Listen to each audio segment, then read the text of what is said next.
could go to sleep. Hello, people. What's up? Coming in. Sorry, I'm here late. I had a long day today and I was exhausted. Hopefully, I'm not going to be here for too long. Give myself an hour and a half. Hopefully, I can make it. Oh, gosh, 2 hours maybe? Okay. Come on in, you guys. Today was a long day, man. I had to take Stefan to the doctors, the dentist. Oh, and I go back tomorrow. Oh, gosh. I get my crown put in tomorrow. It was a long day. Then I was listening to some of this Diddy stuff, right? They got me triggered all over again. So I went to sleep. But today, you guys, I truly want to talk in this video, right? Hey, for me, what's up? See, I just woke up. I was so tired. Jimmy came in, he woke me up. But, okay. This video is going to be a little interesting, right? It's going to be like, it touches the Diddy case, whatever. No, it's actually a sweater. It's actually a sweater. Because I have this hair treatment underneath. Oh, I need to wash my hair. I'm so busy. But anyways, today's video, right, really, really has me triggered, you guys. It really, really has. Because I want to talk about bail, okay? I want to speak on excessive bail.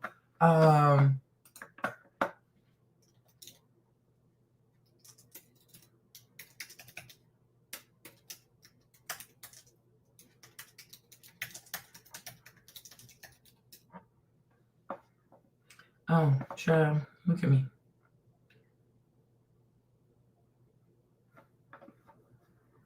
Okay.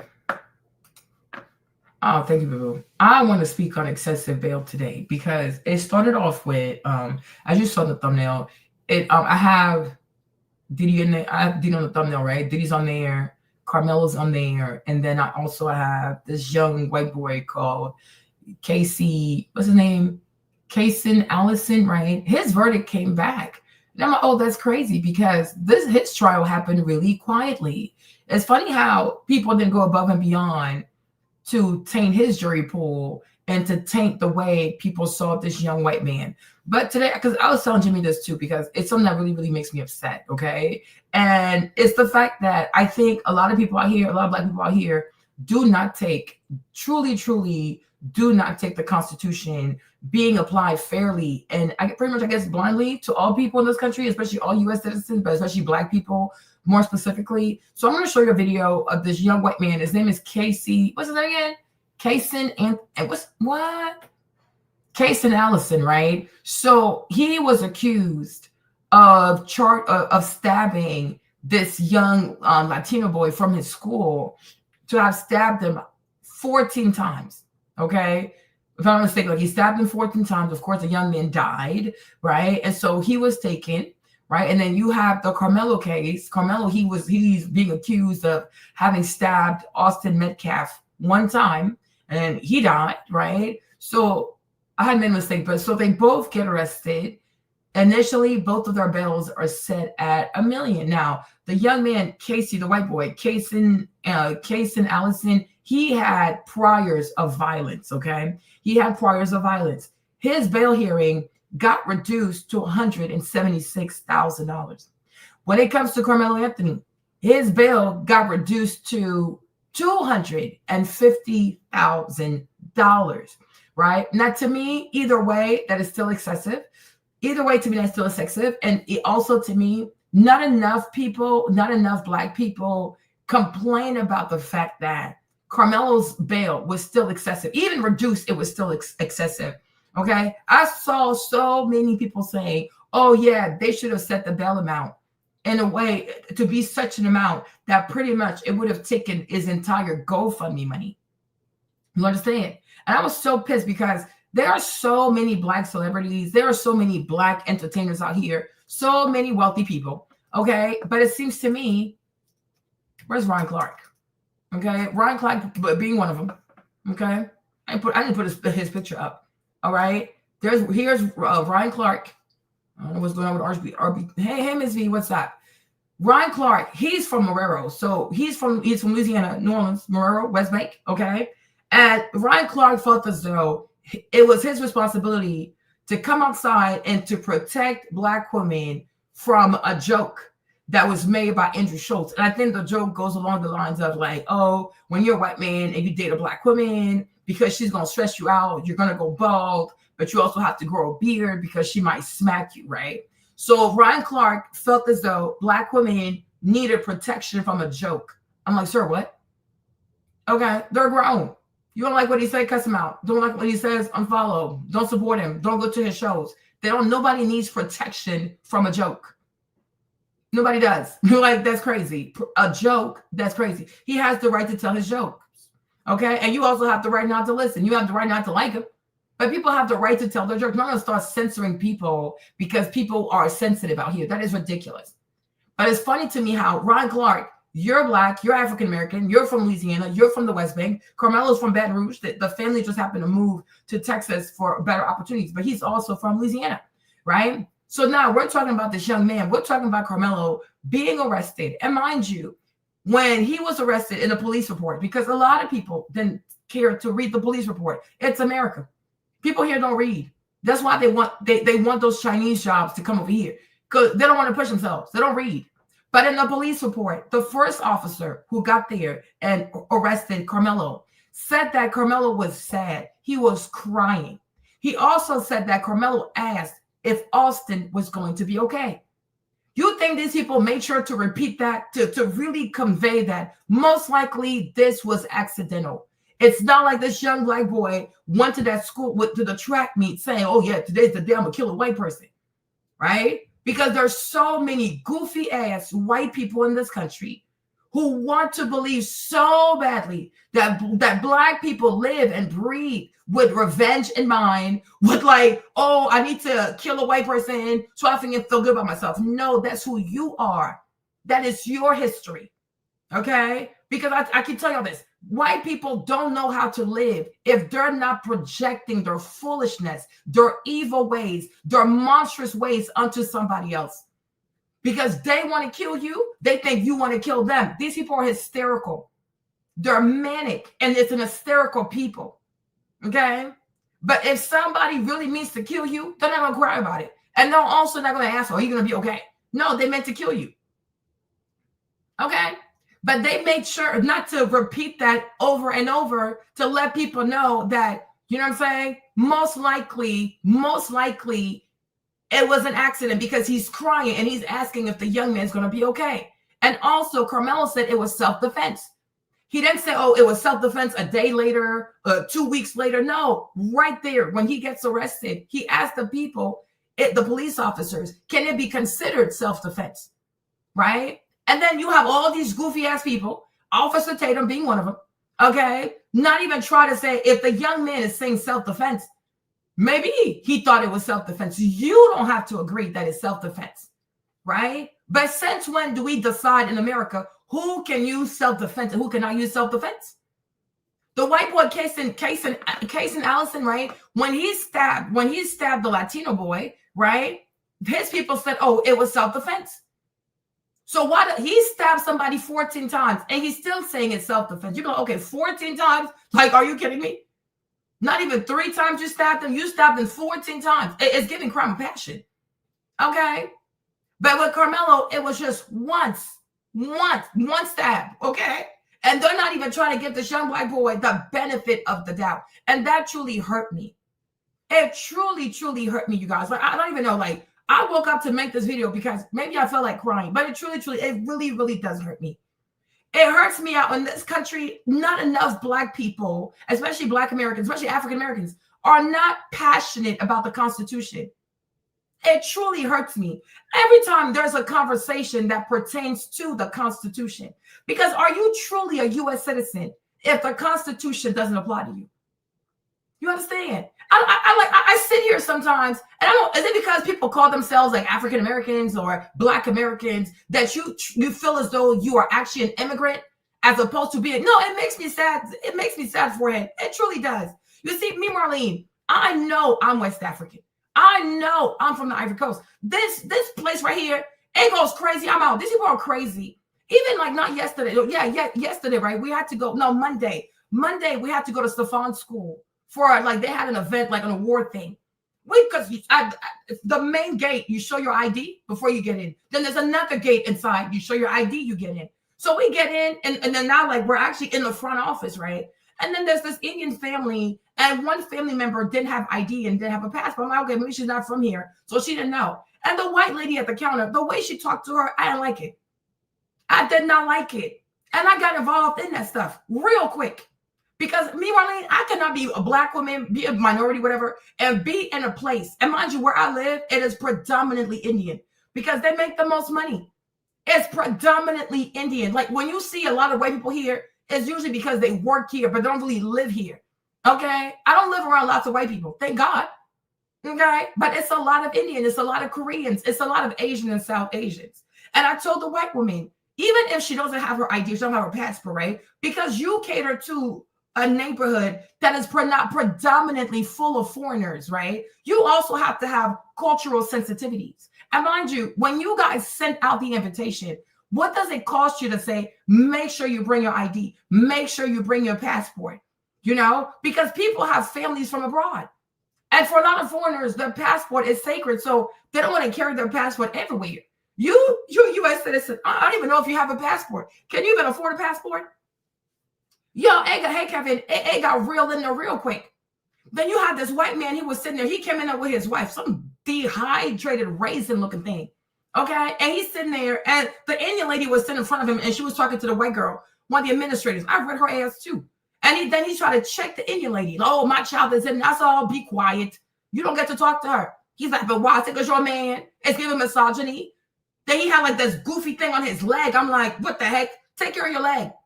Anyways, they all got dragged, you guys. They all got dragged. You understand? Because I'm like, you white people, it's an office full of whites.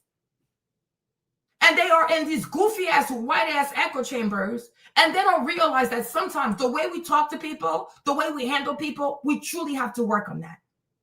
And I said it. I'm like, you think because Trump is president, y'all can just treat people any kind of way? And I told the Indian lady, welcome to America. This is what we go through out here every day dealing with these people. They don't know how to talk to people. You understand? Because Marlene, I'm like, even if the lady doesn't have her passport, you can still say, hey, ma'am, you know what? We are so sorry. We should have put that in there. Because there are a lot of parents who are foreigners. A lot of these kids, they don't speak English as their first language at home. You know, and Jimmy was there quietly, which is fun. I get it. Jimmy's really big. He gonna say something that might go crazy. It's cool. But when we got out of there, I said, oh, Daddy, what'd you think? He said, yes, you're right, but. I said, but what? And that also triggered me. Because I'm like, I don't know. I'm like, is it because you've worked in corporate America, Jimmy, that you've allowed these white people to domesticate you? It triggers me. I'm like your granddad. So on his mom's side, right? Because, you know, Jimmy's mom, she's actually from Tennessee. And then, like her dad, he went to school. He had a master's degree. The white people wanted his granddad to mop their floors. Are you crazy? When the vast majority of the whites at that time in that town, because no, they're from Memphis. She's actually from Memphis. She's like born in Memphis, Tennessee. Okay? So these goofy ass white people wanted Jimmy's granddad to clean their floors. The man said, hell no. You're out your mind. And I felt that in my chest. He's dark skinned like me too, huh? I felt that shit in my chest. So because he didn't want to clean their floors and do their goofy ass janitorial stuff, right? They made his life so difficult. Because the only job they wanted him to do was the job of a janitor. He said, fuck you. So this is how he takes the family and then they moved to Hampton. But I'm sure it did something to him because he died early. This is what they do to people out here. They cause people to have delayed, dreams delayed. They cause people to have career sorrow. They rob you of your opportunity. They ain't shit. And then when it comes to his other granddad, so his dad's dad, so his last name, his dad's dad, right? His name was also James, right? So his dad's dad, right? I guess his dad got some kind of mental illness, so he couldn't take, he had to go. They had to take him to an institution. So his granddad, that other granddad, when he was 10 years old, he had to work to take care of his entire family. He didn't have a childhood, you know? Then he joined the military. So my father-in-law, he was born in California. The dad's from DC, but he joined the military. So Jimmy's dad was born in California. Y'all, this stuff is real. And in California, that's where he met his wife. Jimmy's grandma, who's from Louisiana, okay? So he met that Creole lady in California, okay? Then they had a baby out there, which is my father-in-law. You understand? Then they come to DC. But even here too, he was a recruiter for the Marines. You understand? And so I guess they had like quotas, whatever. He recruited people, but then he felt bad that he had told other people's kids to go to war in Vietnam. And he was here in DC. So he decided to go, you know? And when he was there, that's when they threw their goofy ass Agent Orange, whatever they do with these white people. And they made so many Black American soldiers sick. That's what killed him. Like his granddad did not die naturally. He died because the U.S. government made him sick. These people are sick. That's why I say I don't even know how Black people can put up with white people. I just don't get it. They've done so many fucked up things. These are not good people. And they never apologize. They never apologize. And then when they talk about America, you would think these fuckers were the only people who ever fought for this country, went to war for this country, suffered collateral damage for this country, had to bury their loved ones who died at war for this country. They're sick as hell. So for me, when you're an African American and you don't fight for the Constitution to apply to you blindly as quickly as it does for white people, it makes me so angry. It makes me so angry that, okay, but you can't sue the government. You cannot sue the government. Right? You understand? So now you fast forward too. You look at this whole Diddy situation, right? Whether you like Diddy or you don't like Diddy, whether you're mad because he dated white women, did not date white women, didn't marry Kim, didn't marry Kim, cool. But honestly, at the bigger scheme, right? It's inconsequential. To the real matter is the fact that Diddy is being denied bail. You guys, you have an African American who's like who had to put up $50 million. His bail package is $50 million. Think about that for a second. Think about that. When these goofy ass white liberals, especially Latinos who happen to have white skin, are out here fighting day and night for gang members. I'm talking Tren de Agua. I'm talking MS-13. They're fighting for everybody. Okay? But African Americans, people of lineage, people whose ancestors did multiple wars for this country, right? To have due process of law. At some point, all Black people, African Americans and Black immigrants have to say, this right here is crazy. I don't like this fucker. But me, Marlene, one thing I'm going to do, I'm going to fight for the Constitution. Because you're not fully a U.S. citizen until the Constitution applies to you the same way, oh gosh, it applies to white people. What makes an American is not just the fact that, oh, you're born here. No. It's the fact that the U.S. Constitution protects you. It protects you and it punishes you, but definitely it protects you. It protects you. Because otherwise, you're not a U.S. citizen. Okay? You're not. And that's what you realize is the issue with the Emancipation Proclamation is that it frees Black people. It frees enslaved Africans, right? But it does not give them citizenship. You understand? And we have to understand the difference between freedom and liberty. You can be free, all right? But then it can also catch your ass and deport you. See, an illegal migrant, I won't say like you're free, but once you're here, you can run the streets. But you don't have certain protections because you're not a U.S. citizen. You understand? Right? 13, 14, 15. It took the blood of these enslaved Africans. Even when it comes to the Civil War, these enslaved, then freed Africans did not say, oh, let the whites fight it out. No, they joined in.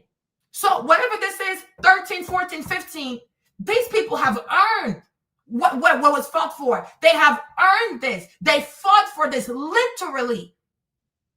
Literally. Today, anybody, Guadalupe, I don't know, De La Cruz, you name it, anybody can run across the Rio Grande, come over here, have a baby, and automatically the baby gets birthright citizenship. And once again, that doesn't trigger African Americans. Are you okay? Are you truly okay? People would rather stand up for a joke. Oh my gosh, look at what he said about Black women. Who the fuck cares? Black women do way more ridiculous things every day to make a fool of themselves. Wumpty wump wump. Okay? Everybody can make jokes. Make a joke right back. But what we cannot play about is the Constitution. Because because it defines everything. What's a U.S. citizen? What's the government? What does the government owe U.S. citizen? What do U.S. citizen owe the government? Da, da, da. You know what I mean? Like, it just sets the parameters of this whole like social contract, right? So when you're talking about Diddy and the fact that these goofy ass people, like the man has he had to put together a $50 million bail package. That is excessive. That's excessive.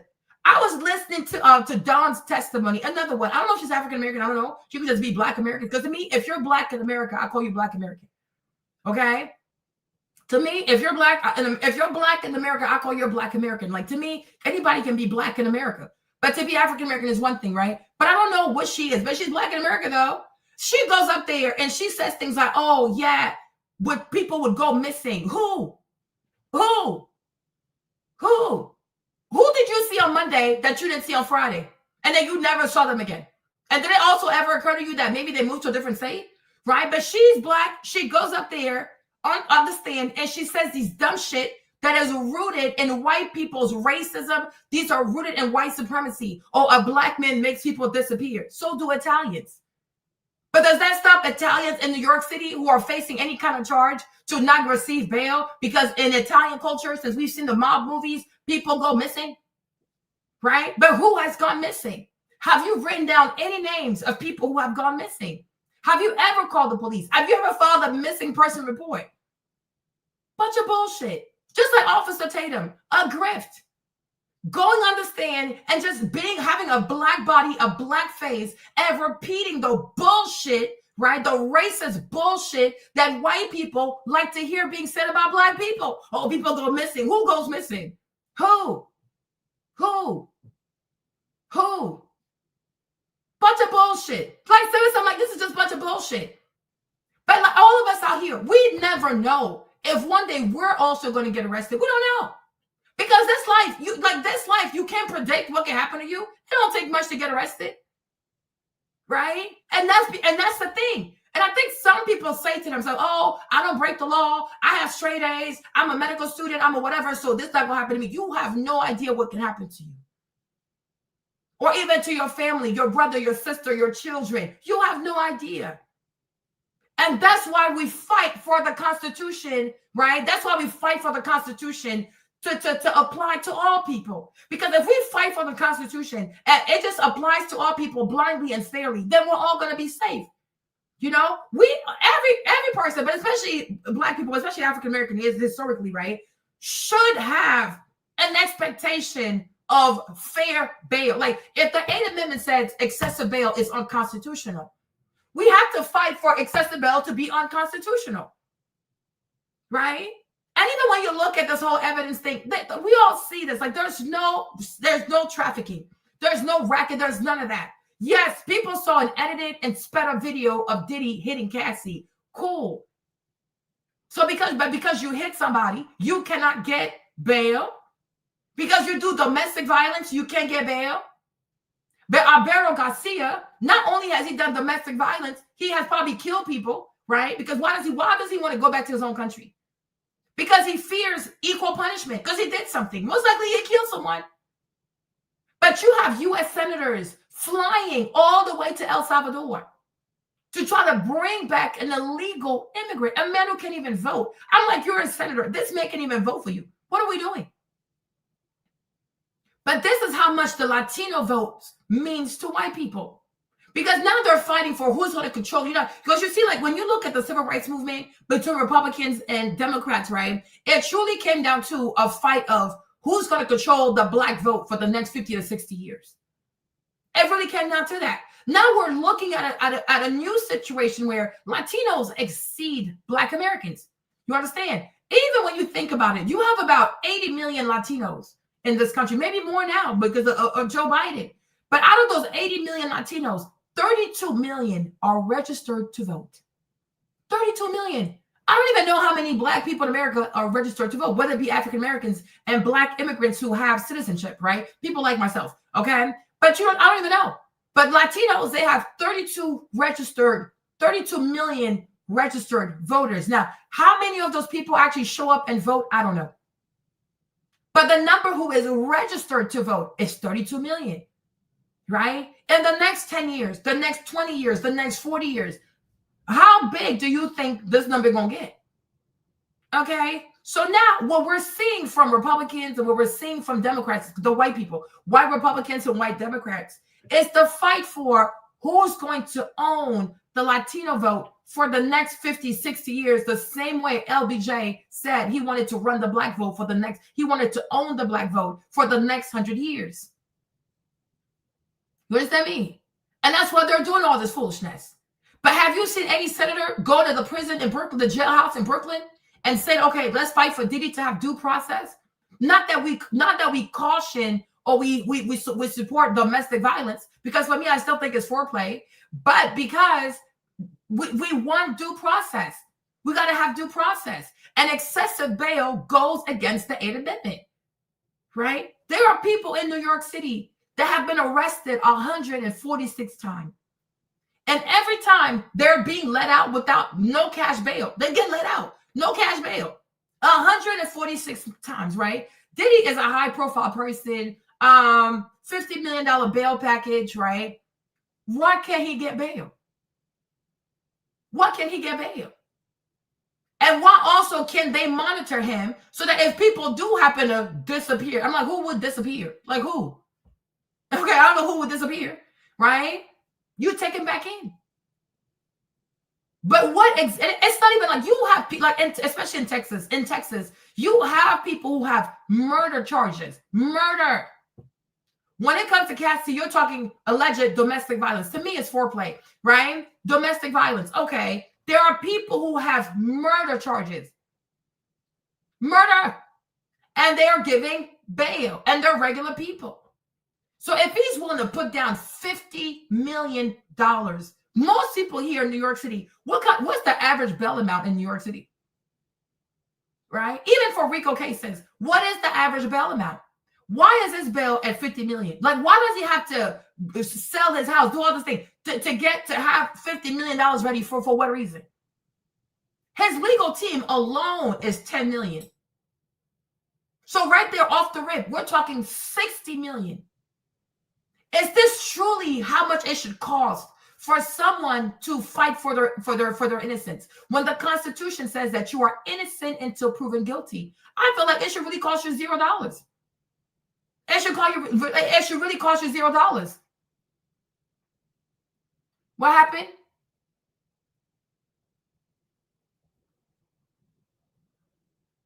That eyebrow gash. Who's eyebrow gash? I don't know what you're talking about, Mark. I'm a bit thingy. Okay. Right?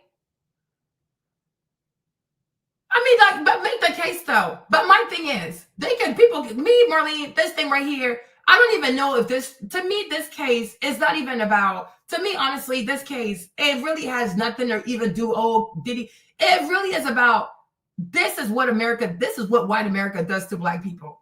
To me, you're in here because you're black. You're here because you're so boisterous. We just don't like your ass.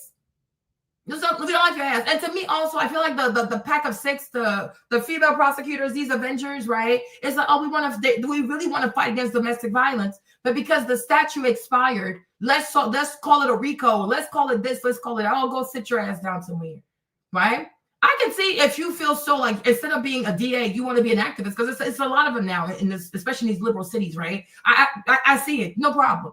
But just because you want to prosecute something and you can't, because the statute expired, you don't get to manufacture charges and put it on people. You don't get to do that. Okay? Because I'm like, right now, we're already talking 60 million. 60 million. It should never cost this much money for someone who is presumed innocent until proven guilty to fight for their defense. That is crazy. Because the average person doesn't even have $20,000. Even $10,000 to fight for their defense. That is crazy. It is excessive. It's excessive. It is truly, truly, truly excessive. It's truly excessive. And then you have all these other black people who are really, really quiet, right? Because I feel like, if I say something for Diddy, automatically it implies that I'm supporting domestic violence. I'm like, but that's what they want.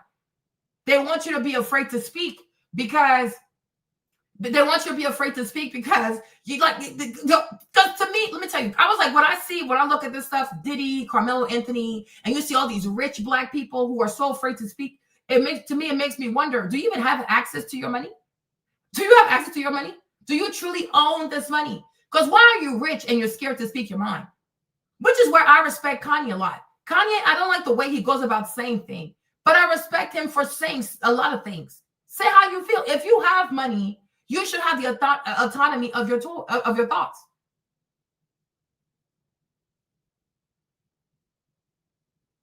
Okay, that is fine. They can believe whatever they want to believe. We're not even there yet. Like, bail has nothing to do with whether you're guilty or not, which is why I really feel like in school, instead of even trying to force critical race theory on people, I think in school, they truly have to teach the Constitution. Because you see, Mark, you're doing what many people do. You are conflating bail and if somebody is guilty. Bail has nothing to do with your guilt.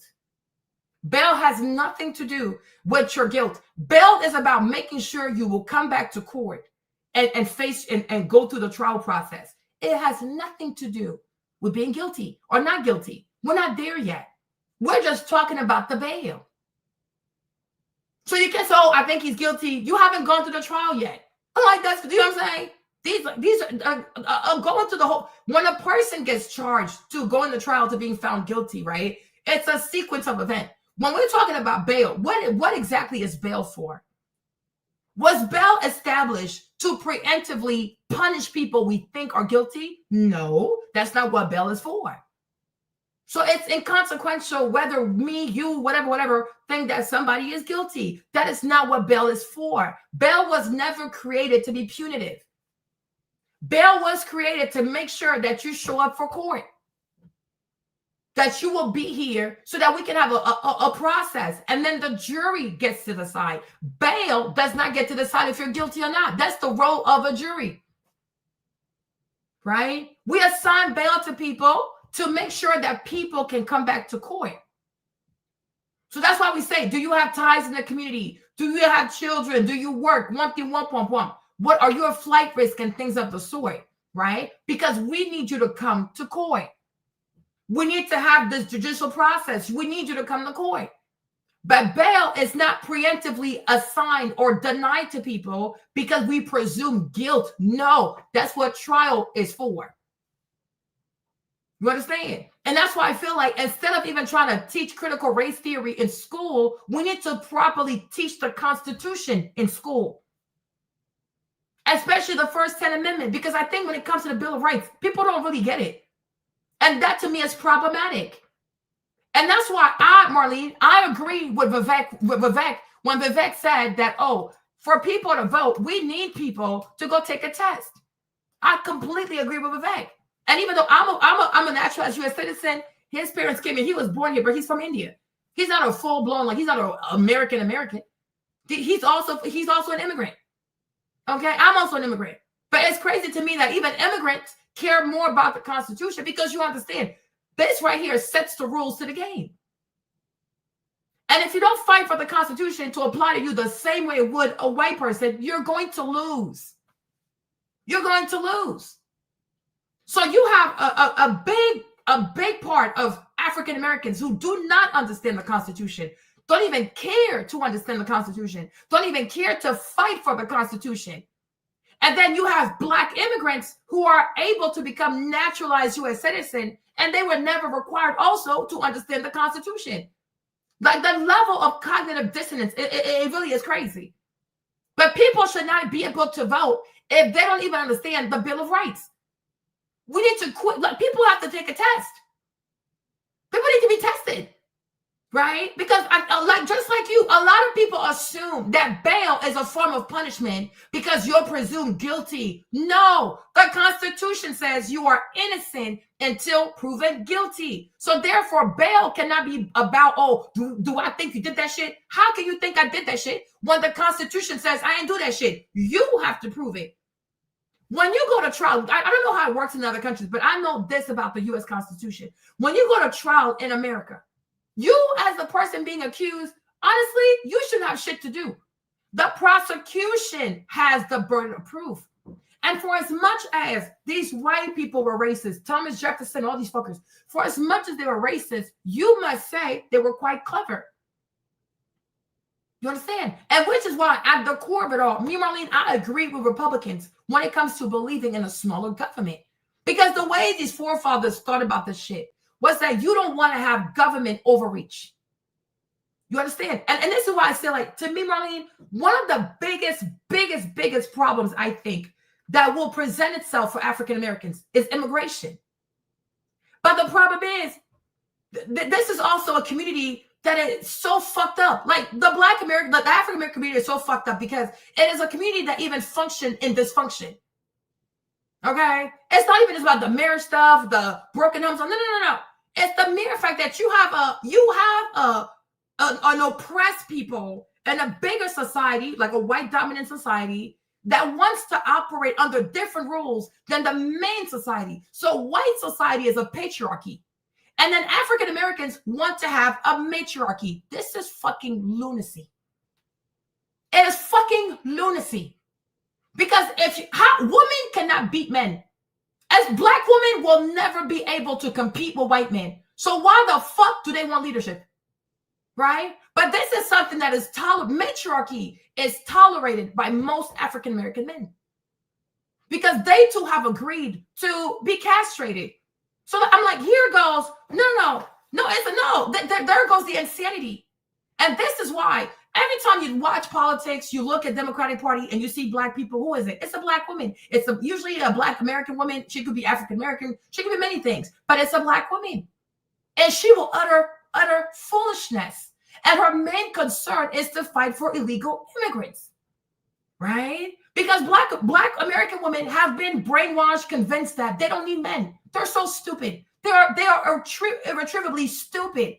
You live in an oppressed society. Sis, wake up. You are in a racist ass aquarium. Okay? You are in a racist bowl. This bowl here is racist. The dominant group is built on patriarchy, right? The vast majority of multi-billionaires or billionaires, these are all white men. They're not white women. They are white men. Even the white feminist, she knows better. She knows better. They have patriarchy. But you say, I want matriarchy in an oppressive white patriarchal system. Does it actually work in there? Does it actually work in there? You're going to be oppressed. You're going to be oppressed. You will never win. Because to me, it doesn't make sense how you could be a Black woman in America. And instead of fighting for the rights of Black people, the constitutional rights of Black people, like Jasmine Crockett, you want to fight for Latinos. Are you dumb? Are you stupid? Are you truly stupid? When have you ever seen Latinos integrate with Black people, with Black Americans? Latinos, they usually come to predominantly Black neighborhoods and they compete with Black people. They will build parallel businesses. They will support their own businesses. They will marry with each other. Even at school, they intentionally speak Spanish because they don't want you to be included. And to me also, that is a form of microaggression. That is serious microaggression.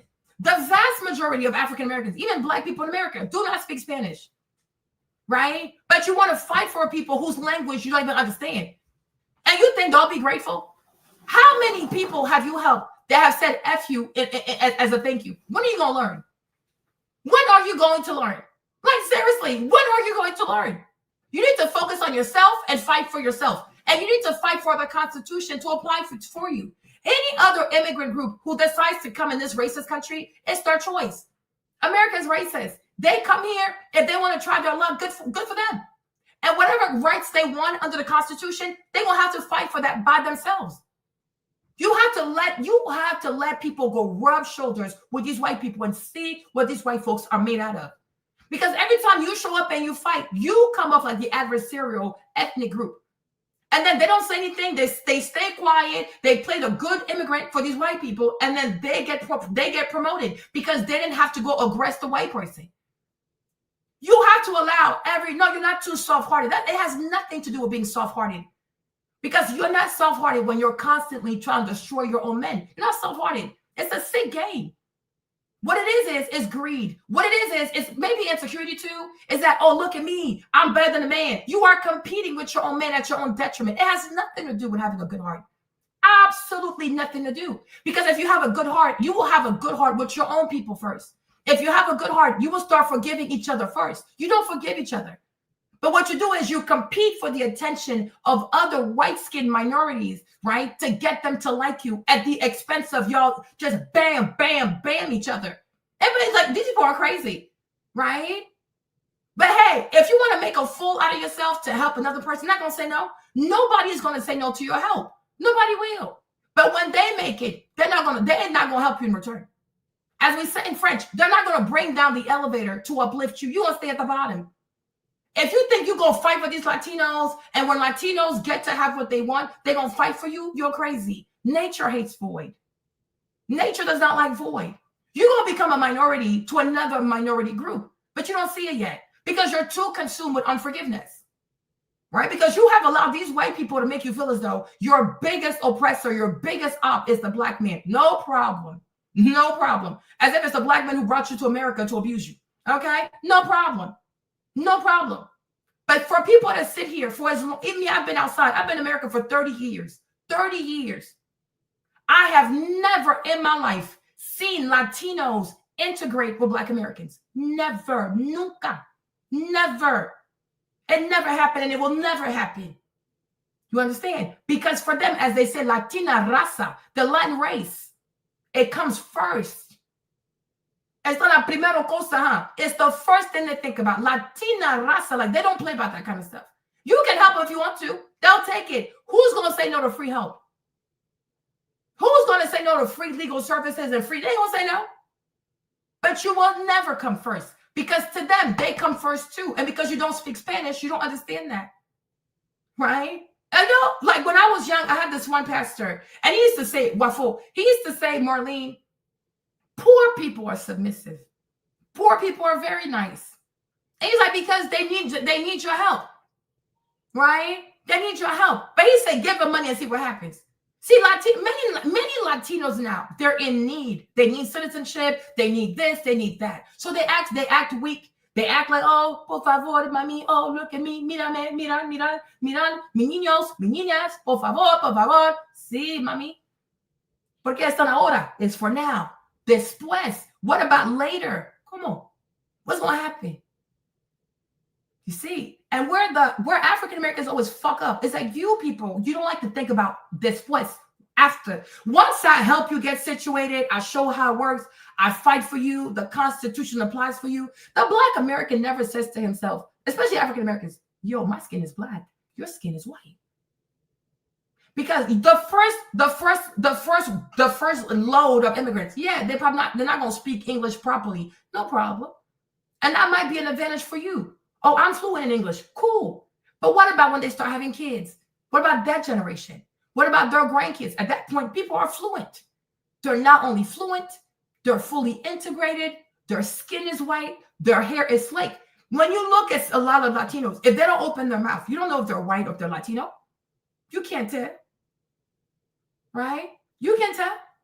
And do you think that Latinos are more likely to attach themselves to Black people, which means poverty and struggle, and racism, or do you think Latinos are more likely to attach themselves to white people who are already established, already have power, already control the system, already have money? You got to think.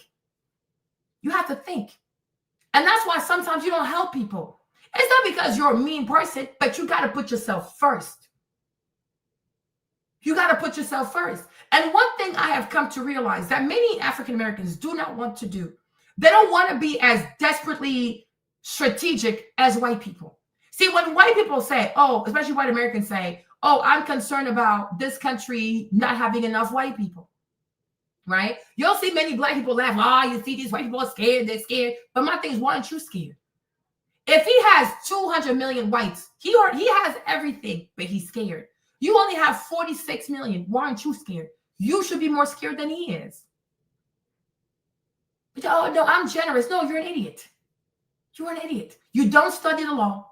You don't study politics. You don't study world history, right? You don't even study philosophy. Because think about it. A man has way more than you, and he's worried. You barely have enough and you're not worried. It's giving the cicada and the ant. Because if you notice it, like right now, we look at the economy. If you see that rich people are starting to move their money this way, you're poor. You're like, oh, I'm gonna keep my money here, or I'm gonna move my money here, or right here. Why don't you move your money where these rich people are moving their money to? Right? You see birds? This is how birds stay alive. Because as the seasons change, they know how to travel, and they travel in groups. Like, you know what? Which bird is gonna say, oh, everybody are flocking this way, I'm gonna go flock over here? How you gonna make it? Right? You see rich white people, seriously rich white people, start to take their money out from this place and they're moving their money over there. Something should say to you, they probably know some I don't know, but listen, success, it leaves clues. So if they're going there, I'm going to go there too. Because this is where the rich are going. You say, oh, no, I'm going to keep my money here, or I'm going to go where the poor are going. Are you okay? Are you actually okay? Right? I saw this one book, I forgot what it was, but it's a book about like strategic thinking. I'm like, a lot of Black people need to take classes on how to be strategic thinkers. No, seriously. It has to make sense. You see a bunch of Indians, they're going this way. You decide to go this other way. Are you okay? Are you truly okay? As some people say, are you cool? Does your brain actually work? Sometimes you do because you see the wealthiest do it. It doesn't have to make sense to you right away. But you have to say, these people have a long history, a long documented history of being rich. They have a long history of always coming out on top, no matter what happens. So they probably know something I don't know. Do I have to fully be debriefed on what they know before I decide to move my money this way? No. Because guess what? They pay millions of dollars to have the world's experts tell them where to move their money. And you, by just following what they do, you not only are you gaining from stuff that all this knowledge that you don't have to pay for, but most likely you're making the right decision. Okay? Ultimately, I'm saying this, right? The U.S. Constitution, until, I don't know, maybe, I told Jimmy this. I was like, maybe the thing is, for a lot of African Americans, when you look at the pictures of slavery, and you see the poverty, the people living in huts, you know, it's giving Africa right now, huh? Okay? You say to yourself, oh, I have a car. I have a college degree. I have a house. I have a 401k. So you think the fight is over. Oh, we've arrived. Arrive where? Arrive into consumer debt? Arrive into what? Obesity? Where have we arrived? Where are we?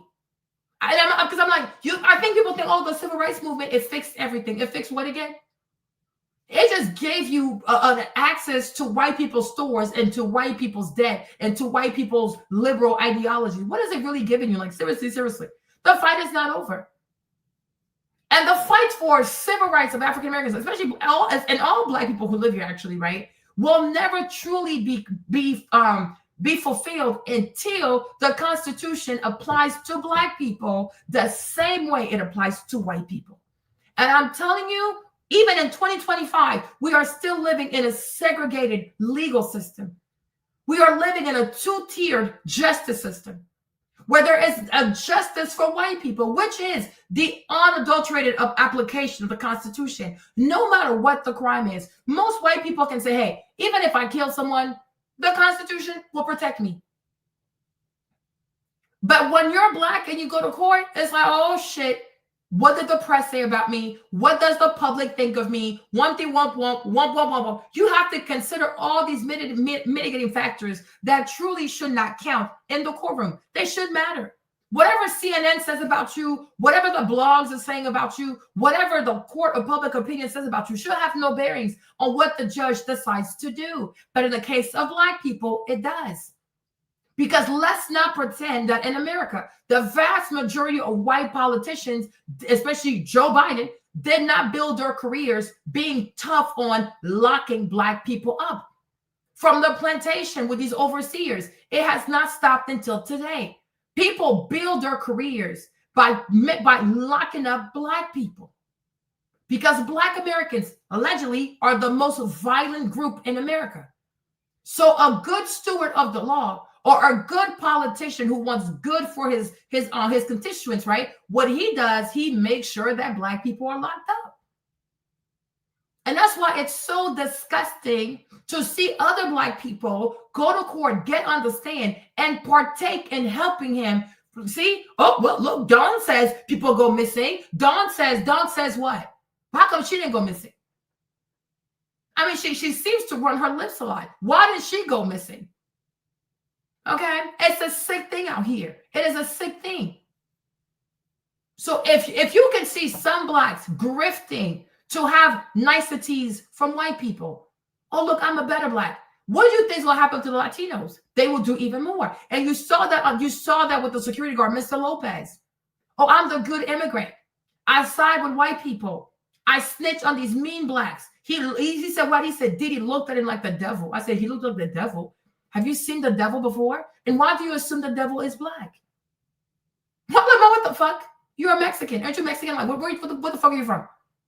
Okay? I have seen Mexican gangs. I have seen the MS-13 people. I've seen all these gangs. They got tattoos even on their heads. They got tattoos.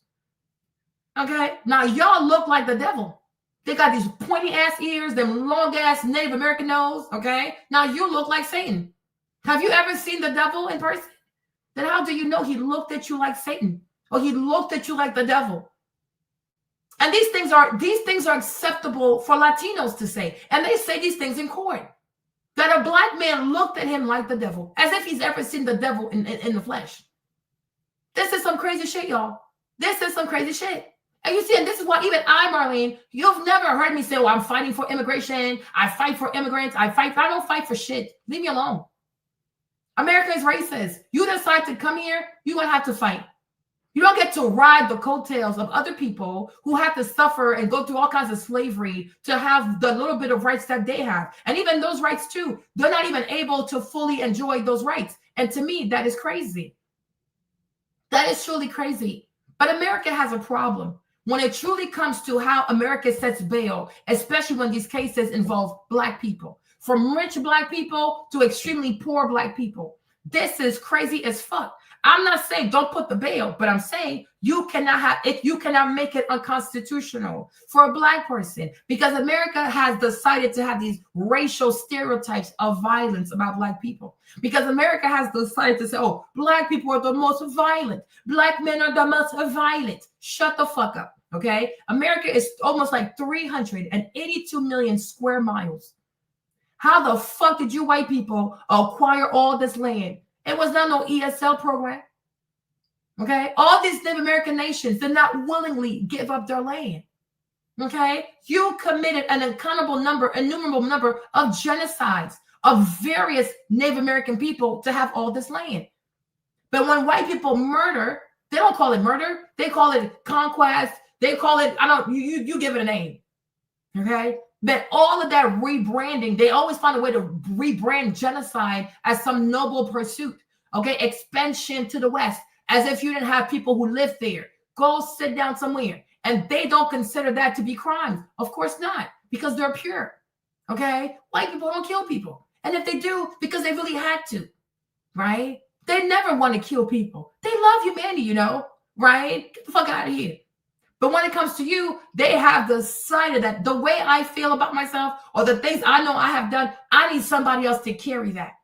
I need somebody to be my dark mirror. I need somebody to be my scapegoat. I need someone that I can project everything I know that is incredibly awful about me, that has put me in this position where I own everything and everybody else just fight for crumbs. I need to project that onto other people, especially black people.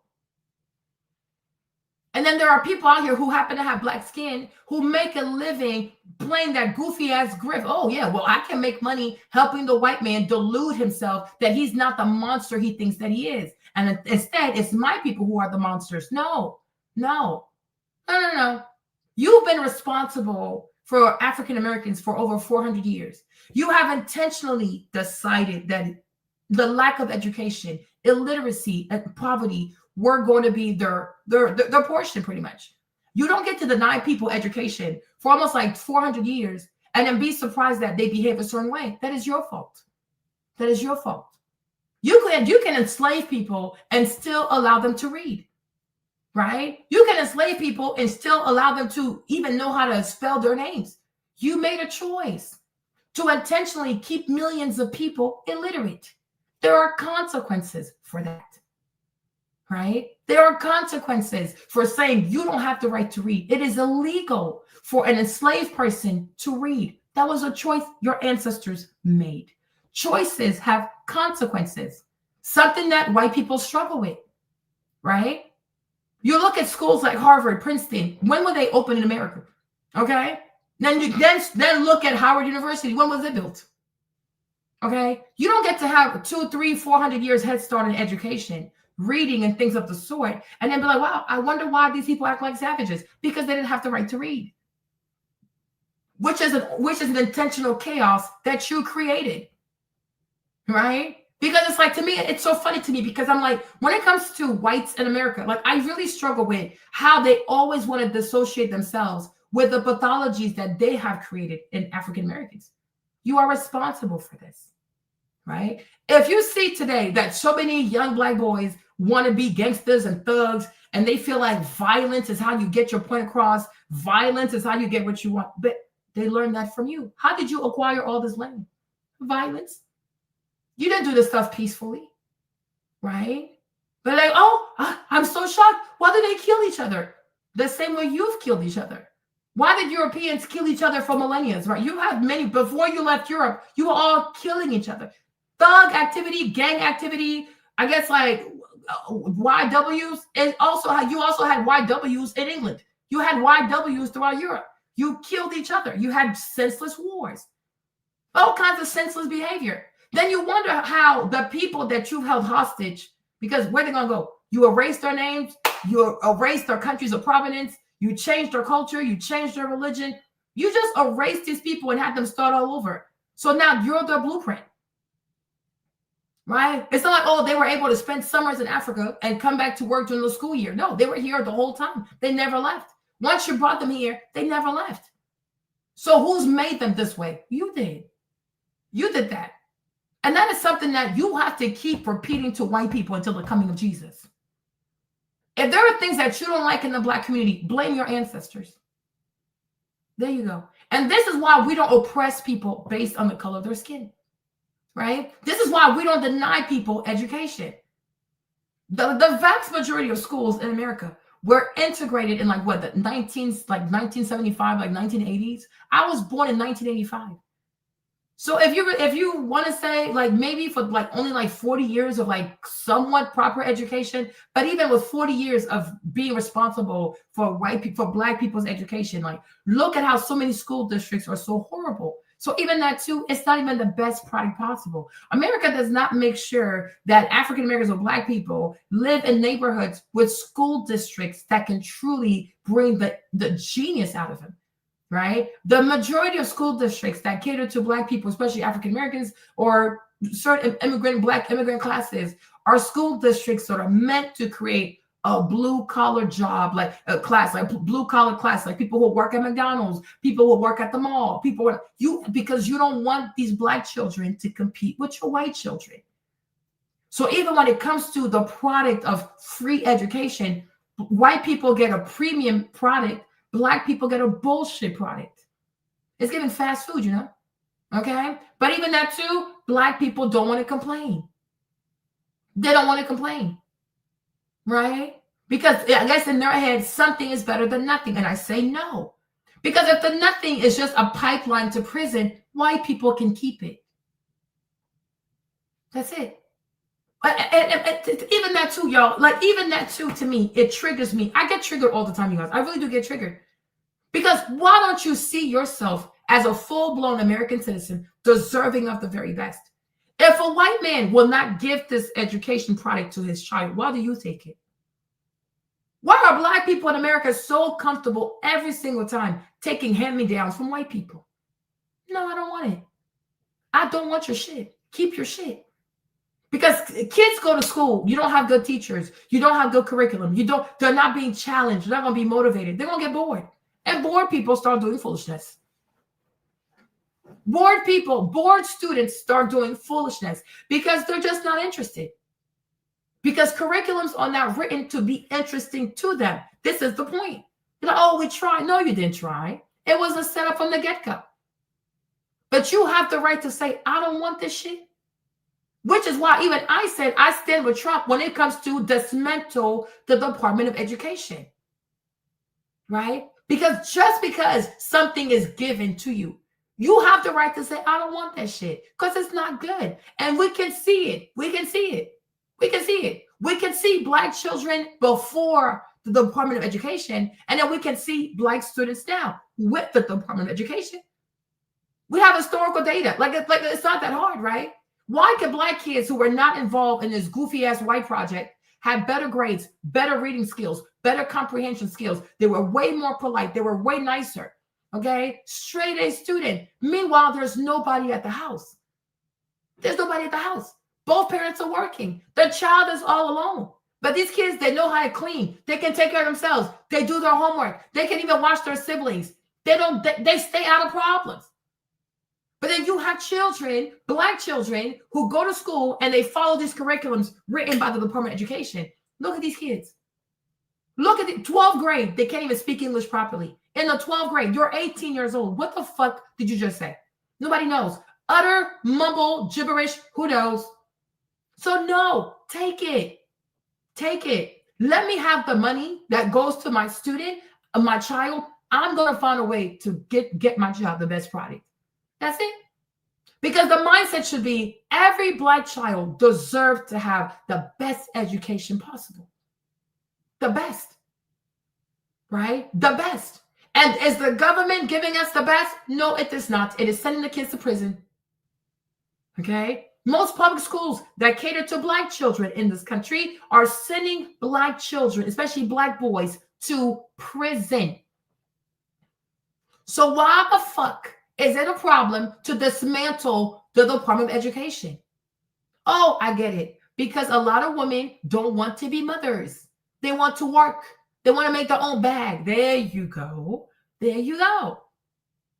So you are willing to cheat your child today because you want to go get the bag so you can buy some wigs. Right? Because there's a sacrifice to be made. Because it's true. One parent is going to have to sacrifice for these children to have the best future possible. And mostly it's the mothers. But what does Black matriarchy do in America? It shames motherhood. It insults people who want to be mothers. It discourages people who want to be mothers. It makes you feel like, oh, girl, you're missing out. Oh, girl, you're going to lose out on your life, your own children. You'd rather go work for a white man's company or whatever company you work for, being abused, mistreated, than to say, these are the children that I chose to bring into this world. And if I have to quit my job, and I'm being so serious, if I have to quit my job, stop getting my hair done, stop doing this, and that, so I can be fully invested in what the fuck my children are learning, so be it. So be it. So be it. It is what it is. Because in this life, you got to die for something. You got to sacrifice for something. So if it don't start at your children, who are you going to do it for? Who are you like? What are you living for? You live for money, right? And once again, this is the difference between a lot of people out here and Black people. Whether you talk about whites, you talk about Indians, you talk about Asians, all these people, even Muslims, even Arabs, right? These are people who think generationally. So they make sacrifices because, hey, if my child goes to Kellogg, if my child goes to Stanford, if my child goes to MIT, if my child goes to Georgetown, the entire family wins.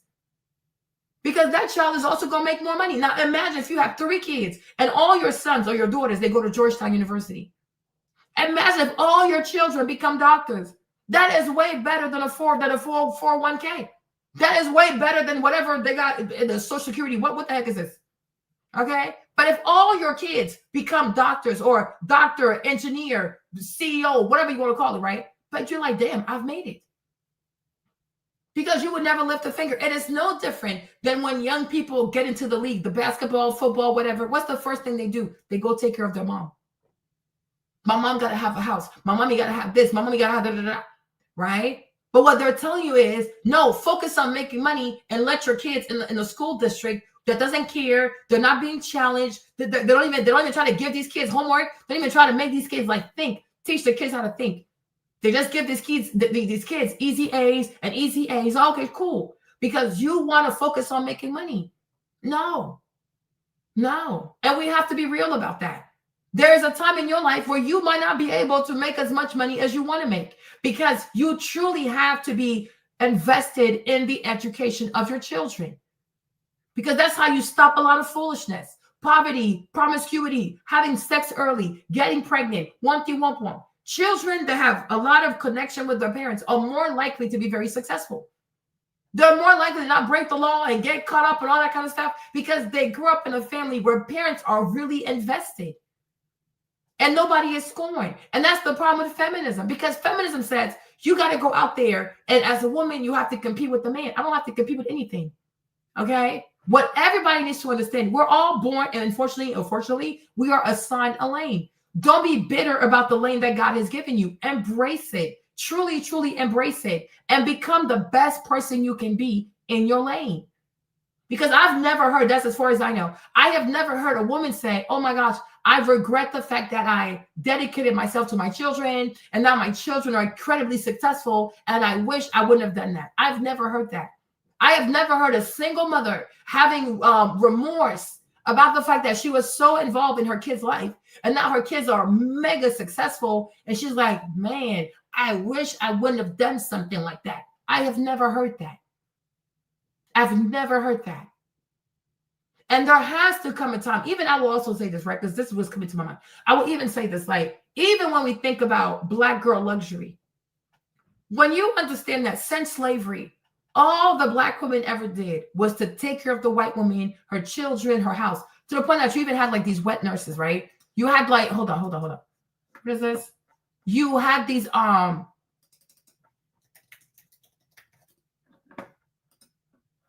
right? You had these wet nurses out here, like these Black women who were forced to like breastfeed white women's babies and stuff like that.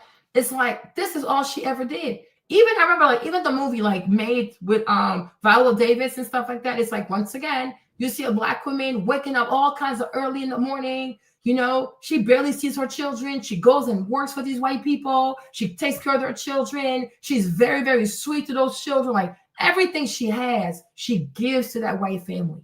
Okay. By the time she gets home, she's so damn tired. She has nothing left for her kids. Her sweetness, she gave it away. Her love, she gave it away. Her energy, she gave it away. She gave everything to that white family. You understand? So it's like Black women went from being house mammies to these white folks to now being corporate mammies. But the scam is they can buy luxury. I can buy cars. I can buy shoes. I can buy wigs. I can buy vacation. So she really thinks she's level up. It's like, no, the scam just got better. Because once again, all of you is going to do what? To take care of what white people have built. By the time you get home to your kids, you have no energy left. There's nothing left for you to give. Your sweetness is like pretty much squeezed out. Your energy, your time, your conversation, you are exhausted. From house mammy to corporate house mammy, it's the same thing. Because white people understand, if you give these Black people trinkets, they will not realize their own oppression. So they understand that. Buy a Mercedes so you think you've arrived. Buy this so you think you've arrived. But the whole time, do you know how your kids are doing? The whole time, are you sure that your children are getting fully tested to their potential? This whole time, have you even recognized if your children have special interests, special talent? You could have a child that's an artist. You could have a child that has an attraction to oil painting, but you don't know because you're not there. Because you're not there, right? You're not there. And the day we understand that, out here, money is not everything. Being able to buy stuff, so many Black women measure their beauty, their sense of self-worth and bullshit like that in regards to what can I buy? How much shit can I hoard? As opposed to, am I giving my all to my children? These babies that God, he trusted me with, am I doing everything in my power for my kids to be their very best? Because that's what mother does. Mother is not obsessed with making money. That's not what God has called her to do. That's the man's job. Mother's obsession is, are my kids doing what they should be doing? Are my kids engaged in what they need to be engaged in? Right? If I notice that my daughter has a beautiful voice, am I making time to look for a vocal coach so that she can get better? Even if she never like actually becomes an official singer, it doesn't matter. It's about knowing that my mom, she sees things in me.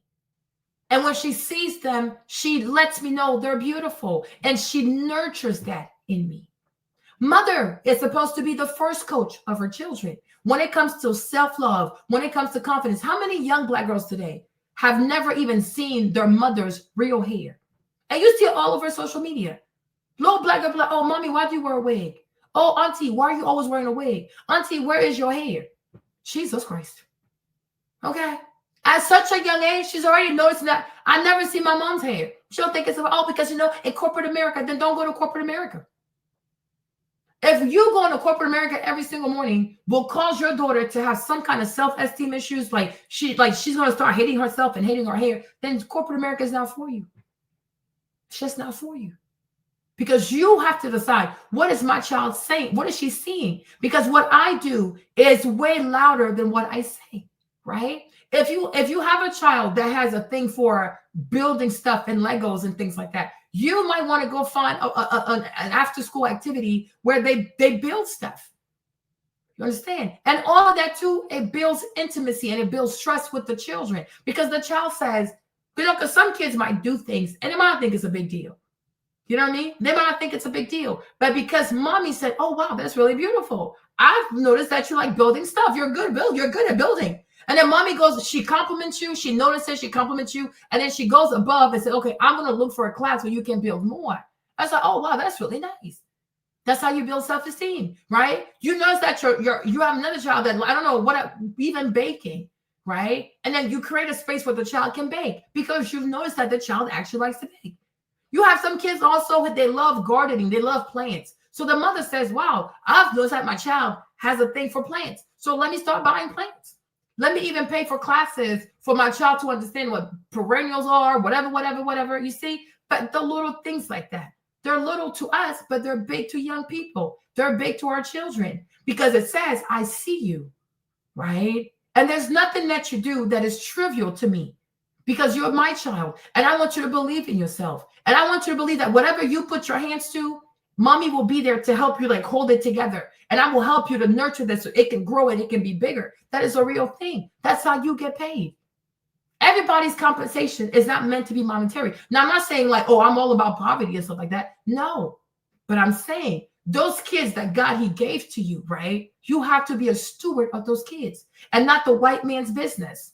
Because it seems to me everything about going into that white corporation is not bringing the best out of you. It's making you more masculine.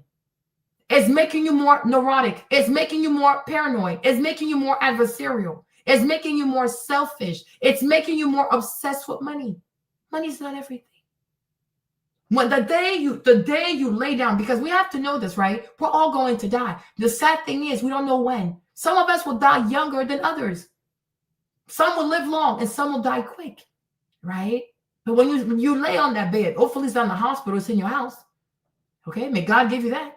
To not die in a hospital, but to die in your home, in your own bed. When you lay there, though, your biggest regret is not going to be that you didn't make that extra money or that extra promotion. Did I do enough for my children? Did I truly do enough for my children? And the sad part is me, from what I see, people can be mad if they want to, is that Black children are truly not getting the best. They're not getting the best. And because of that today, so many Black children are acting out. They're acting out and they're acting a fool because they were not nurtured. They were not nurtured. Some were even meant to feel like, I can't wait until you're 18 so you can get the fuck out. Can you imagine how that feels? To be a child and to feel as though your time is like running against the clock. Your mom, your dad, everybody can't wait for you to be 18 to get the fuck out. And the kind of loneliness that must create in the person's heart, right? Because if your mindset is, as a parent, I can't wait until this child is 18. I can only imagine how you treat them. I can only imagine if you even cook for that child. I can only imagine if you let it be known, like, I love you. Most likely not. Okay? Yeah. Even black, all of them, Ms. V. It's sad, Ms. V. It's sad. Because at first you see the kids. Me, I'm gonna tell you this, Ms. V. At first you see the kids, you get really upset, like, why are these kids acting like this? What is this? But then you understand too that young people act like this. Young people do things sometimes to trigger adults because they feel like you've neglected them. When they feel neglected, when they feel ignored, when they feel, oh, you don't love me? Okay. Since you don't love me, fuck this shit then. I'm gonna act a fool. When people feel rejected, they act out. When you don't also give young people enough compliments, right? When parents don't compliment their kids enough, they act out. If you say to your child, mommy's very proud of you, good job, I like how you stepped up in this, I liked how, before you weren't cleaning your room, but mommy has noticed that now you're doing a better job, good job. Children need positive affirmation, right? But when there's no one home, who's affirming you, right? When there's no one to say, like, hey, good job, nobody cares. No one cares. So then what is this child's motivation to say, I need to be a good person, right? I need to be decent, because they're not in the point of like their mental, like their brain development, when they can say, you know what, I do good because it's the right thing to do. That will come later on. But as like 0 all the way to 18, these young people, they still have brains of babies. And these young people need positive affirmation, and they need it from their parents. And they need it more so from their mom. We're looking at a class of women who are more concerned with academic enrollment. I won't say achievement, but definitely academic enrollment, having the most numbers of degrees, and they are completely ignoring the fact that motherhood is a real thing. Motherhood is a real thing. Right? And when Black children are acting a fool, yes, you can say, oh, this is what happens when there's no daddy in the home. But I truly believe that even if there's no daddy in the home, right? If children grow up to have a close relationship with the mama, they're going to be very careful not to hurt their mom. Most importantly, too, they're going to be very careful not to hurt their grandmothers. But you see, Ms. V, we had a time when mothers and grandmothers, with what I will call true matriarchs, is that they were not, because today's matriarchy is a bit different. It's a matriarchy that wants to compete with manhood. The matriarchy that I'm referring to, it's a black mother, it's a black matriarch. She's not competing with the dad. It's not a grandma who's competing with granddad. No, she gives granddad his just due. But when it comes to this house, like the household, the things of the household and the people of this household, oh yes, like she got this on lockdown. Like everybody, you know what I'm saying? Everybody radiates to her frequency. And she controls the household. And she can be tough. She can even spank you. But it's like nobody holds a grudge because you know she loves you. You know she loves you. Today you have people who spank children, and they spank children out of hatred. And the child can tell, oh, this woman, she hates my guts. She hates me. Right? You hate me. There are many people, they will even be so afraid of this. They're more afraid of disappointing their grandmother than they are of disappointing their mom. Like, girl, bye. I don't care. But if they find out that their grandmother is going to hear about this foolishness, oh, crap. Because that's how much grandma means to those kids. But why? Grandma means a lot to her kids because of how much time she's invested in those babies. That's why I say, like, people act like, oh, I don't know why DDG wants to leave the baby with his mom. I'm like, isn't that the culture? Right? But children always honor, and I will say this with respect, the adults who have invested the most. So the more time you spend with a child, the more that child is to respect you, the more that child is going to be grateful, and the more that child will have the fear of disappointing you. Because they know how much you've been there. They know how much you've done. They know. They will have their teenage years, they're a little crazy, right? But deep down, they know. My grandma really loves me. And I can't disappoint her. Even people who get arrested, the moment they see their grandmothers in court or they see the grandma come in the police station, they break down. Because, oh shit, I fucked up now. You're like, what the heck? Like you're like they're more, they cry more knowing that I've hurt my grandmother than to say, oh, I've hurt my mom. But it's not random, because you'll see that this child spent probably way more time with the grandmother. And the grandmother was truly maternal to this baby. And he knows. He knows. He truly knows. Right? And it's like we've gotten to a point. My point is like we've gotten to a point now where it's like we are denying our maternal side for financial things or financial pressures. And I'm saying, no, don't do that. Don't do that. Because we have to think generationally.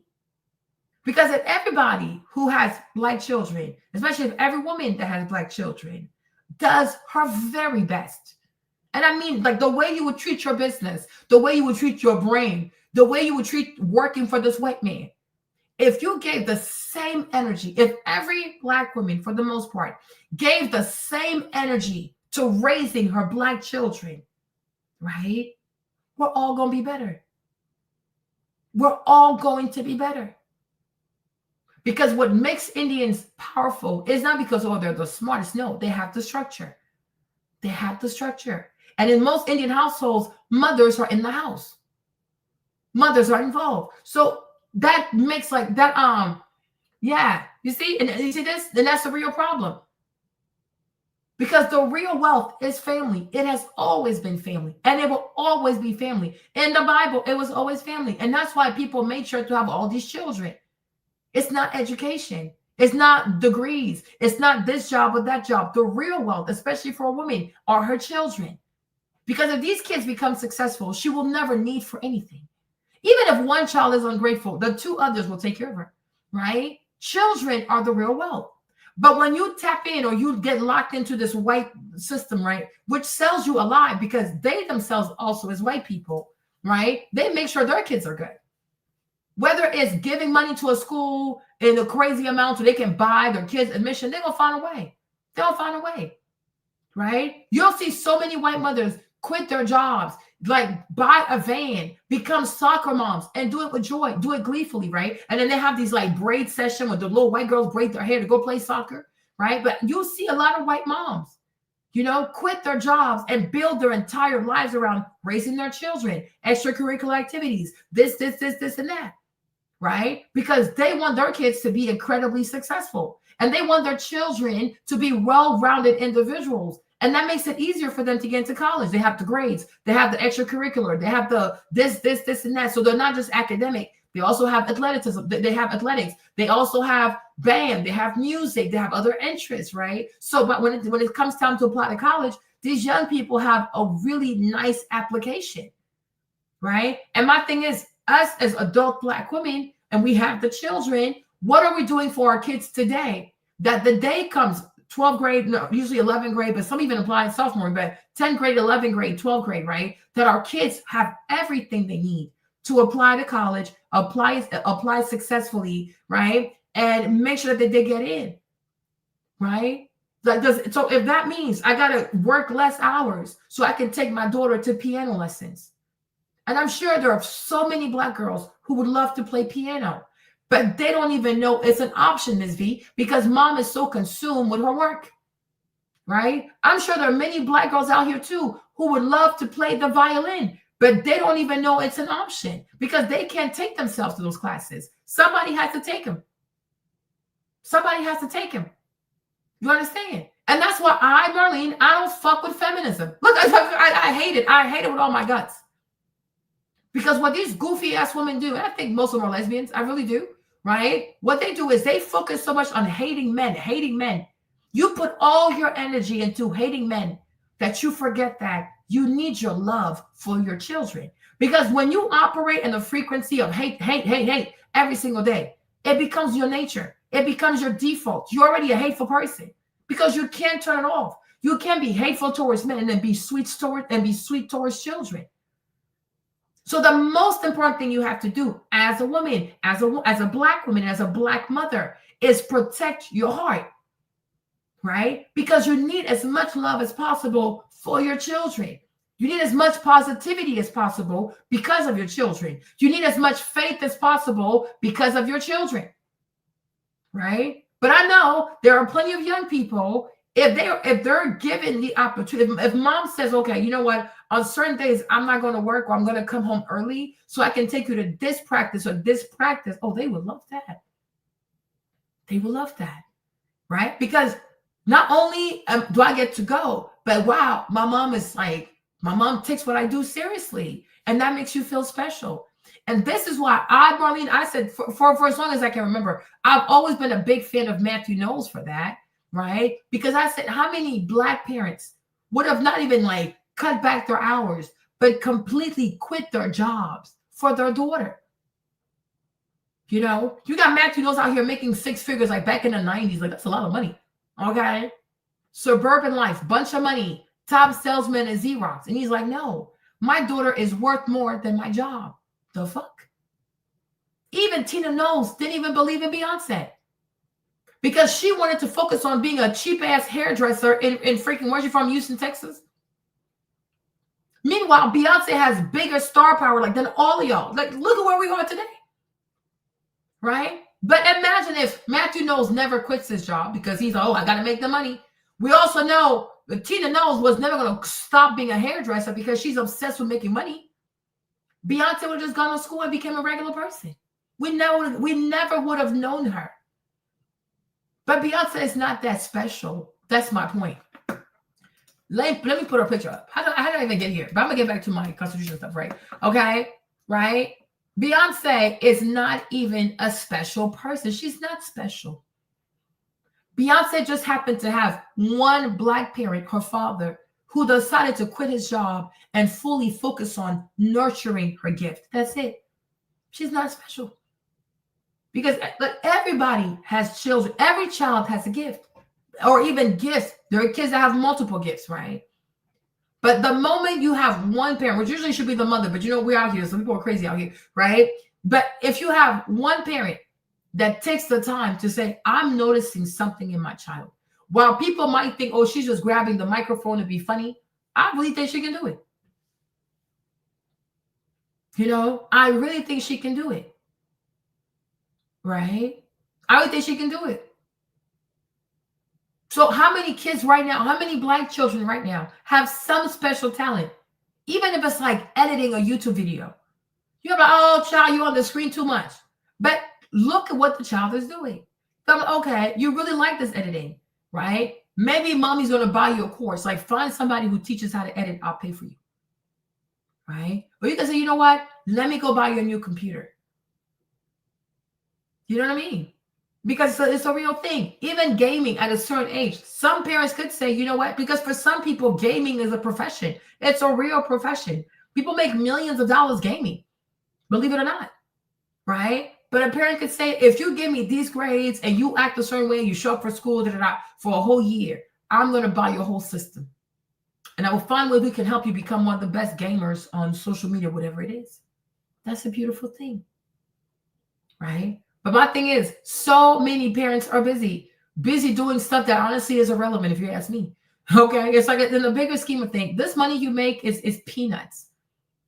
But we allow ourselves to be distracted by the peanuts that white people dangle in front of us. When it's like, if you commit to something for 5 or even 10 years, you might make way more than you ever imagined. Because this child right here is so special.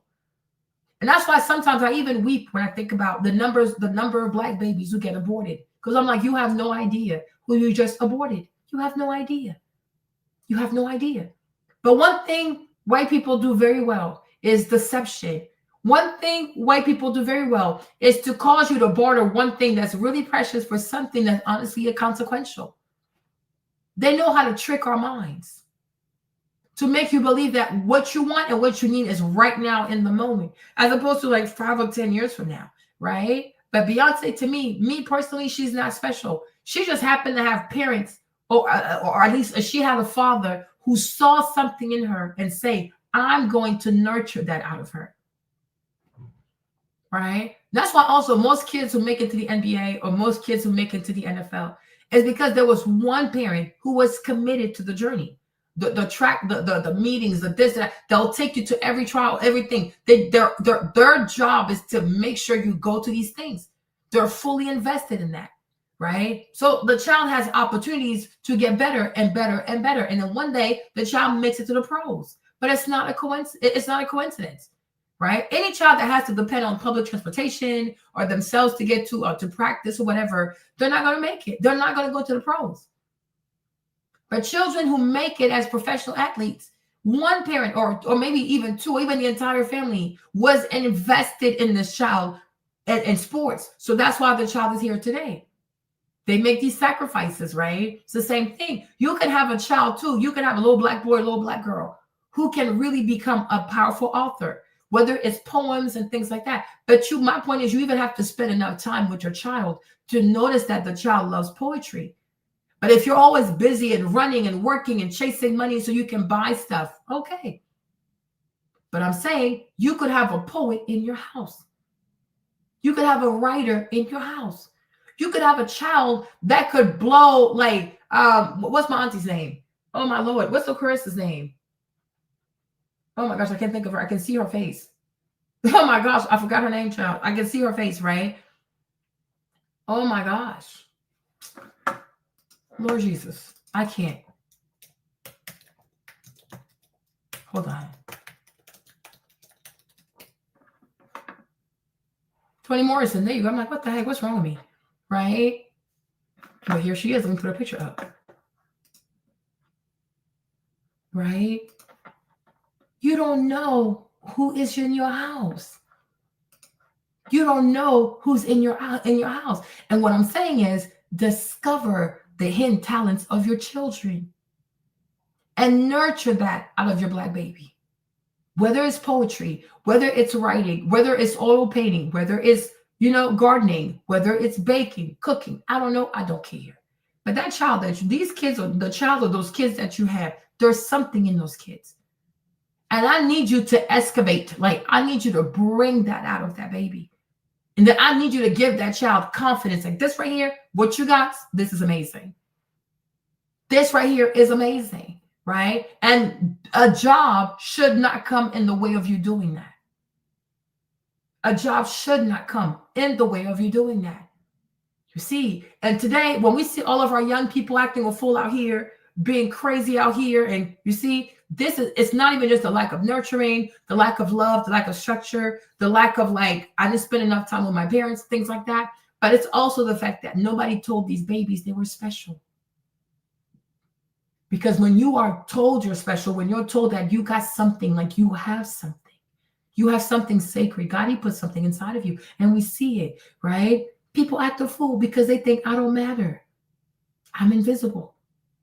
I'm seeing young little girls twerking on cars. They're twerking on the road. They're twerking in front of moving cars. I mean, I'm just seeing like people, I guess some people got their degrees. They were out there twerking, acting a fool and stuff like that, right? But once again, it's like, yeah, people can go to school and things like that. But it matters to also teach the children that you are special.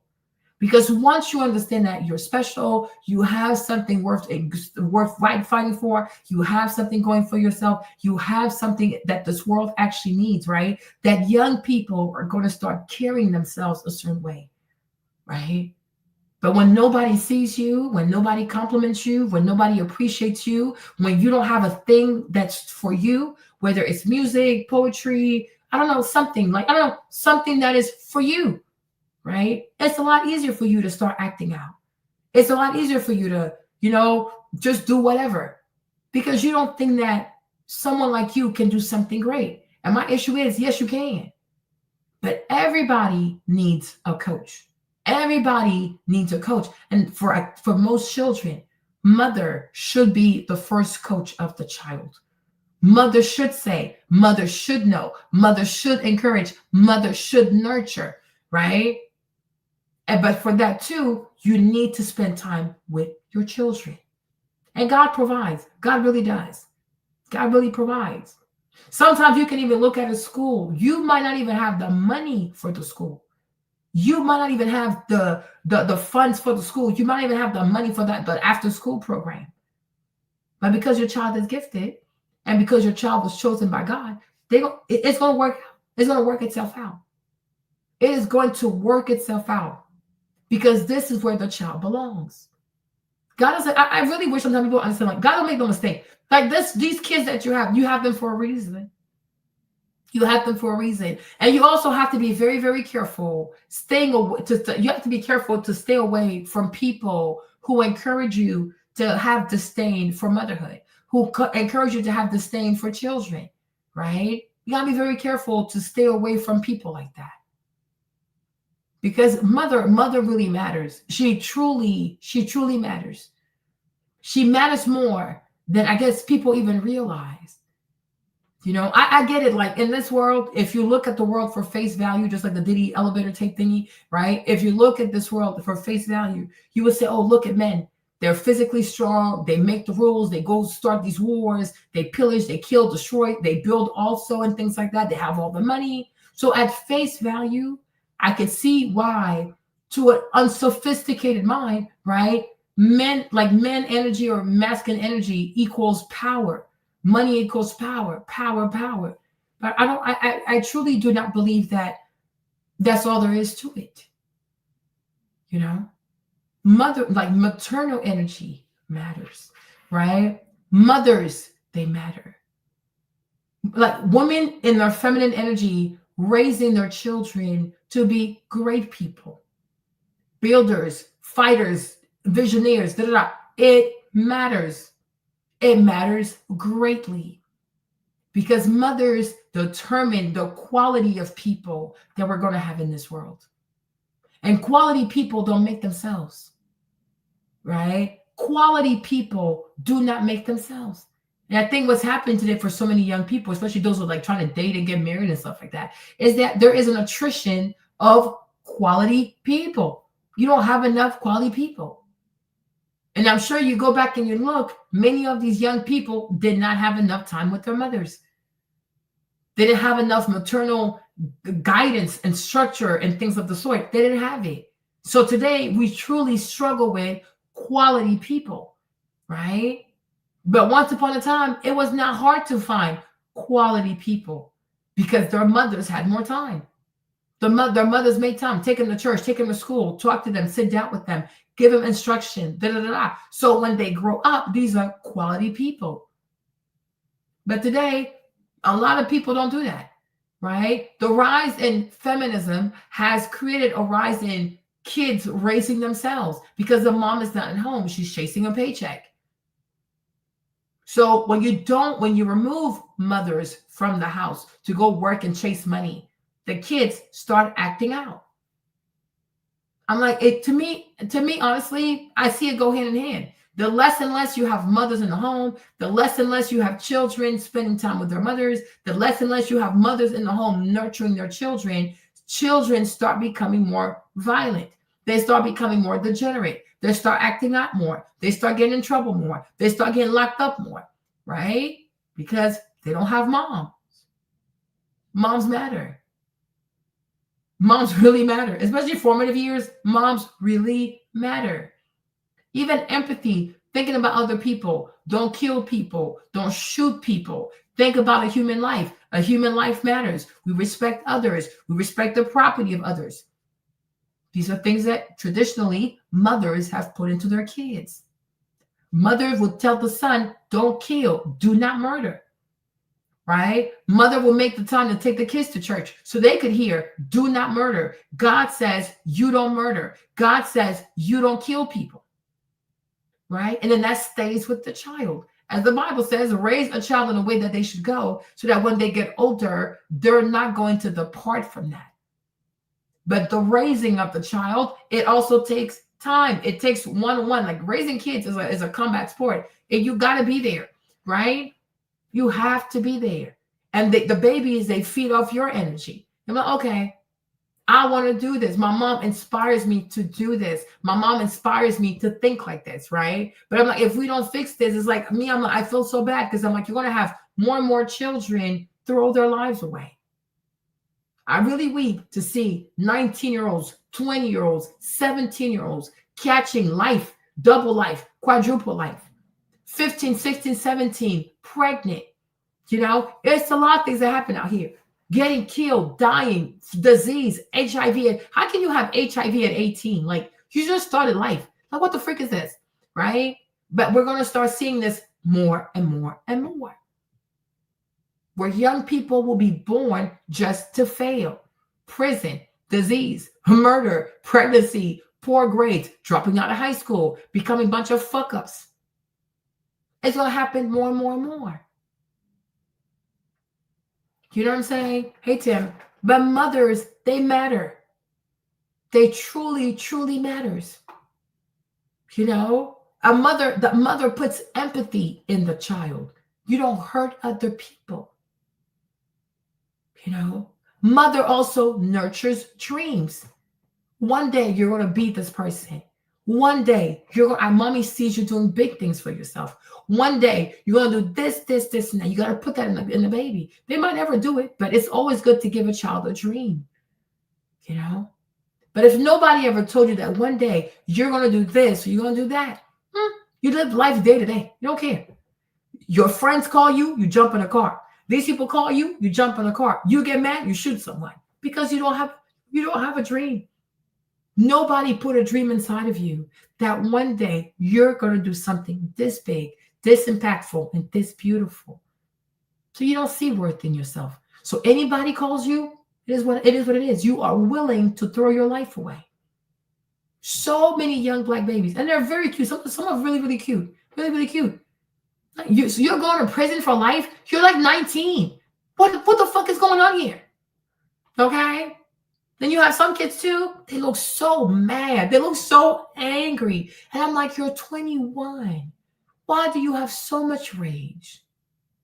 Why do you have so much rage? And once again, it's the lack of maternal availability. She's not there to talk to her kids. What is going on? Why are you so mad? Why are you so upset? Right? This to me is like, that's feminine power. Is that I teach my kids how to regulate their emotions. I teach my kids how to think their way through their emotions, right? They need the mom for this, right? Because who else is going to do it? If my child has anger problems, or if my child has behavior problems, who's going to help my child? The counselor at school? Yeah, right. Okay. The principal? Yeah, right. Okay. I got to talk to the child. Like, what is going on? Why are you so mad? What's making you so upset that you're acting out this way? Talk to me. Right?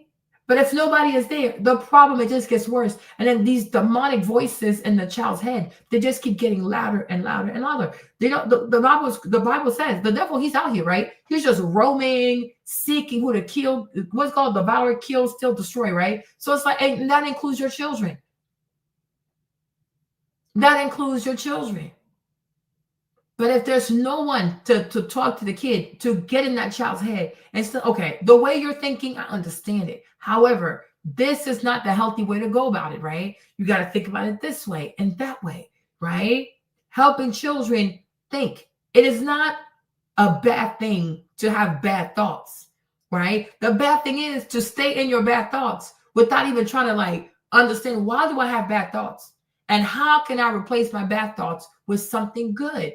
Right? We're all human beings. You can like, man, I wish I could beat up this person. It's normal. We're primitive people, huh? Living in a civilized society. So we have to constantly check with ourselves because our primitive nature, animus, it wants to come to the surface, right? So it's like, you got to help the children. I understand you being upset. I even understand rage. Even these kids who don't have two parents in the house, right? How does that affect those kids? You know, children sometimes will not talk about certain things because they don't want to make that parent upset. I don't want to say to my mom, I miss my dad, because maybe something bad happened between those two. And sometimes, even if the parent doesn't say it, children do feel like they got to pick a side. Okay. So they might not want to say it because they don't want to hurt you. But also at school, they don't feel comfortable talking to the counselor about it. You're a stranger. I don't know if I can trust you.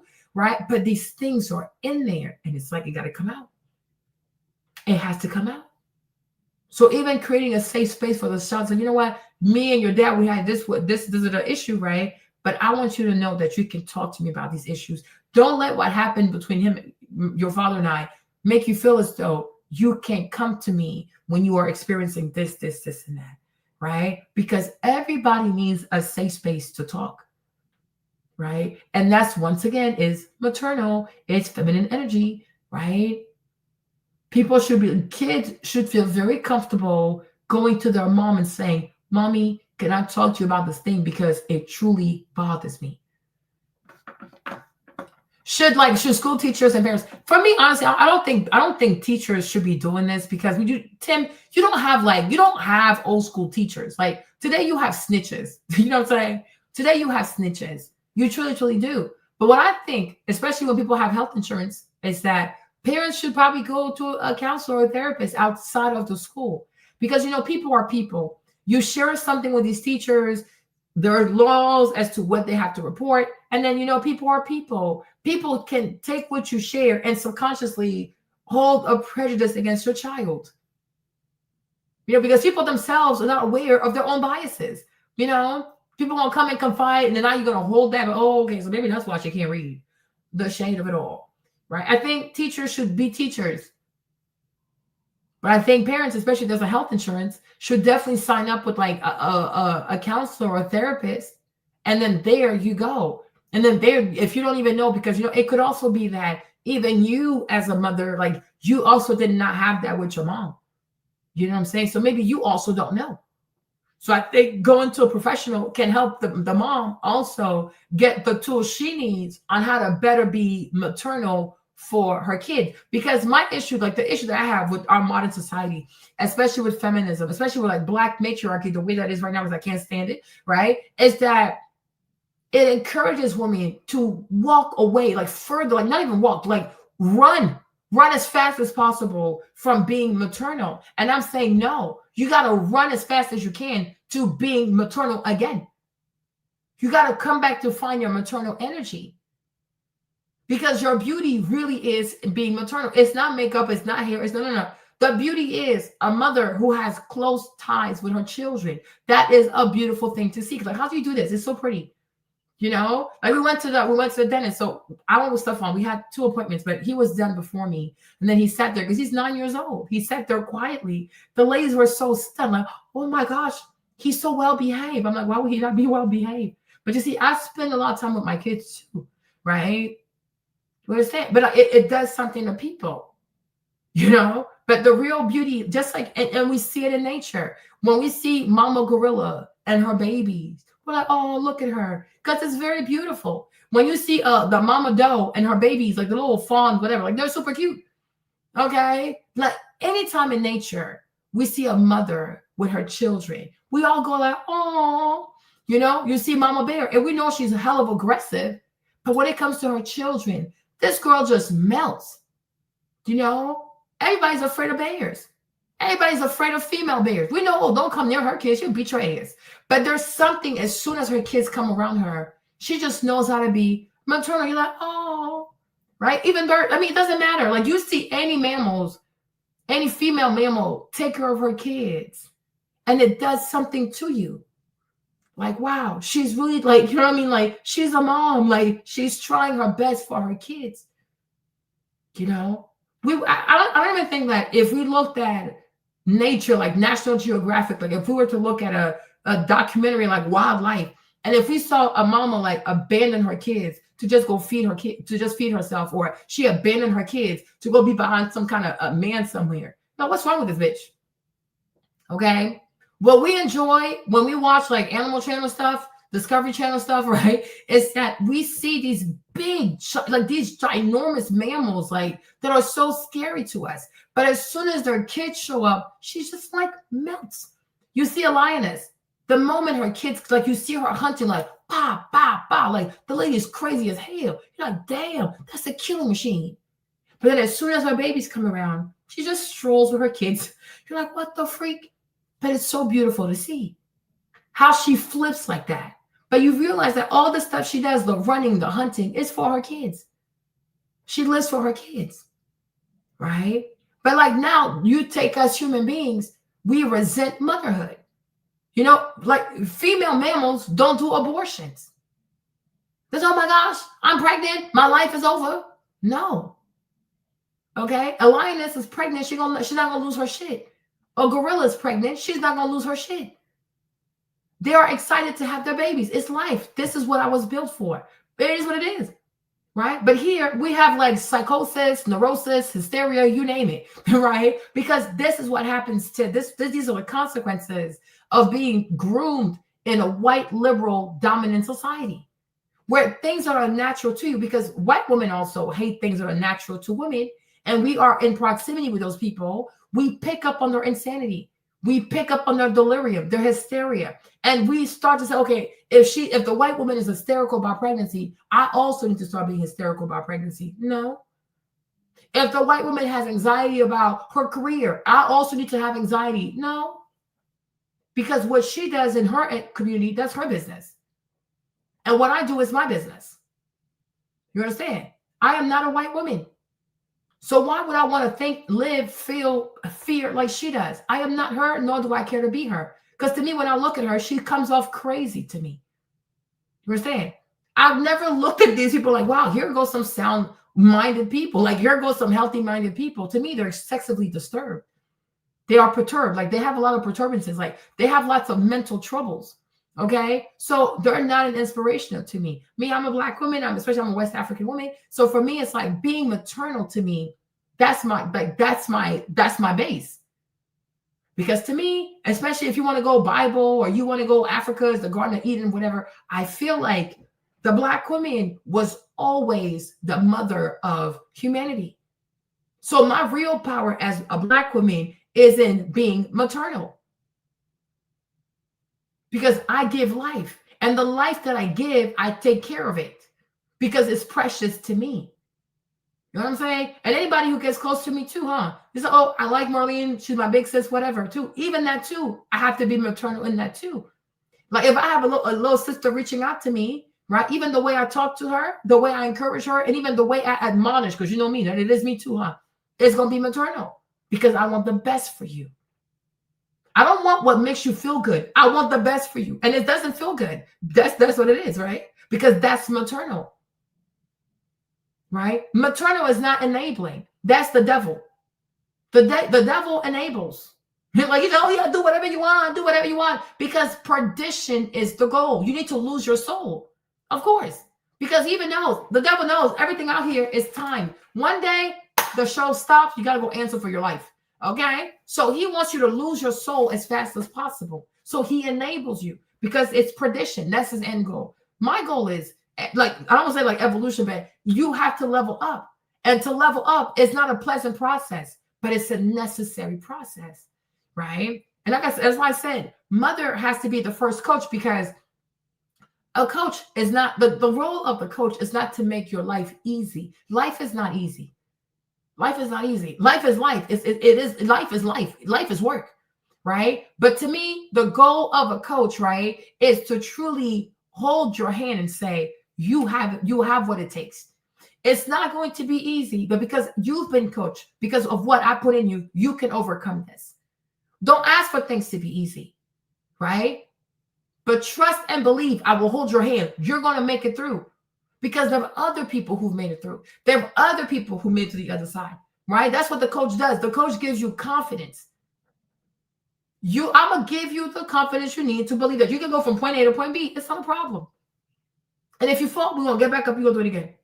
As many times as you need until you're like, okay, I can do it now. Good. That's cool, right? I feel like that to me also is maternal. We have a lot of young people today who struggle with like self-esteem, self-doubt. They fail once, they run as far as they can because they can't take rejection. They can't take failure, but you're supposed to go through that. And you have to talk to them about that. You have to ease them in the process, right? What can you do to be successful next time? What does that look like, right? Once again, helping children have a vision, right? What does it look like to be successful? What does it even feel like to you? Let's say you have this class you're taking and it's really difficult. You say, oh, I want to get a B+. Okay, what does a B+ look like? A person who studies for a B+, how do they study? What does their room look like? What does like their studying environment look like? Think, right?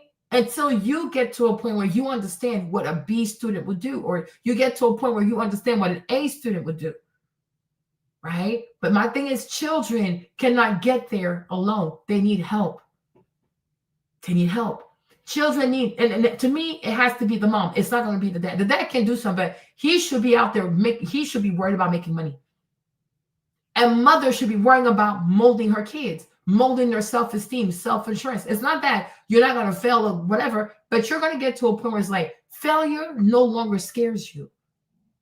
And that's when you will find your quote unquote inner magic, right? Is that failure, it doesn't scare you anymore. You welcome being challenged. You welcome failing because to you, it's like, oh, this is how I learn best. I learn when I fail. There you go. Right? That's how it goes. But that too, a child needs that because a lot of Black kids, they struggle with self-confidence. They truly do. And especially when it comes to academics, they struggle with that, right? You put math in front of them, they fall apart, okay? They struggle with that. I first said, oh, Marlene, like her daughter's going, I don't know, algebra 1, I don't know what she's doing. But I told her, even you should do it with her. Because it's not enough to encourage her, you need to do it. Do the problems with her. And if the problem also whoop your ass, she's actually going to think it's funny. So, oh, well, okay, my mom struggles too. And y'all can learn to get these problems right together because it's going to be good for you as well, right? All of that too is part of like coaching the child. Like, I am not afraid. Like, listen, I've never done this, but to help you out, we're going to figure this out. Like, let's put out some YouTube videos, right? And even that too, it creates bonding time. But my point is, you got to have time to do that. Because if you're always working nonstop too, by the time you come home, the child has algebra homework, you're tired too. You're exhausted. You're exhausted. You're a person. Like, oh my gosh, like, I can't do homework because you're too tired, right? Which is why I said earlier, like, to me, the families, they truly matter. But the problem is, if we have two people of the opposite sex who are both trying to act as if they have the same sex, you're going to have a marriage issue. Because unless two people are like homosexuals, right? If a man marries a woman or a woman marries a man, I don't think that they want to have, yes, physically it looks like a man and a woman, but in terms of energy, it's masculine and masculine. So it's giving like spiritually homosexual. I don't see how that can work. I don't see how that can work. And that house will have chaos and it's not going to last. Right? But the problem is too, these feminists have given these women the fear of being feminine. I watched a video where the man said that he was kind of given that because men have always made the most money, therefore women are oppressed. I'm like, what an idiot. What a true idiot. Let me see if I can find the video. Hold on. Let me see if I can find. And I was like, what the heck are we even talking about? Hold on, you guys. Me and my videos. I was not even be here for this long. Hold on. What is this long? What is this? Hold on. Okay, this one. Let me see. The world that we live in is not one. Where is this guy? He says, hold on. Okay, I guess it starts. I'm not done with you either, fam. You really making this claim as if the world is not structured masculinity over femininity, men over women. Do I need stats to prove this? Yes. Politically, socially, economically, women are at the bottom of the hierarchy. I think this would suffice as men being oppressors. So do you hear this boy? You see how stupid he is? So, and this is how they trigger these women. And this is how they have bamboozled Black women. There's a hierarchy. And the woman is at the bottom. You know, language like this makes you feel like you're being taken advantage of, right? Oh, society has built itself around men and putting men at the top. And I'm like, there are too many idiots that are allowed to speak today, unfortunately, right? All of us, men and women, before we got to this point where we have houses, car, electricity, running water, we used to be outside. We all used to be outside. Living in huts or caves or maybe nothing at all. What do I know? I wasn't born then, right? But people often forget that what even made men the way men are too is nature, right? The environment, Mother Nature is like a Petri dish. Everybody responds to stimuli. We're all being like we are surrounded by stimuli. So genetically, when nature acts on men, men will show up a certain way. When nature acts on women, women will act a certain way. You understand? Nature has required different things out of us.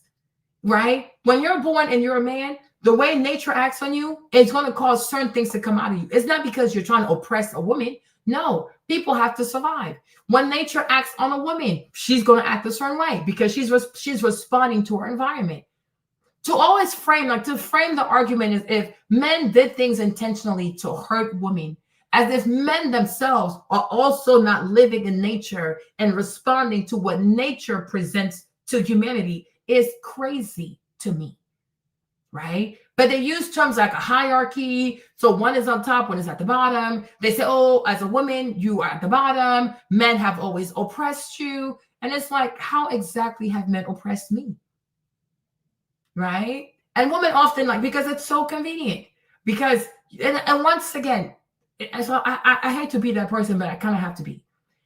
People, I think colonized, conquered people, when they're in proximity to white people sometimes, do not understand how much white people lie. White people is a lying people, okay? When you're told things from white people, I get it. At first, it sounds good, but you also have to practice critical thinking, right? But we used to be in a time in this life, in human history, where women were not as productive, right? Because there are certain things that physically they cannot do.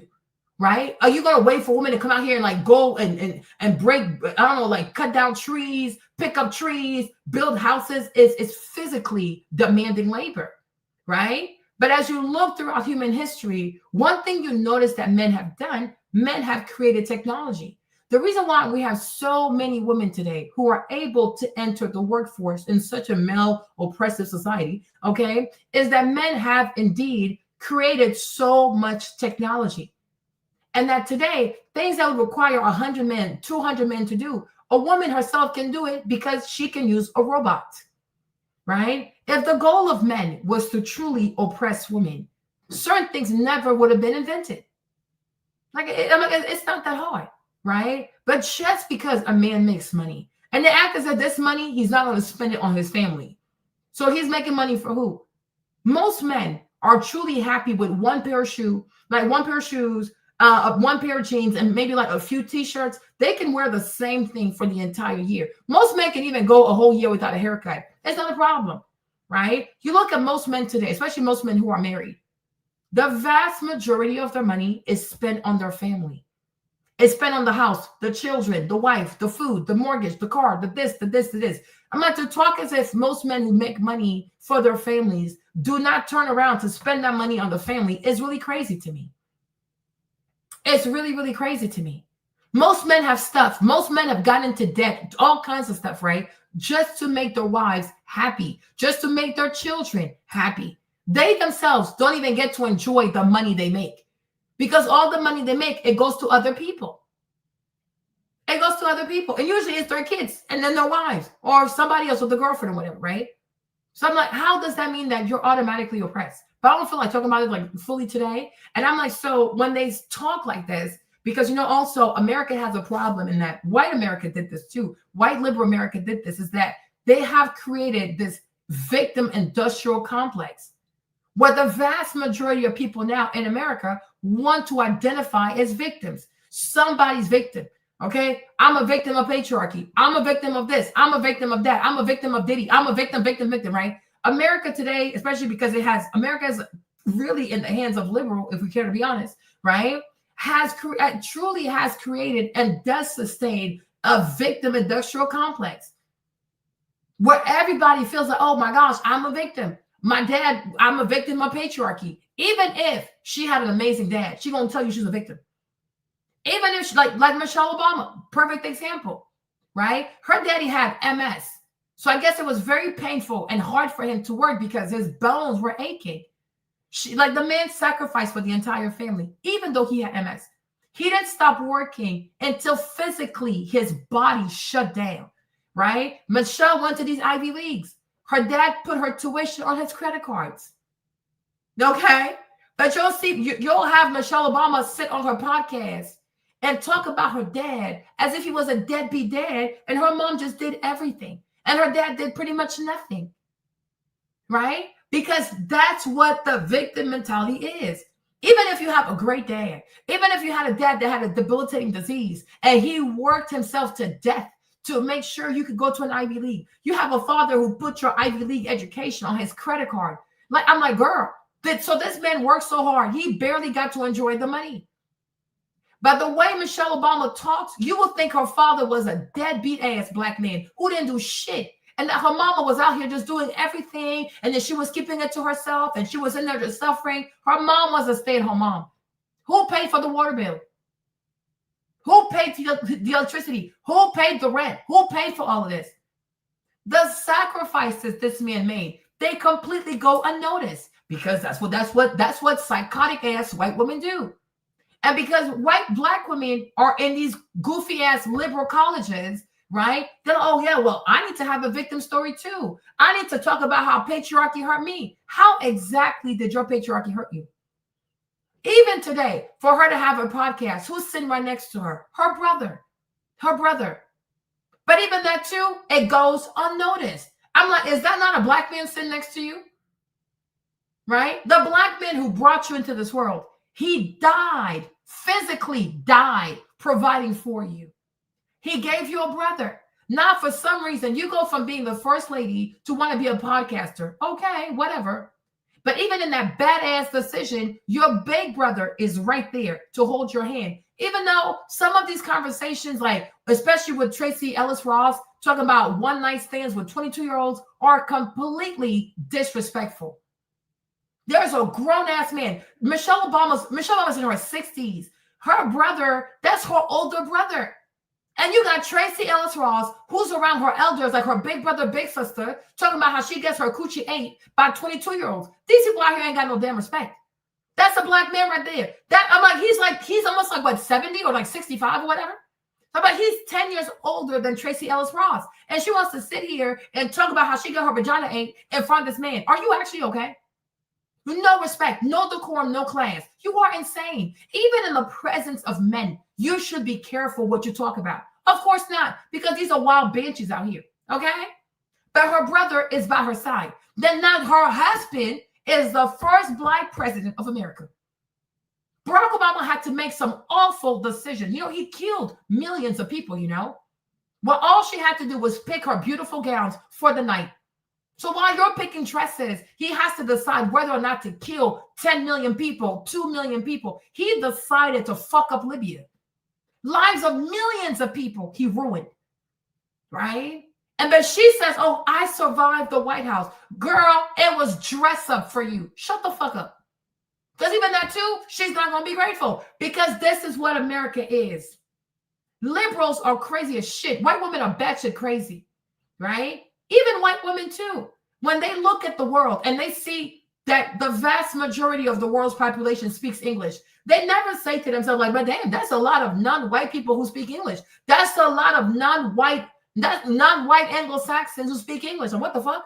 What did my man do? Right? Their white man went all around the world oppressing people, stealing from people, raping people, pillaging people to make their lives better. Sometimes you sit back and you ask yourself, between the white woman and the white man, who's actually more diabolical? And you realize it's the white woman because she never tells the white man, I'm satisfied. No, she wants more. She wants more. The white woman always wants more. And because she wants more, the white man does more evil. He does more evil because she's never satisfied. She wants diamonds. So now he got to go colonize every single African country that has diamonds. Next, she wants to have all these fancy cars. So now he got to go colonize the Middle East to get oil. She wants this. She wants this. So he's always seeking who he can destroy to make her happy. White women are a walking calamity.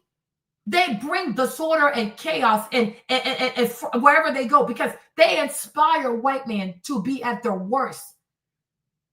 Their greed is what fuels the white man's desire for conquest. Because I'm pretty sure white men are evil, but I think they're like, okay, we have enough. We have enough. You know what I'm saying? But no, because she's not satisfied, right? You don't think Napoleon's wife could have talked him? Okay, fam, okay, we good. No, she was probably excited. Oh yeah, my man about to go conquer Russia. Yeah. right? More land for me, more land for my whatever, my castles, my whatever. Okay, cool. But look what happened to France. Okay. You can see it. It's all throughout the place. Why did Marie Antoinette get her head fucking cut off and like pew, cut that head off? Because she was greedy too. She could have told Louis XVI, okay, well, let's calm down. Like it's a little too much. No. Mind you, on top of that, she's an immigrant. She's not even French. So the first, okay, this girl from Austria, you gonna come in here and buy all this jewelry with our money, bitch? Right? But I'm saying, like, Marie Antoinette, when you think about it, what is this? Where's her face? Hold on. Okay. That's why they cut her head off. They cut her head in half. Okay. Greed personified. But she could have told her husband, like, do we really have to buy all of this? Do we need all this? I think we have enough. No, she's just as greedy. Just as greedy. You are in a foreign country, ma'am. You're not even from here. And while she's in France, she doesn't even make it her business to get to know the French people. No, she stays to herself. And she shops and she orders like there's this one necklace she had that went missing. My Lord, Jesus, girl, that could have fed all of Paris. So then imagine when the people said, allegedly, they said, I don't know if you said, I wasn't there, but they said, oh, that they told her that the French people love their bread, that they couldn't buy their baguettes, okay, their French baguettes. And she said, oh, wait, go eat some brioche. I mean, I like brioche better than bread, but whatever, right? People lost their shit. Grabbed this heifer. They grabbed this heifer and they cut her head in half. Greed. The greed.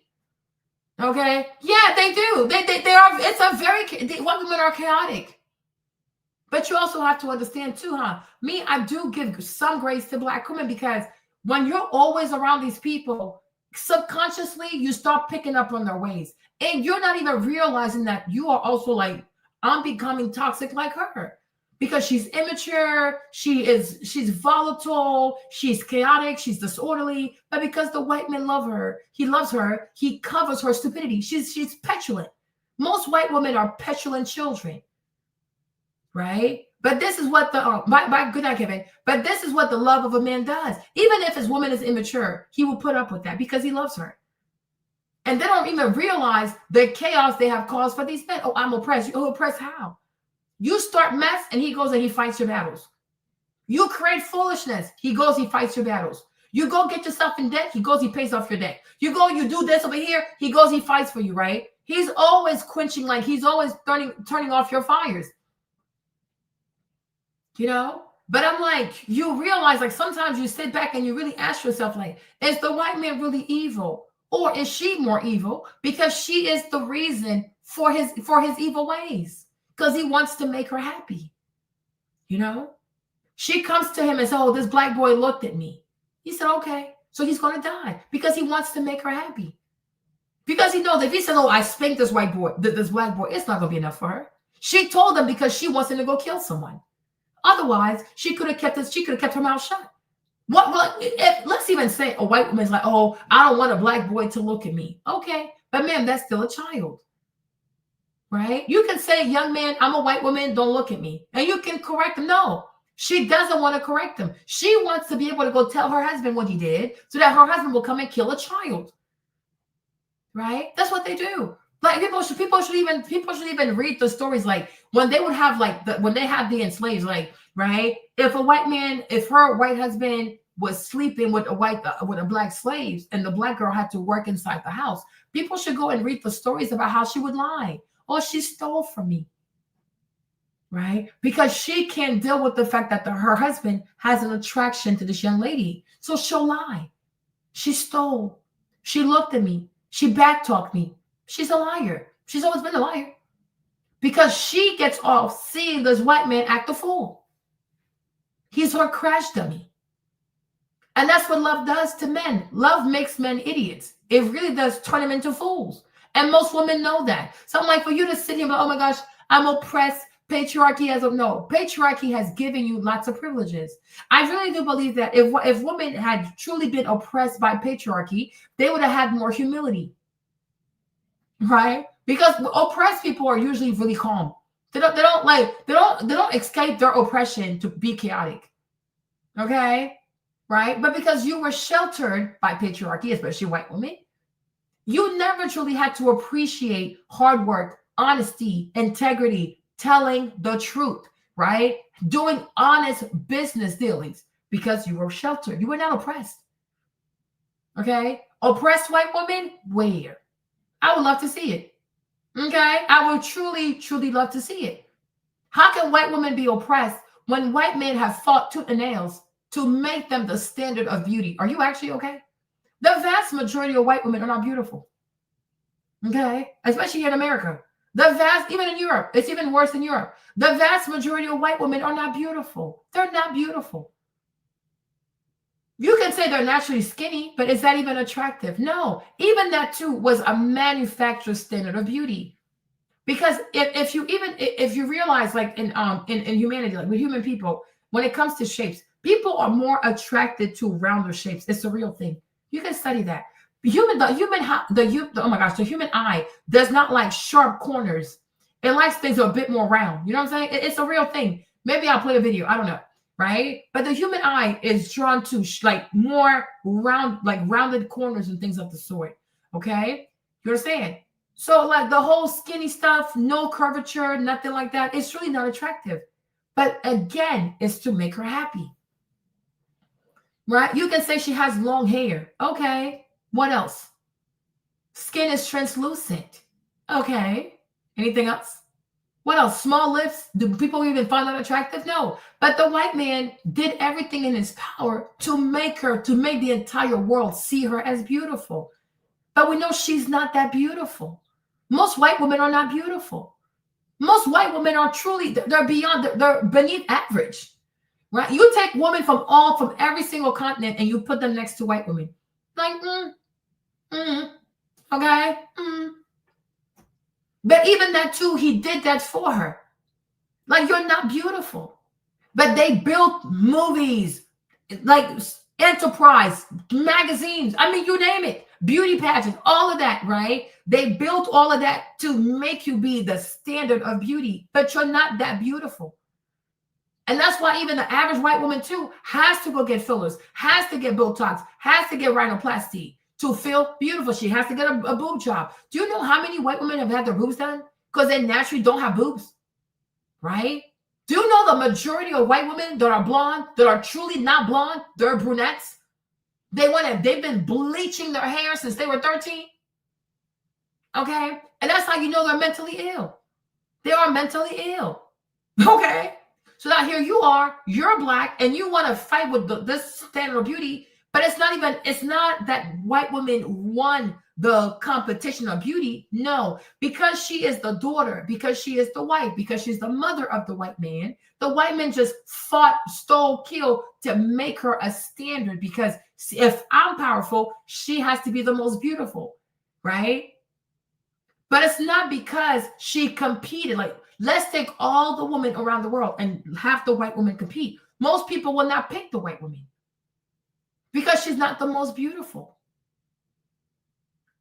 She's not, right? But because the white man says she is, because he's the biggest bully on the block. So therefore, people have acquiesced to her being the most beautiful, but she's not the most beautiful. And she knows this.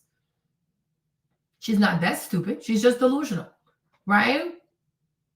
So when you also, as a black woman, decide to look at her and say, oh, wow, I hate myself. How can you hate yourself? You're prettier than her. You just happen to be the counterpart of a male group that has been emasculated, that has been enslaved. So because he's abused and he has yet to reclaim his spot, you think you're not beautiful. But if the white man was just as wealthy as the black man, the black man was just as wealthy as the white man, you wouldn't have an issue with your beauty. She is not more beautiful than you. Never has, never will. Now, you can say on a case-by-case basis, like, do you have beautiful white girls? Yes, you do. But collectively, no. No. Right? And even when you see a woman with white skin that's beautiful, she's usually mixed with something. She's not 100% white. You know what I'm saying? Like, they used to have this, they used to have this one model, like this one French model, right? Let me show you. Laetitia.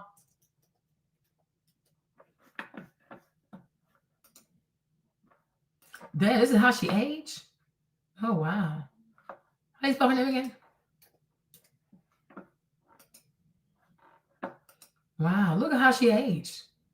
But when we were young, though, when we were young, she was really pretty. Like, I mean, look at her, damn. Okay. But people used to go crazy for her, right? Letitia. But Letitia, like, she's French, but she's from Corsica. Okay, hold on, you guys. Hold on. You know, stop sharing. Let me share again. Hold on. She's actually from Corsica. She's not like pure-blooded French. She's from Corsica. She is mixed. Right? So that gave her something, but she's not purely French, right? She's not. Now look at her now too, which is like, it's crazy. But this, I guess, hold on. Today, let's see what she looks like today. Here she is today. It's like, wow, we've come a long way, huh? Okay. So it's like, you have to understand that. She is the standard of beauty, not because she won the competition of the most beautiful woman in the world. No, she comes with the white man, his guns, his military, his whatever. So she was imposed as the standard of beauty. If like, it's easy. If you're married to a man or you are the daughter of a man who has killed people, destroyed people, you guys have all the money now. So you have the best clothes, you have the best house, you have the best everything. So because people always see y'all having the best, people say, oh yes, whatever they do is the best. And also because it's them, therefore they're beautiful. It's like, no. You remove money, you remove the, I guess, like military power, military might of the white man. Just make him a regular person. You will not find his wife or daughter to be like, oh my gosh, she's so damn beautiful. No, you won't. No, you will not. Okay? People usually like people that have some kind of mixture to them because it goes to show the mixture is a lot better. Oh yeah, that looks a lot better. Right? But you see, you'll have a black model, a black supermodel, and then you'll have a white supermodel. If we care to be honest, usually the dark-skinned black model is way more memorable because it's beautiful. It's like, wow, this is crazy. Right? People are more attracted to like these chocolate skin tones than they are to translucent skin tones. Right? These are real things. These are real things. And we even see it too, like especially like places like Louisiana, like we see it, like a lot of white men were naturally attracted to black women. And it caused white women to feel a certain kind of way. So they started passing laws like the Tion law to tell black women to cover their hair because white women just couldn't compete. Okay? White women could not compete. Because I'm like, if you're so beautiful, why do you have to pass laws? Or why do you tell the governor to pass laws to tell black women to hide their hair and hide this and hide that, right? Why don't you just compete as a white woman? Because she cannot, because she's not the most beautiful, right? What a man really looks for in a woman, she doesn't have it. People like curves. People like boobs. People like nice nipples. People like nice butts. People like a wet, warm vagina. Men do. These are real things. I'm not sitting here lying, right? People like a woman, like you grab her and she feels warm. These are things that are really natural for black women. So in places like Louisiana, they had to pass laws because these white women were not getting husbands. Men were not coming to them naturally. So once again, the game had to be rigged. So that's why I say to me, I find it very funny when white women want to sit here and tell me that, oh, they're oppressed. How are you oppressed? Everything the white man did was to give you a head start.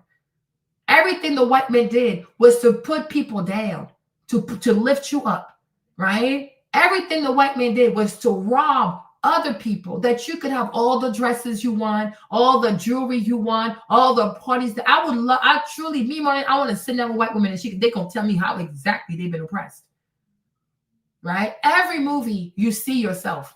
Every single movie you see yourself. In every single movie, you are the love interest. Is it not white people, white men who are in charge of Hollywood? Is it not white men who write these scripts? Is it not white men who cast these actresses? Is it not white men who give you $20 million salaries for one movie, $50 million for one movie role, 60? I mean, look at how they get paid. All of that is the white man. He decides all of that. There are some of the highest paid actresses in the world, even when they deliver a truly subpar performance. So how exactly are you oppressed? No, you're greedy. You're simply greedy and you're simply ungrateful because the white man made it too easy for white women. He made it too easy. And now he goes around being called a racist, a monster, a colonizer. Like, even me, I do it too. I'll be out here cussing out white men all day, right? But she doesn't get half of that. She might be called a Karen, right? But most white women don't carry the shame of colonization the way white men do. You know what I mean? We attack white men viciously because, yeah, that's a colonizer, that's a rapist, we go in on these people, right? And we tend to protect the women that they did it for. They do it for their wives, do it for their daughters, they do it for their granddaughters. But then these girls are going to tell you, oh, I'm oppressed. How are you oppressed? Right? You're not even that beautiful, and yet you're a beauty standard. Girl, how? Girl, how? Right? How? Most white women that are so mediocre end up being CEOs because they're given these roles. Because the white man wants her to, okay, you want power? Here you go. She hasn't earned that shit. And that's why as soon as they get hard, she starts crying. She needs mental days off. She got to go see her therapist, right? Because she's not built for this. She's just an agent of chaos. She just causes chaos. That's all she does. She just causes chaos. Give me something that they gave to a white woman and she gave it back better. I want to see, right? For everything their white daddies have done for them. They screamed, they cried, they fought. Feminism, I want to be free. Patriarchy, patriarchy. And today, most white women are into sex work. You are so like, hey, Lonnie, you would think of people that claims to be so oppressed, a gender group that was so oppressed. The moment you get the keys to your freedom, okay, you get that emancipation. You would think she's going to go into engineering, things like really challenging things, right? To make the world a better place, to prove to herself, I can do this too. No, she screams against patriarchy just to go lay on her back and play with herself for a $5 a month subscription. So no, you have not been oppressed. You have been enabled. You are ungrateful and you're greedy. White women will do anything to make money as quickly as possible. And that's why many of them go into sex work, because they're lazy. They're truly lazy. They are truly lazy. I'm like, what is your oppression? I'm oppressed as a woman. Patriarchy has oppressed me. Patriarchy has oppressed you? Are you serious? Some of the richest women in the world are white women for doing pretty much nothing. Being pretty, doing a TikTok dance. I mean, like white men have created a structure for you to do the very least and be paid the most. White men have created a structure of exploitation for you to make the most money. I'm like, you bitches are fucking ungrateful. You are fucking ungrateful. You can just do the most mediocre shit and make millions of dollars just for being basic assholes. You have no style, you have no flair, everything falls flat. But because he loves you, he will prop you up. The number of white men out here who have propped up some basic ass, vanilla ass white woman owned business is crazy. And he never gets a thank you. These women are agents of chaos. They are truly, truly agents of chaos. Right? And that's why it gets me every single time when white women want to be in solidarity with these clowns. White women are clowns. They are clowns. They are the reason why you got raped. They are the reason why you're called ugly. They are the reason why you are insecure about the way that you look. They are the reason why your business cannot succeed, because your business is a threat to her business. And anytime you surpass her, she has an emotional meltdown. So the white man, he intentionally has to sabotage your business to preserve her belief that she's a great CEO. Great CEO where? Where? Every woman, every white woman you see in the media, especially if she makes it to Forbes magazine, give it 6 months, you'll see what happens. Give it 6 months, you will see what happens. It was all a sham. It was all fraud.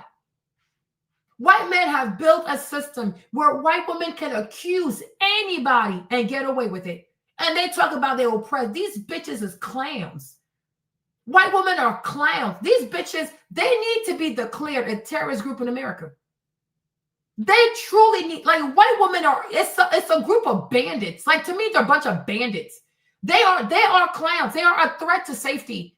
They are a threat to anybody's safety. White men have built a system. They have even corrupted their own laws, moral laws, judicial laws, right? To allow white women to lie on anybody and get away with it. And as soon as you question a white woman in her story, oh my gosh, you're victim shaming. Oh my gosh, misogyny. Okay, my girl, shut the fuck up. I'm asking a question, bitch. It's called critical thinking. Okay? Exactly. This is what they do. So I'm like, why would you ever be in solidarity with these clowns? Okay? The vast majority of the stuff they have was given to them. They can lie as much, oh, I worked hard for this. These bitches don't work harder than nobody else. White women don't work harder. They don't even, Chinese, and even if you want to say, okay, fine, black people are lazy, no problem. But can no white woman sit here and tell me she works harder than a Japanese, or she works harder than a Korean, or she works harder than an Indian woman? No, she does not. No, she does not. And she knows damn well she does not. You don't, right? And that's why they always want to be known for being beautiful, being the skinniest, having a podcast, like the most basic shit. Okay? Shut up. Like, truly, shut the fuck up. Shut the fuck up. And people don't tell white women enough to shut the hell up. And if anything, go say thank you to your white man. Because everything out here, like the rest of us out here suffering, he made us suffer for you. He has invested so much money in marketing, all kinds of things to make us hate ourselves and for us to look up to you. You owe that white man so fucking much. But the problem is most white men too, small penis, small courage, always emasculated. Otherwise, a lot of these white men should say, girl, shut the fuck up. You wouldn't be here without me. But a lot of white men too is some bitch ass dudes. They bitch ass. Okay? That's why, how can you sit here, you give this woman everything, and she goes around telling people that you're oppressing her? Is she okay? Right? And they have all this built up anger because they're not being appreciated, so they want to come and pounce on black people. Get the fuck out of here. And that's why that goofy white man tried at Stefan's school, and he had to be handled. Then his wife tried to jump in. Oh, baby, she had to be handled too. I don't feature white people in my life. I guess Toni Morrison and I are both Aquarius, but like she said, I don't live my life for white people. I don't feature my life for I don't feature white people in any of my movies. No chapter in my life, no movie in my life. I do not feature these people because I understand, like, true freedom out here, or true liberty out here, it comes from being autonomous of white people. Want nothing from white people. Do not want anything from them, right? And the more I have gained consciousness, the more intent I have been on being blackity black. I will not wear fake hair. I will not do all kinds of weird things. No. I will show up unapologetically black. I am prettier than your goofy ass white woman. Okay? No. Bunch of lies. The same people who had Serena Williams and all these other black women questioning their bodies are now the same people who are okay with men dressing as women, or this, like, not all of a sudden they don't mind women being muscular because the whole time you wish your body looked like that. They're a bunch of haters. There are a bunch of haters. I don't even think that you can even peacefully coexist. I guess peacefully, but like sincerely, I don't think you can sincerely coexist with white people. Because they wake up every single day to make you hate yourself. They want you to question yourself. They want you to question your self-worth. They want you to question your intelligence. They want you to question your beauty. They want you to, just live a life where you're constantly living in self-doubt. That's what they want. No, I will not. You are insane. You are truly insane. You are truly insane. You're like, when you're black, for the most part, when you age, it's like as you age as a black person, you're going to get more beautiful because you're black. It just gets prettier. And they want you to question that, even though they know when they age, it doesn't look good. But they have the audacity to try to make you doubt how you look. Are you okay? Are you truly okay? They hunt you down for your stem cells. They hunt you down for your DNA, but then they want to call you ugly. No, this is what they do. They love to harvest or sow insecurities inside of people, and then they want to come and harvest your money that you can try to buy self-esteem, buy status, buy. You cannot. I don't need to buy status from a people I have no respect for. I don't respect you. So how can I come to you and buy status? You ain't got shit to give me. Maybe the truth, but that's not even a thing you'll ever do. But I'm like, why would I ever want to buy status from white people? What do I want? The status of a barbarian? The status of a colonizer? No, I'm not interested. You weirdo. Leave me alone. Leave me alone. And that's why everything they say, I've said this. Anything that comes out the mouth of a white person, you have to learn to believe the complete opposite. Whatever they tell you, practice critical thinking skills. Because you have to, like Sarah said, they don't have status. Like, what status do you have? Being vulgar? Like what? Being violent? Denying human rights to other people? Being selfish? Only thinking about yourselves? Right? The truth is not in these people. And because of that, they are a threat to everybody else. You got to be very, very careful. You have to learn to live in a predominantly white society without behaving like a white person or without even listening to white people and their lies. You have to learn how to do that. That's exactly what Toni Morrison talked about. You don't need to live a life where your life centers around white people and what they believe and what they're upset about and what they complain about. No one gives, me, as far as I'm concerned, I don't give two shits. Because I truly, when I look at the world and I see how much privilege white women have, and I know they haven't worked for it. They might have bitched for it. They might have cried about it, complained, and do what they usually do. It's like throw a tantrum, right? But they haven't really done this. Colonizing, taking land, enslaving people, all of that. It was the white man. They didn't do anything. They just had babies. And she didn't even have to feed her babies. Right? Because even that too, he was protecting your titties from sagging. So he made the black woman feed your babies. And even that too, he still doesn't get a thank you. You didn't have to cook. How many centuries in America did most white women not even have to make an omelet? That's why they don't know how to cook. They don't even know how to season food. And mind you, they have aisles of seasoning at Walmart. These heifers never lose themselves somewhere in the aisle. Like, you know what? This sounds interesting. It does say chicken. I wonder, it might work on chicken. Right? Most black women in America, stopped being maids around the 80s. Think about that. You in the 80s, you still had black women being maids to white people. And you think she's paying that salary? No, it's the white man. He is paying the salary so that she don't have to cook. She don't have to clean. She don't have to raise children. And then she has the audacity to tell the white man, oh, you're oppressing me. How is he oppressing you? Right? If it's not until very, very recently, most white women were not obese. Because during the day, they could work out. They could do their exercise with Jane Fonda. What's the other one with the curly hair? I forgot his name, y'all. Oh, my God. What's his name again? The guy with the curly hair. Hold on.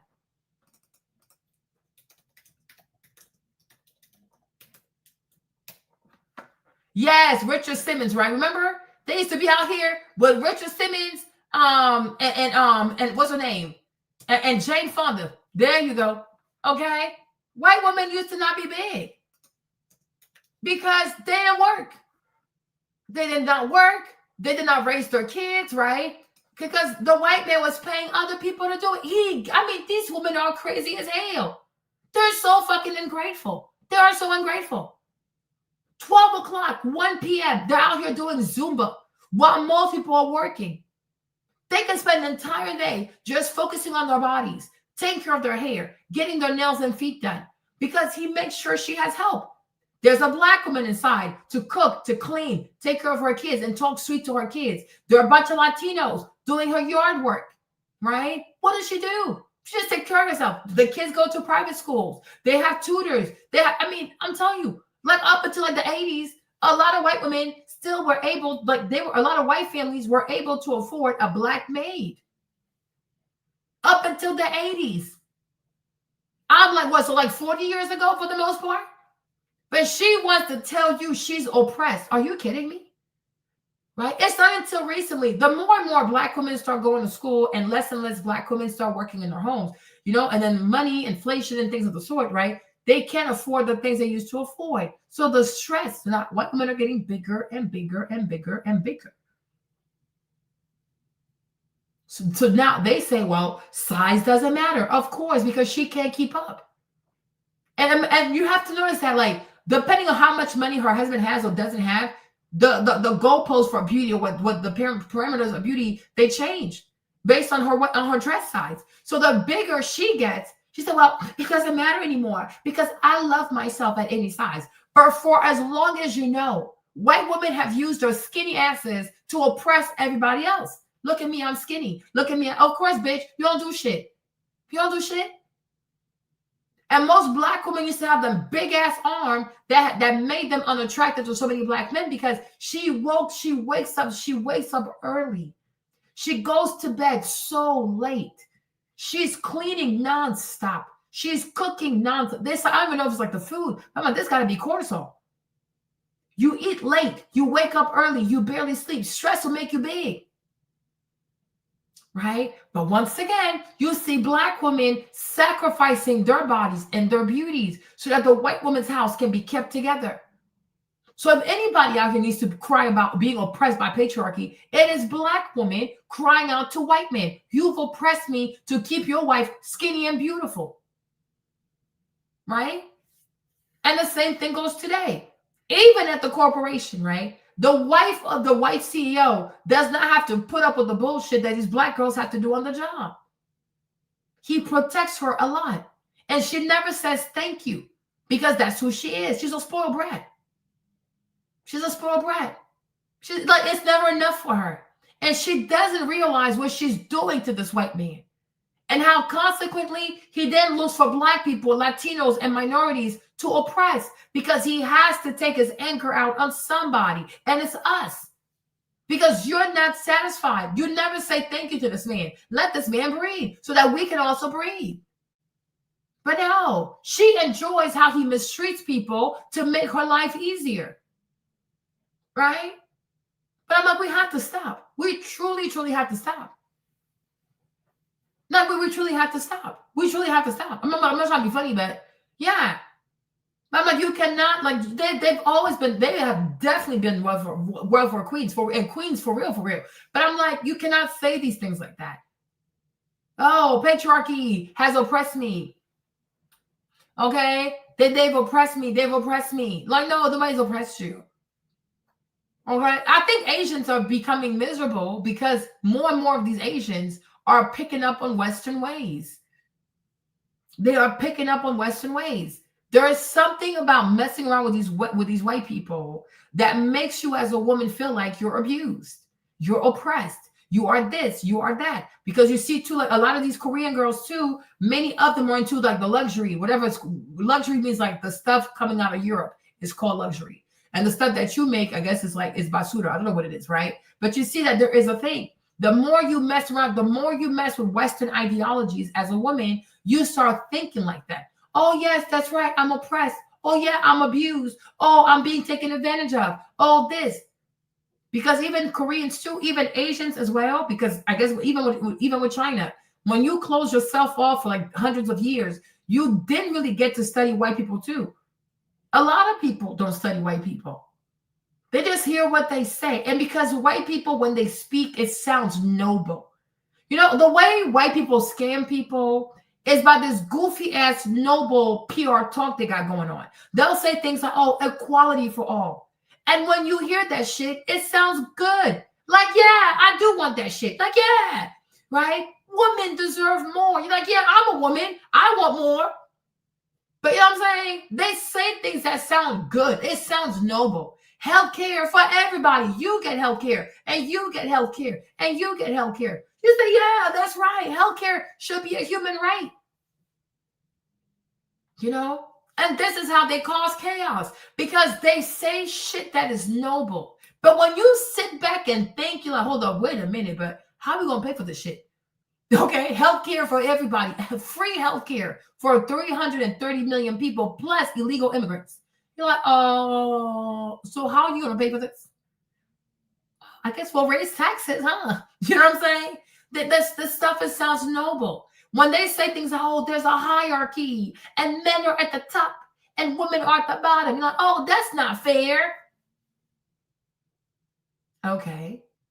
But the thing is, you got to push and ask, just because something doesn't seem fair, does that mean that you're oppressed? Right? Because in a family, a two-parent household with the kids, there's a hierarchy. Kids are indeed at the bottom. Kids are not decision makers, wump, and of course they're not going to be. They ain't got no money. They don't have money. They're children, right? So they're children. They're at the bottom. But does that mean that every parent is abusive because children are children? No. You have great parents, but the child is still in a child's place. You are at the bottom. But one day when you get to be a parent, you'll be at the top of your hierarchy. Doesn't make it unfair. It's life. Not everybody can be at the top. But just because you're not at the top, does that mean it's unfair? No, really. Because sometimes also we have to say, if you are at the top, you're more exposed. People see you first. So the wars, the stress, the whatever that comes with being at the top, right? Do most women want to deal with that? Like, no, probably not. You know, there's also safety in being at the bottom. Like, hey, people don't see me. I don't have to do all this pressure, but you, because you're at the top, you have like they say, heavy is the head that wears the crown. But the way these goofy ass whites talk, you would think that, oh my gosh, no, I want to be at the top. Because they're telling you the bottom is unfair. But is it really unfair? Or is it that in certain situations, being at the bottom is protection? Because do you really want to deal with everything that comes with being at the top? No. It's just like working a 9 to 5, right? They'll be like, oh, you got to have your business, be a CEO, be a boss. No problem. But being a boss means you don't sleep. You're on call 24/7. All these fires, you got to turn them out. It goes good, it's for you. It's bad, you also got to take the L, right? People never talk about that side of having a business. They only want to focus on, oh, I get to call myself a boss. I get to say I own a business. Yeah, sure, whatever. But there's more to running a business than the glamorous side of wearing a suit and Christian Louboutins and putting your feet on the table. No. It's a lot more. You got to worry about payroll. You got to manage people. You got to compete with other people who want to take your stuff. Like, it's the marketing. There's a lot that goes into being a business owner. When you are employed by a business, listen, you go in, you do your job. If it succeeded, don't. Listen, God pay you. When you clock out, you don't have to worry about how the boss is going to make payroll. You don't have to. So sometimes being at the bottom, is it automatically unfair? No, it depends. But what these goofy ass white women have done, they have told a vast majority of women, as including women of color, who have been systemically oppressed by their white society, that, oh no, it's your man who's oppressing you. Girl, what? Who told you that? Okay? Who told you that? Right? Me, Marlene, honestly, my dad hasn't oppressed me. My dad has been, I can't say there have been times I felt like my dad was mean to me. Yes. My dad has spanked me before. Yes. Now, I think that's mean, but he could say it's discipline, right? But oppression, like my dad woke up every day to ruin my life, it was not my story. And it has never been my story. My husband, oh, he oppresses me. No. That he wakes up every day to oppress me? No, he has things to do. Okay? No, I'm not oppressed. I've never been oppressed. Now, what I can say is, because white society, because white men have limited how far my dad could go, therefore my dad was not able to give me more, right? Same thing with my husband. Because he's Black, it might be harder for him to get certain positions at his job or get certain promotions. So that's going to impact my quality of life. But whatever he cannot do for me, him or my dad or whatever, right? It's not because he doesn't want to. It's because he lives in a predominant white society that refuses to see Black men on top of white men, even if they're deserving, right? So therefore, it affects what he can do for me. Hey, Diana. So the real oppression in my household is white oppression. It's not the Black man. They are fucking crazy. As if the Black man can step into America and do whatever he wants, work wherever he wants, owns whatever he wants, make as much money as he wants. No, the Black man himself, there's a ceiling over what he can and cannot do. because white people control everything. They even control whether or not you can make bail. Okay? So no, I am not oppressed. But I am oppressed by white society. Yes. Because as long as they can't see past color and let people actually get what they deserve, if they work hard and they're qualified, it affects how much money my dad makes. So that it affects how much money he can give me. Right? It affects how much my husband makes. So that it affects how much money, oh my God, it affects how much money he can give me. Yes. That's what my oppression is. It's coming from them. It's not coming from him. Right? And then also, if they make it hard for him or my dad, it doesn't matter, dad, husband, whatever. If they make it hard for that black man to achieve his goals, his dreams, even though on paper he has everything, they say this is what you need to make X and Y of money. But then they're sitting here playing games. Oh, I don't think you're ready for this. Oh, maybe next month. Oh, you know what I'm saying? Because on paper, you can have everything. White people say, this is what guarantees you this amount of money. This is what guarantees you this title. But then to get white people to stand beside what they have promised you is the hard part. Right? And so what I have come to recognize from these crazy people, right? Exactly. And not even just for you to fail, Lonnie, for you to be frustrated. So, and then when a man is frustrated, he comes home and then his wife might feel his frustration.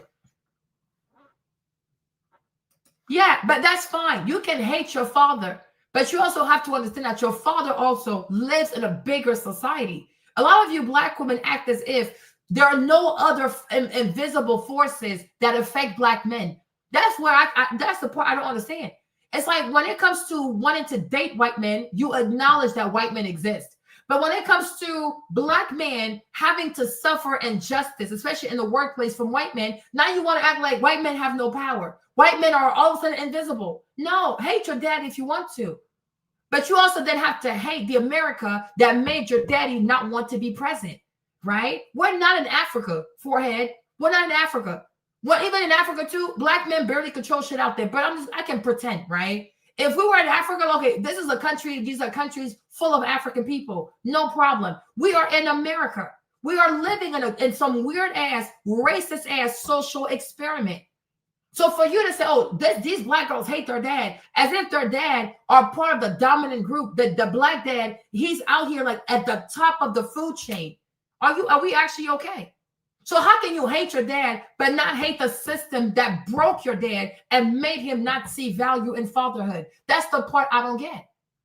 That's the part I don't get. Like, we're not living here independently, like, oh, we're just here and we get to decide. No, everything we do, everything we earn for the most part is because we are allowed, right?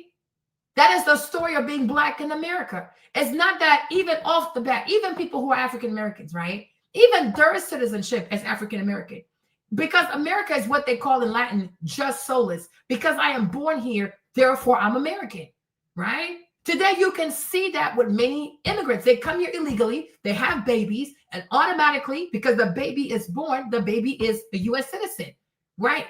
But when it comes to people who are black, especially African Americans, right? Their jus solus was denied for how long? That you even now you play in their face and say, oh, let me write the 13th, 14th Amendment, which to me, honestly, are unnecessary amendment. Because the moment you are born here, you're a U.S. citizen, right? Because the white people who are from here, do they have to go through an amendment to be U.S. citizen? So when you write 13th, 14th, 15th Amendment, to me, you're playing in my face. It's the same. It's these, let's call it optical games they play with people.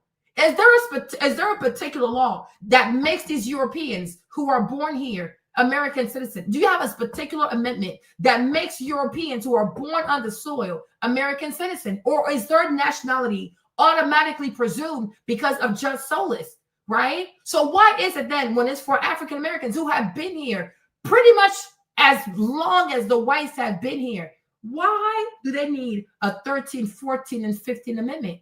If it's not that you want to reinforce that one is the real people and another is adopted into whatever this goofy experiment is.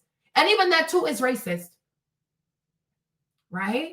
Because today, any immigrant can run across the border, 9 months pregnant, have a baby right there somewhere in Laredo, Texas, and boom, that baby is a U.S. citizen. Is a U.S. citizen. But you think about the emotional, physical, psychological, financial torture they put these enslaved Africans into to have what now is so easy for anybody around the world to have. How the fuck is that fair? And how the fuck are we going to sit here and act as if they're not like spiritual consequences, spiritual residue, spiritual toxicity from so much abuse that is honestly unnecessary? Because now you're giving it to pretty much anybody. That even when Trump talks about taking this thing, 14th Amendment to the Supreme Court to talk about birthright citizenship, people are losing their shit. What do you mean you can't be born here and be automatically a U.S. citizen? What the fuck you mean? That's why I agree with Trump. Because what it took millions of people to die for should not be easily given to immigrants. I don't agree with that shit. I do not believe with that shit. Like, nah, there needs to be a new civil war, and then all these Latinos need to fight in that civil war, and then they can have just soldiers too. That's it. They need to have a specific amendment for these people. Okay, that's it. You need to earn your keep. You want to come to America known as a racist country? You don't get to ride the coattails of enslaved people. You need to fight your own battles with these white folks so they can hate your ass too. There you go. Because anybody who opposes white people, they make sure to make your life a living hell. And the thing about these white-skinned minorities, they don't want to oppose white people directly. They want black people to do it. So that way, white people are not going to be mean to them because they know white people never forget, right? And once you oppose the white man, he will hold that against you forever. And he will make you pay for that, which is why you see what goes with Black America, right? But these Latinos, these whatever, all these white-skinned people, they need to oppose. Like, they need to have this right there with white people. It's enough. And that's why black people cannot fight for them. They also need to go fight white people for themselves. That's it. Because it's enough of always you fighting white people for other people. Because the more you fight white people, the more white people will make your living hell. White people is a people who hold grudges. They don't forgive. They never forgive. They might act like, oh, I'm okay with that now, then okay. Every chance they get, they're going to fuck you over. Right? So like, no, these people need to go fight these white folks. That's it. They need to go with these white people. Go do it. You want something, go get it. The same way enslaved Africans had to go get it. You need to go get it too. That's it. And nobody black should make it easy for them. They need to go get it. They need to see what white people are made out of. Because as long as black people always step up in front, you are shielding these immigrants from seeing who white people really are. Because white people play a sick game. To black people, they show their demonic asses. But to other light-skinned groups, they're like, oh, we're loving, we're nice. This is what they do because they're narcissists. They're bipolar. They have multiple personality disorder. They're one way with black people. They're a whole different way with other immigrants. So they can make you look crazy. They can make you look crazy. They want everybody. That's why people don't understand sometimes. That's why many immigrants will come here and look at African Americans as if they're crazy. Because it's true. Because that's what white people do. You're like, why they're always so mad like this? Because most people don't see the aggression. Most people don't see the microaggression. Because they themselves had to go pow, pow, pow, directly oppose white people to get their stuff. Because you come to America, you can put your kids in a school. These are all things that African Americans have died for. But you don't know this. Oh, they're so nice. They let little Punjab, they let little Ming Lee go to the school, okay? Oh my gosh, they get free education here. And you think, oh, white people are just so generous. Why are these blacks so mean to them? Right? Because you don't know. Because you never have to directly oppose the people. I think for most Asians and South Asians, when they truly see the faces of white people is when they start having businesses. When they have to go get bank accounts, loans, get a commercial property and things like that, right? They're like, oh shit. That's why they only can go to certain places to have commercial leases. And they start to see it, right? Or like even high education. Okay, like, little too many Asians here. We don't want y'all here no more like that. They're like, oh shit, like you don't want us here? Like, no, there's too many of y'all. right? But initially, they don't see it. So you're looking like, why are these black people so mad like this? Why are they so upset like this? But these are the sick games that white people play because they're narcissists. They'll be nice to one group and they'll be very mean to another group. So depending on who you are, you see a different side of white people.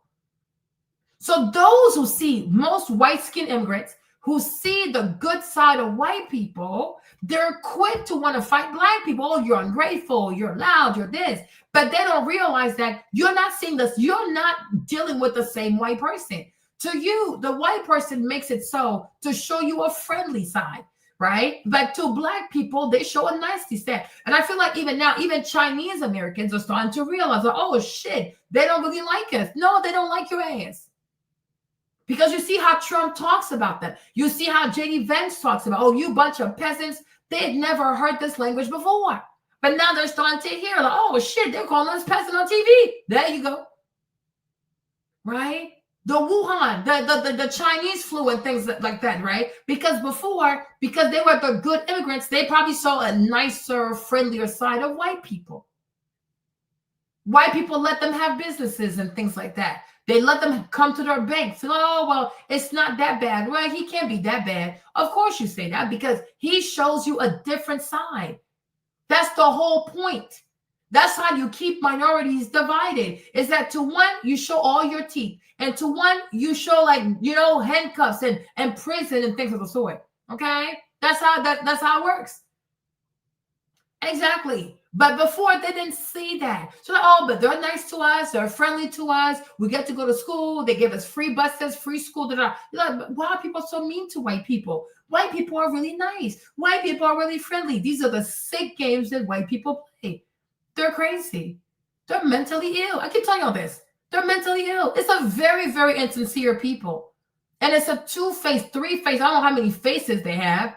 But they go here, they show one face. They go over here, they show one face. They go over there, they show a whole different face. They have multiple faces.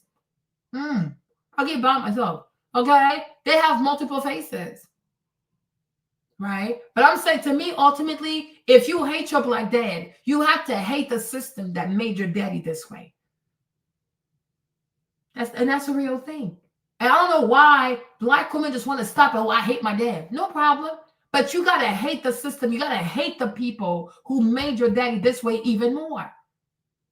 Because before he was your dad, he was also a little boy. Right? Before you were even a thought, like he was also a black boy in America. He was a black teenager in America. He was a black young adult male in America. Your daddy did not just drop out the sky being your daddy. He is a human being. He was born in a racist country and he experienced certain things. And that probably broke him. It probably broke him. This is what they do. They break people. And then they make your family hate you because your family just wants to just look at you as if you're not a citizen of a bigger racist machine that thrives on destroying you in order to protect white men and their jobs, right? Just like labor unions. Labor unions were created to keep black people from being employed. But imagine a black man who can't feed his family. Everywhere he goes, they say, no, no, no, no, no, no, no, no, no, no. Because they got to keep the jobs for white people, for white men. White men have to get hired first. It's not because they're better. It's because they're white men. DEI has always existed in this country. They're called labor unions. Okay? But white people love to rebrand a thing. But this is what they do. They just don't want your ass to do it. Because they know how they got to the top. By preserving tribal supremacy. There you go. You know what I'm saying? Exactly, forehead. Because we have to, like, even me, I told you about my mom, right? I said, oh, sometimes my mom gets on my nerves. Okay, I said that. I even said I think my mom is a narc. No problem. But it would not be fair also to not say that. My mom grew up a certain way, and I do believe that affected her. My mom is not a bad person. She's not a mean person. She can be very sweet. She can be really awesome, but she cooks with the way. She's very beautiful. My mom's very beautiful. She's really, really gorgeous, right? But the narcissism, or she gets on my nerves sometimes, that is not the entire story. Like, that's crazy. Nobody is 100% bad. Okay. But our parents, before they were our parents, they were somebody's child too. And that affected them. Then they were teenagers, whatever happened there. Then they were young women, whatever happened there. And then one day they became our mothers. Right. And then you also have to look at marriage too, how marriage affected her. Like, was she happy? Was she not happy? What the fuck do I know? Okay. So all of that, it makes your mom. Your mom is not just a being that just dropped out of heaven. Oh, I hate my mom. Sure. But even that to me is a lazy way of looking at it. Right. Because you know what I'm saying? To me, it's also very lazy. But I'm like, people, our parents were young people before they became parents. Our parents were children before they even thought that, oh, one day I'm going to have a child named Marlene. Like, you know what I'm saying? And all of that, you got to consider everything before you indict a person. Right? But I told you, my own mother-in-law, her daddy was one of the few black men to have a master's, maybe a couple of black men in the Memphis place to have a bachelor's degree. And even with a master's degree, he had a master's. And even with a master's degree, white people, white men would try to force my mother-in-law's father to be a janitor. I'm like, do you see what that does to people? How are you not trying to create rage in somebody? And the vast majority of the white people in the town don't even have a bachelor's degree. You see, and this is what I call not just racism. This is this goofy ass microaggression that white people do to black people. How can you ask somebody that has a master's degree to be a janitor? Are you stupid? Right? Because they still want to humiliate you. Like they still want to bring you down. Like you work so hard to have a master's, but they want you to feel like you're still a nobody. Some goofy ass illiterate can't read N-word. No. You understand? And they made his life a living hell. And I can only imagine how that affected his mood and how he treated his wife and his children. I can only imagine. Because back then too, you don't have a therapist or somebody to help you process your feelings.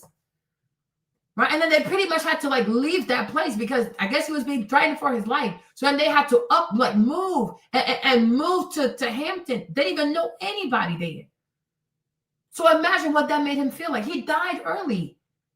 I mean, he had diabetes, but I'm sure like all that stuff, like it was sad. Like, I have a master's degree and I can't even apply for a job where that requires a master's. No, they want you to be a janitor. But then you'll see a goofy ass white boy with a 12th grade education and maybe a 2.5 GPA. They want that goofy bastard to be your boss. White people are fucking evil.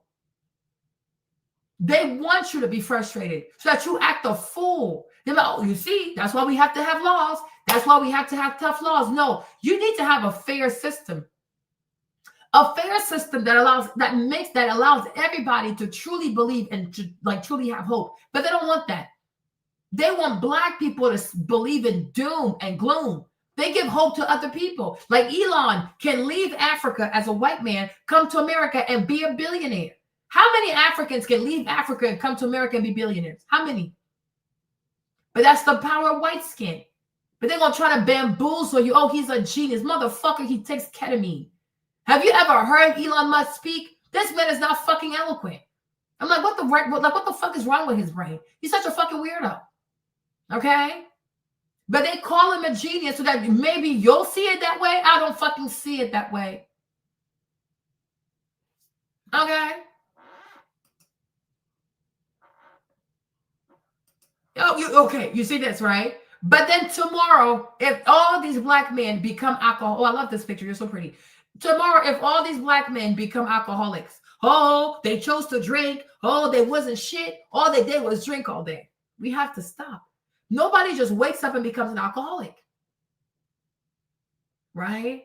But they have made it so that we don't even extend empathy to each other, especially empathy to our black men. Because if tomorrow, you did the right thing. White people leave a black man to die. What's the right thing to do? To save him. You do the right thing. You save somebody. And then the white man takes the bread that you used to feed your family away from you. These people ain't shit. They really ain't shit. And that's why you got to tell white people every single day, you ain't shit. You have no lessons to give to me. That's exactly what Minister Farrakhan said. You ain't got shit to teach me. Do you even know who you are? Imagine the people who barely knows how the fuck their granddaddies got all this money want to tell me about myself. Are you okay? Are you truly okay? You ain't got shit to teach me. Okay? Like they always want to be out here teaching people, oh, this is democracy, this is equality. Shut the fuck up. White people wouldn't even know what the fuck equality was if it was staring them dead in the eyes. They're incapable. Equality, that means they would have to lose their dominance. They don't want to do that. So therefore, they are going to live by a system that is incredibly racist. Because white people are not trying to be like everybody else. They want to feel special. They want to feel like, hey, we built this country belongs to us, and then we allow others to identify as U.S. citizens. There you go, right? But once you start having equality, then America belongs to everybody. So now, hey, it is what it is. If you get caught, you get whatever, you get what you get. They don't want that. They want tribal supremacy, and they know it. Don't let them play with you. Okay, you don't get to have all of this for 400 years and get away with it by being an idiot. They're not idiotic, they're very shrewd. They're very manipulative, right? But if you save someone, that is the right thing to do. Then the white man comes and, oh, really? You're defying me.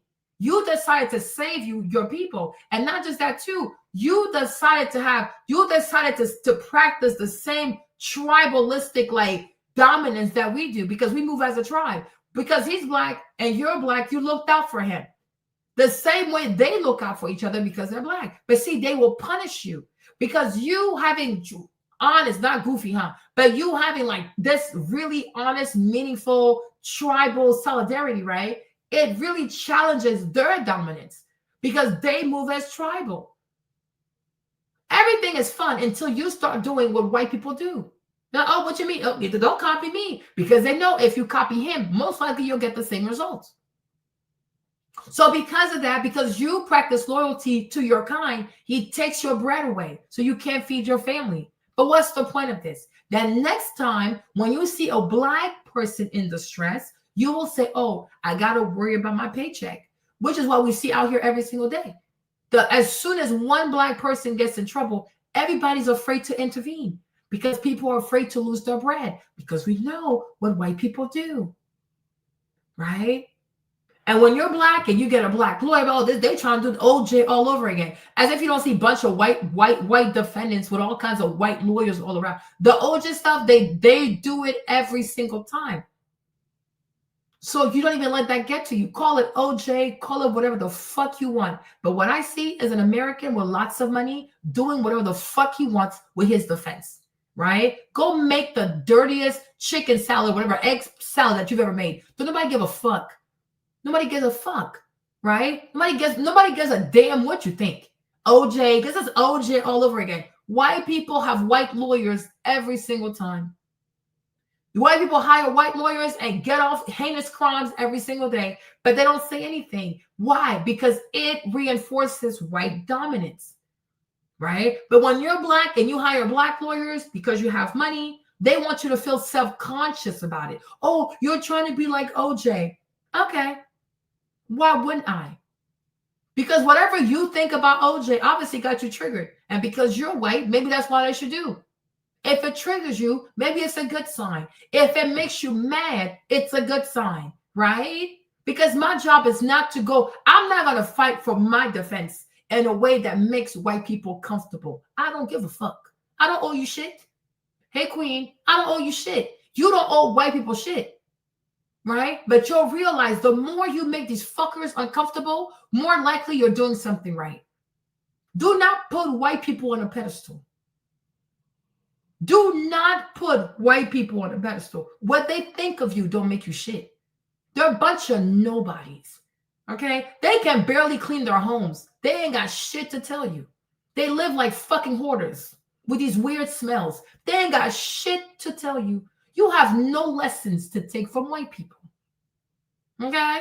And I even feel bad. All these black people who grift to pander to these fools. You see? And the vast majority are not even that rich. Even Candace, she's not even that rich. Pandering to white people gets you nowhere. Like, it truly gets you nowhere. Indians don't live their days, don't plan their days pandering to white people. They play a game with them, but they take their jobs and they make way more than them. And then they have these expensive ass neighborhoods where they outprice white people when it comes to competing for these mortgages because white people don't have enough money for down payments. Okay, you all need these fucks. Yeah, like you don't have to worry about these people. Their fake morality, their purity dance, them acting indignant. Oh my gosh, I can't believe. You can't believe what? You can't believe what? You are a beneficiary of slavery. You're shocked by what again? What shocks you again? Go play that stupid dance with somebody else. I can't believe. You can't believe what? Look at you. What is that you can't believe? Right? They're a bunch of clowns. They are a bunch of clowns, you guys. They're a bunch of clowns. Okay? But this is what they do. As soon as, and like they, oh my gosh, they never miss, right? When there's an opportunity for them to act like they have morals, they're like, they care. They're like, oh my gosh, this is awful. I just can't believe. Can you believe? Yes, I can because you exist.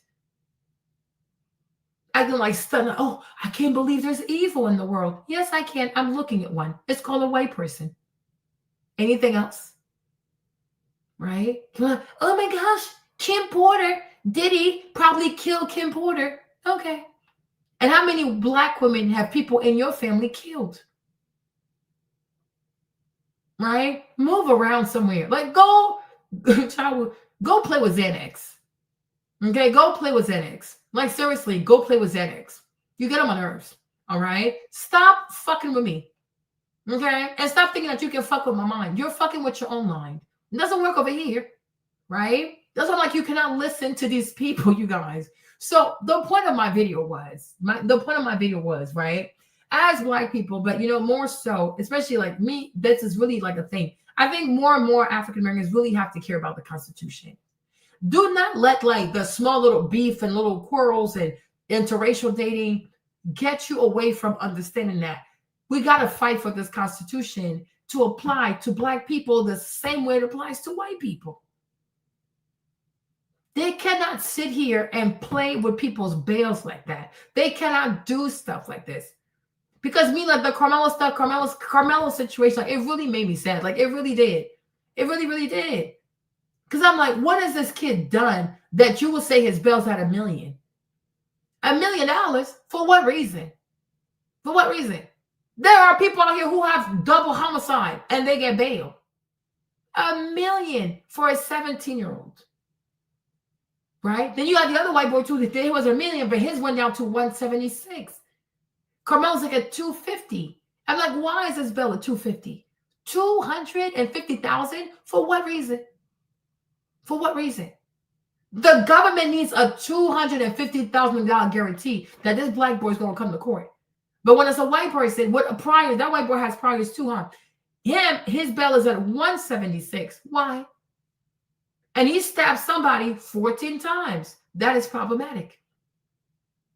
That is extremely problematic. And anytime these white fuckers do not uphold the Constitution as it pertains to black people, everybody should feel concerned. I don't have to like you. I'm not even saying that you're innocent. I don't know that yet. That's what trial is for. I don't know that you're innocent. But what I do know is I want to understand why are the bail amounts within 2 counties that are 25 minutes away so drastic, right? Why does the white boy, his bail goes from $1 million to 176, even though he stabbed somebody 14 times? And then when it comes to the black kid, his bail is set at, what's his bail again? His bail amount is set at 250,000. I don't think white Africans are being oppressed. I think they're being inconvenienced. White people you see the thing about white people, because they've been accustomed to bullying everybody else. The moment they experience an inconvenience, they call it oppression because they want to flip the script so badly. Just like the way they call every black, you'll see these goofy ass whites say, oh, you're being racist. Like when you're black, they call you racist as if you have the power to oppress them. Like me, Marlene, can I stop you from driving? Can I stop you from living where you want to live? Can I stop you from being who you want to be? Hell the fuck I can. Nor do I even fucking care. I got things to do. I got kids to raise. Okay? They know damn well what it means to be a racist. right? And it's their first language. White people know there are words like bigots. They know there are words like ethnocentric or xenophobe, right? But they want to use racist because then since racist is being used against them, they want to use it on other people as if we have the same level of power. Go sit your goofy ass somewhere. You're not being oppressed. You are being inconvenienced. But they've done the real oppression. And when Black South Africans were getting slaughtered by white people, right? Their fellow white people around the world said they never told them to stop. Because white people don't find anything wrong with abusing other people. But what they do to other people, you can't do it to them. And that's the problem. But to me, you're not oppressed. You are inconvenienced. Everything is not oppression. But white people want you to believe that, oh, look, I'm suffering. I'm suffering like you're suffering. No, you will never suffer like I suffer. Because the day you have to suffer like I suffer, I think most white people will commit self-deletion.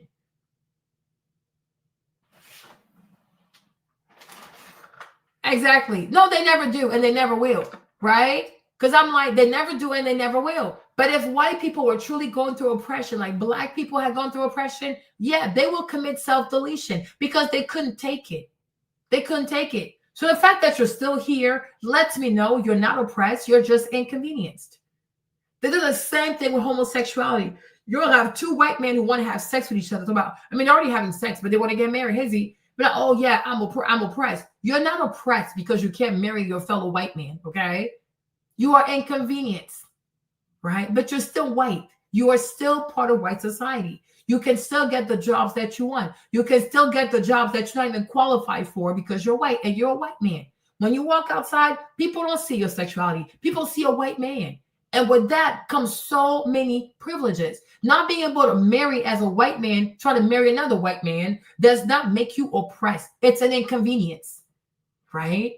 But you're not going to, oh my gosh, I can't buy a house here. I can't live here. I can't vote. Most white gays have always been able to vote, okay? You're not oppressed. You're inconvenienced.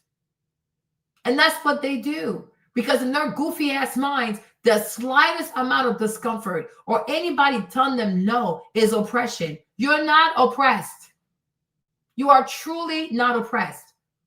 And if you allow whites to go around calling everything oppression out here, they demystify and they bastardize what oppression truly is. And they negate the experiences of people who they have indeed oppressed. Go sit down somewhere. Okay? You are inconvenienced. You're not being oppressed. You wouldn't even know what oppression was. Okay? You're white. And the day you get to be treated like an N-word out here, you most likely will commit self-deletion. So no. Okay? So I'm like, no. We're not doing this. But my thing was, like, we have to care about how the Constitution is applied to Black people. Because I'm too lazy to study. Otherwise, I'll go back. I will go to law school, but I'm too busy. I'm too lazy. I don't want to study. I don't want to study and do tests and stuff. I'm tired. I'm really tired, right? But I'm like, the Constitution, like, it really, really has to mean a lot to us. Because that's truly what makes you an American, especially those first, like the Bill of Rights. Like, it truly makes you an American, right? But when the Constitution is completely applied to some whites, and with others, they look for ways to deny you your constitutional rights. They're once again reminding you that you are a second-class citizen. And that right there, you cannot allow, right? And we have to stop being so afraid, like, oh my gosh, it's giving a slave ran away. They caught the slave, and now they're standing there. They're about to beat this man. They beat this man in front of us, and we're all of a sudden like watching this man get beaten like this. There were always more slaves on the plantation than white people. We have to stop being afraid that, oh, they want to take this from me and it can. But just because white people take something away from you does not mean that you can't survive. When it comes to Muhammad Ali, they took a lot of things away from him. Okay? They took a lot of things. They took a lot of things away from him. Okay? They took his titles. They took his belts. They took so much away from him for like 3 years or something, right? But guess what? He got it all back plus more. Because like God said, I will give you everything that the locust has stolen. No, I'm like, it is what it is. Because if people think, like, because I'm like this, because this whole, like, the thing with the whole Diddy thing, when you truly listen to it, It's really giving one. If you allow Diddy to go down for this, anybody who's ever been to a Diddy party, they're coming for you next. They are coming for your ass. Oh, you Puerto Rico, the Rico. All these like Rico on every single black person. Every single black man right now they put a Rico charge on your ass. And then they use that Mann Act for the boxer, Joe Jackson, whatever his name was, right? Who used to transport white women that he was dating, just travel with them because I guess these are his bitches, whatever, right? A Mann Act. They go use a law from the early 1900s for a black man, a black athlete that used to date a bunch of white women. Okay? This is how far back they have to go to make your life a living hell. Right? And I'm like, and if we all don't stand up for that, it's truly awful. It's truly awful. You don't have any modern law that you could use. You got to go use a law from 1910 that was specifically written to punish a black man for dating white women and pretty much driving in the South with these white women and shoving it in these fuckers' faces. Okay? That is insane. That is truly, truly insane. That's truly insane. And this is what they do. And while they're passing these goofy ass laws, or while they're using laws as archaic as the Mann Law from 1910, like what the freak? What the freak? Right? We're sitting here fighting over foolishness. Meanwhile, they're using laws and they're writing new laws that are completely taking away your rights as a human being and your rights as an American citizen. It's like, no, you are psychotic. You're freaking crazy.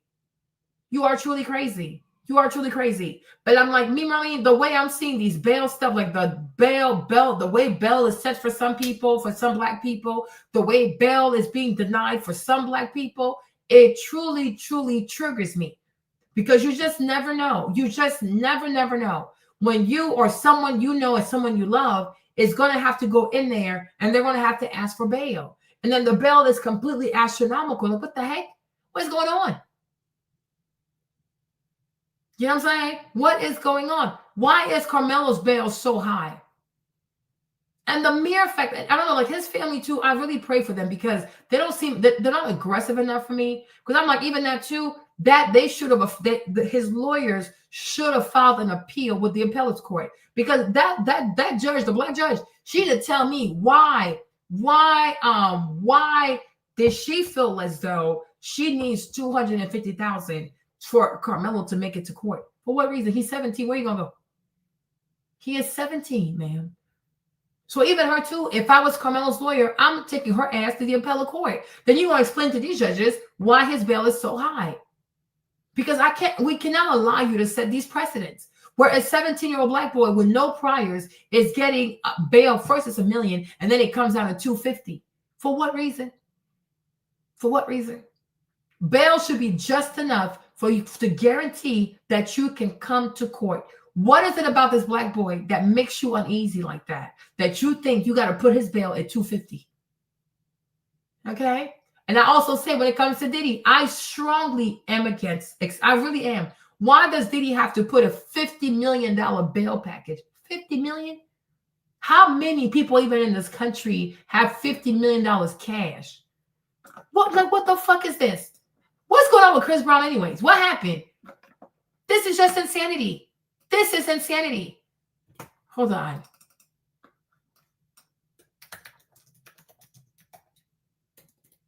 What's going on with Chris Brown? What did he do? What happened?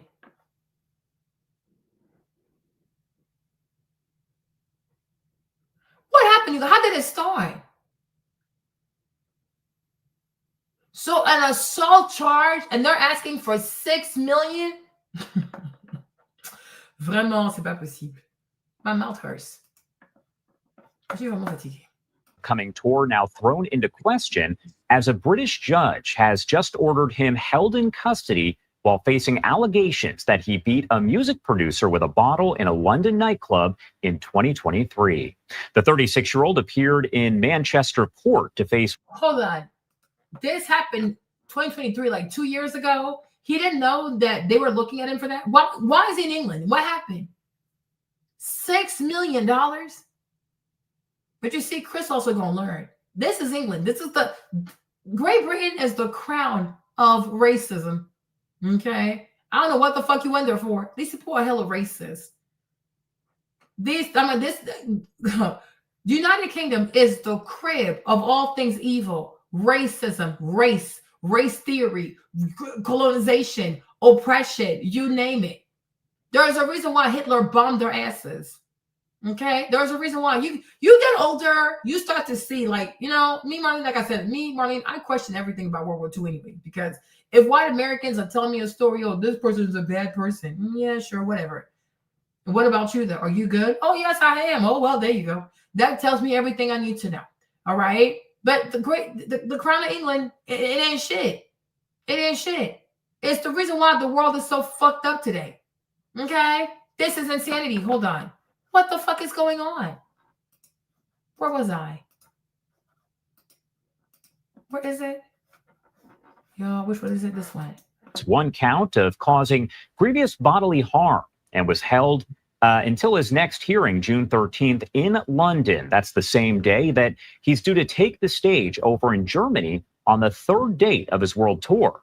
The judge rejecting Brown's bail request after the prosecutor said the crime was, quote, extremely serious.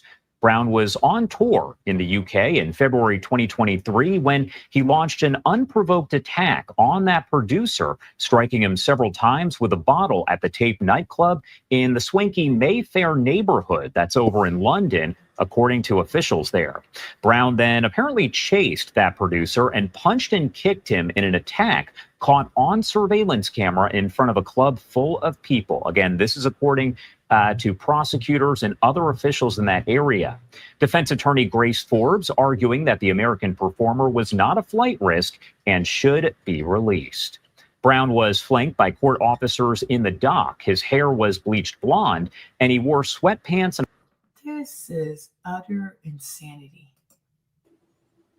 And in Britain, a judge has ordered Grammy-winning singer Chris Brown released on $6.7 million bail. He's accused of seriously injuring a music producer with a bottle in a London nightclub in 2023. The judge is allowing Brown to go on his world tour, scheduled to start next month, but he had to pay that massive bail to guarantee. That's it, you're black. Extortion. These are a bunch of extortionists. Thieves. Bunch of thieves. This is insanity.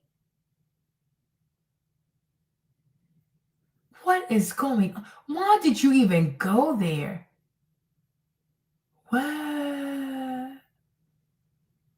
Chris. And these are the same people who are hiding out Prince Andrews.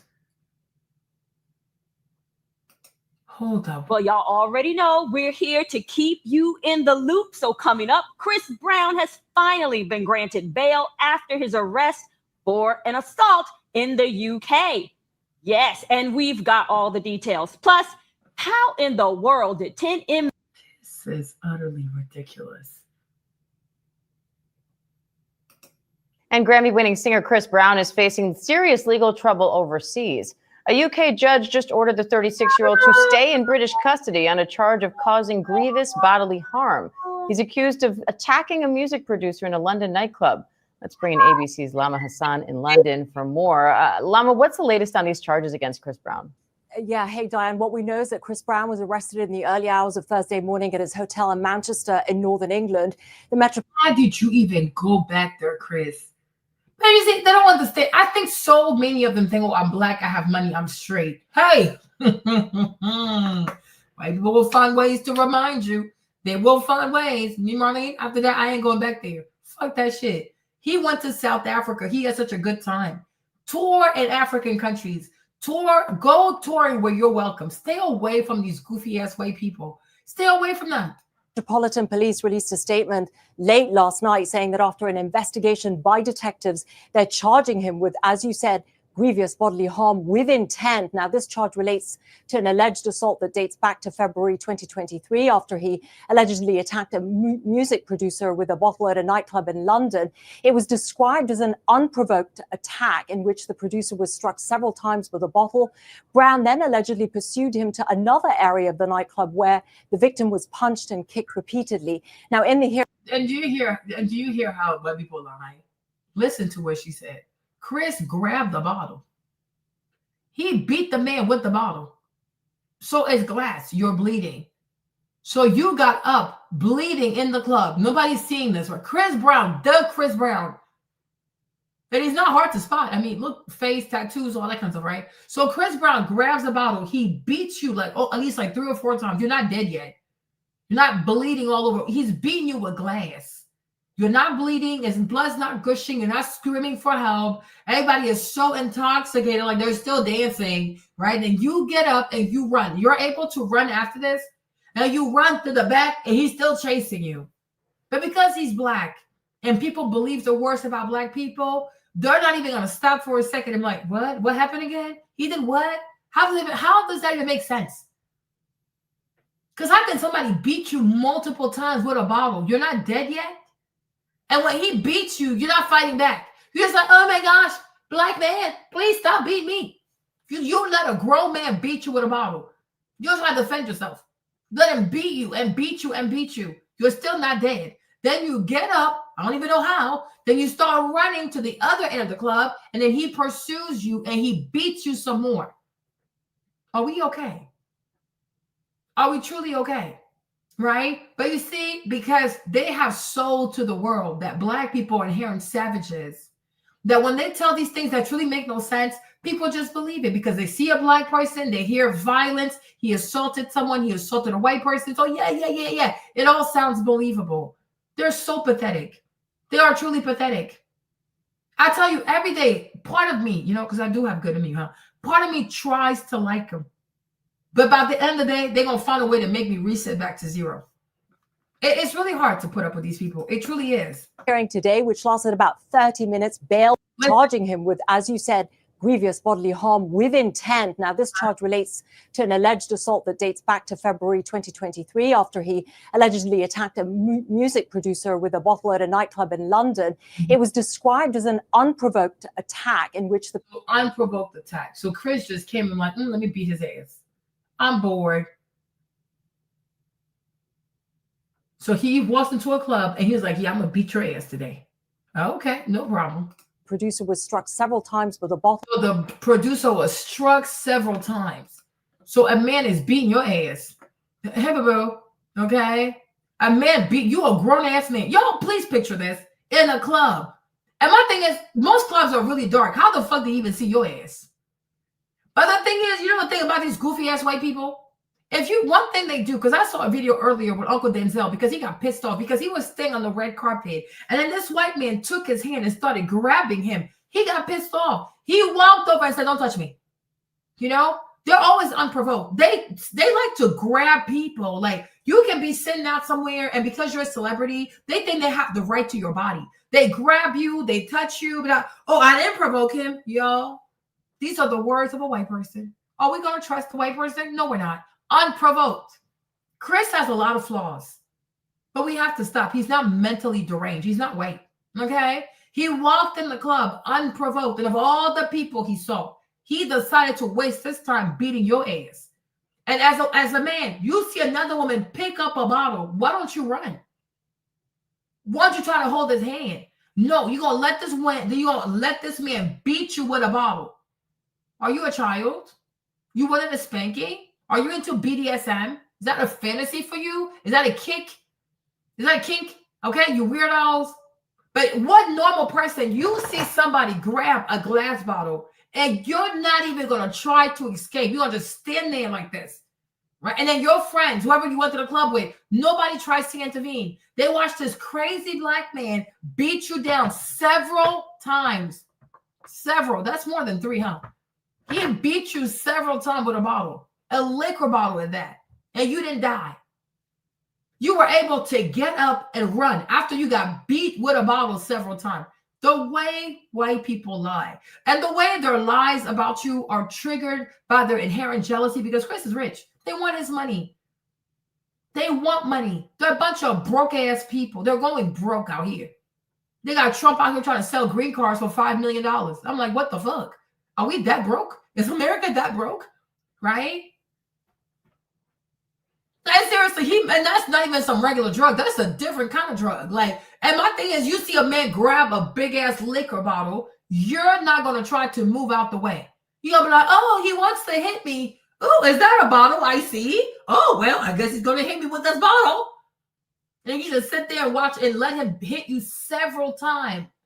Can you imagine if he grabbed a bottle of Jack Daniels?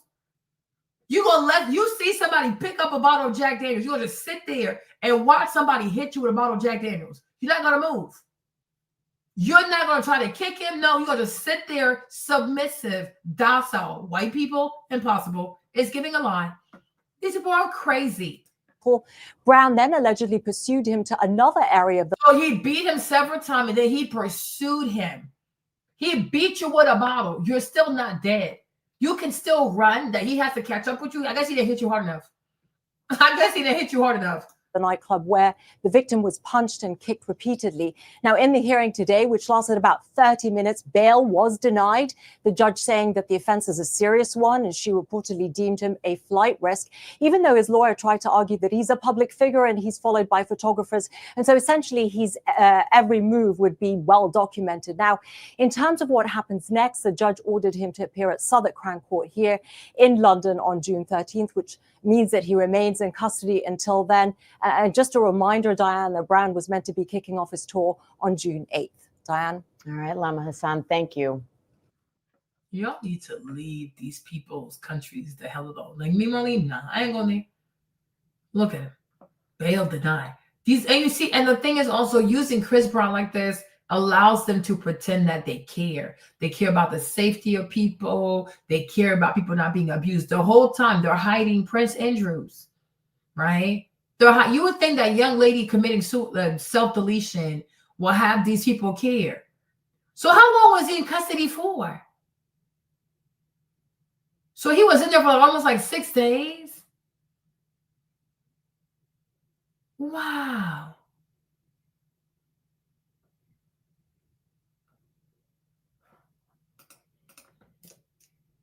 So they kept, oh my goodness.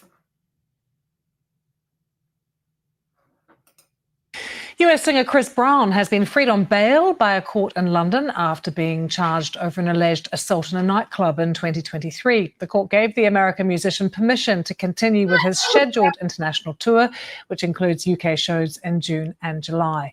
Let's speak to our news correspondent, Greg McKenzie, who's been following this story throughout. Greg, good to see you. What were the conditions of bail? Well, there were strict conditions, Lucy, in terms of the bail that was granted today in a London court, Southwark Crown Court. Now, just in terms of background, Chris Brown was arrested last Thursday in Manchester in the early hours of the morning by Metropolitan Police officers who were tipped off that the singer had arrived in the UK. Now, he was wanted for questioning in relation to an assault in a nightclub 2 years ago in London. You see? They never made it a point to set up. They didn't have a warrant out for his arrest. They waited for him to come back to the UK to not say, oh, we have these charges against you. My thing is and also Chris Brown beat somebody. Chris Brown, Rihanna's Chris Brown. He beat somebody in a hotel several times in a nightclub with a bottle. Nobody recorded that shit. And in the past 2 years, we have not seen any footage. What nightclub was that in that man's head? Because we know white people have fantasies. They have all kinds of fantasies. I'm even starting to think even white men also have fantasies of being beat up by black men.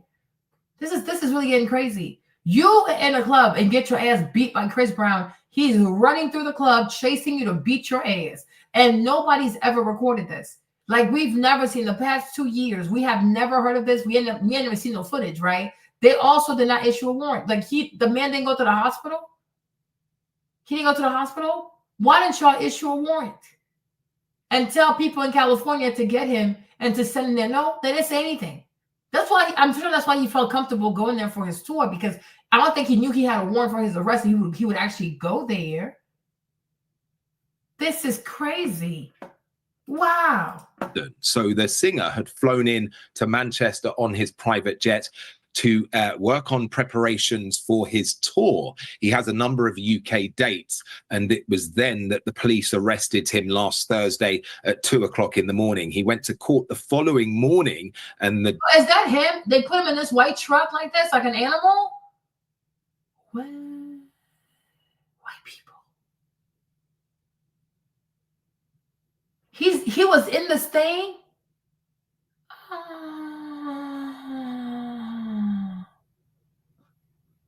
Wow. Wow. Like you're some dangerous ass gorilla they don't capture. Like, what is this? This is like, these are kind of like the trucks they use for like SPF, like these the animal shelter stuff, like when they capture these crazy animals. Like, what the fuck is this? They could put him in a regular police car. Oh, they do the most. Oh, they do the most. Oh, they really do the most. Judge said that he was not going to grant the singer bail, and he was subsequently held on remand in a UK prison, we believe in a Manchester prison. Now, today, his lawyers have submitted successfully a bail application, and the judge at Southwark Crown Court has granted that bail for the singer on the condition that the singer pays £4 million up front and a further £1 million in the next week. Now that is really white people. So it's not even like 10%. £4 million, y'all. Hey. And do you know, even like, let me tell you this, right? Do you know how hard it is to even transfer money, even your own money? To transfer money, like even like let's say he has the money in the Chase account. You know, now he has to wire the money to the UK. Do you know how much permission you need to wire that kind of money? It's not easy. The stress of it all, and you're doing it behind bars. Are they actually insane? Wow. These people are crazy. Not even 10%. No, you have to pay £4 million. And then I'm going to give you a week to pay me the remainder. Is this really about the man who got hit with the bottle, or they just want to make money off of Chris Brown? No, they're very theatrical. Like they do too much. Like you cannot put him in a regular. No, they want people to think, oh, he's ferocious. He's a wild animal. And they just got this crazy ass gorilla from Congo somewhere. Okay, this is insanity. I'm like this bail stuff when it comes to black people. Like, it really is a racket. They're just trying to get rich. Why does he have to give you all this money? For what reason? Even the person who got hurt, why not just say, okay, he wants $6 million? I'm like, what? Even paying for his injuries and inconvenience would be way cheaper than this. Like, what is this? Oh my gosh, this is just insanity. The security deposit, if you like, so that if the singer breaks any of the conditions of that bail condition, then he would forfeit the £5 million in total. Now, as for other conditions that have been stipulated, the judge has said that he will allow Chris Brown to carry on with his UK tour date. So he's due in Manchester, London, Cardiff, Birmingham, and Glasgow, and also other dates in the US and Canada. The judge has said he will allow the singer to travel internationally, but he must provide an address here in the UK where he must reside until his next court appearance on June the 20th. So now you want him to get residence. Like now he has to go get an apartment. You see this? So now you want to get an apartment where he's going to have to pay rent and make your country rich. No.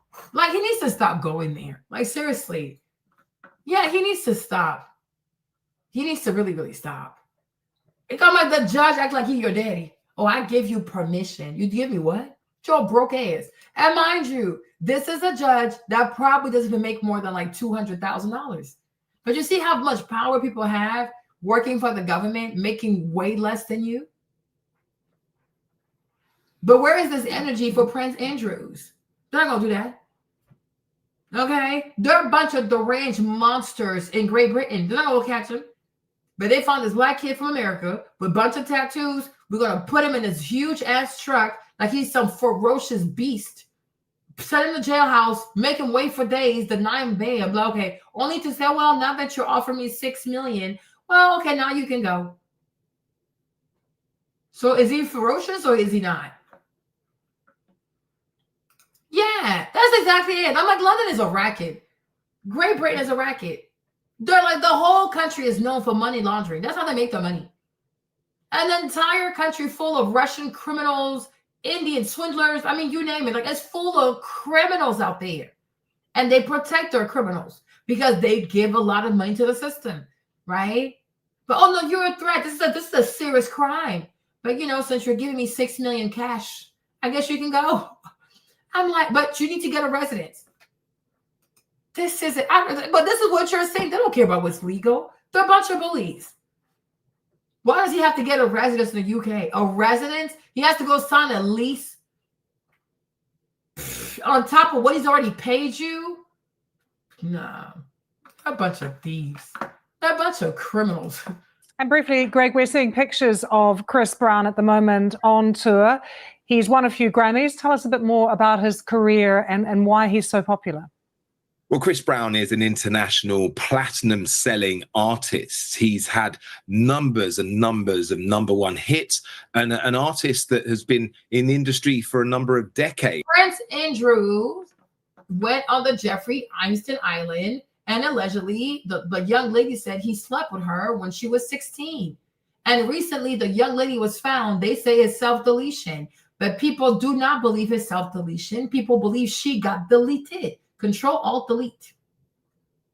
But Prince Andrews used to be around Jeffrey Epstein, and he used to indulge in the services that Jeffrey Epstein provides to the rich, the wealthy, the whites.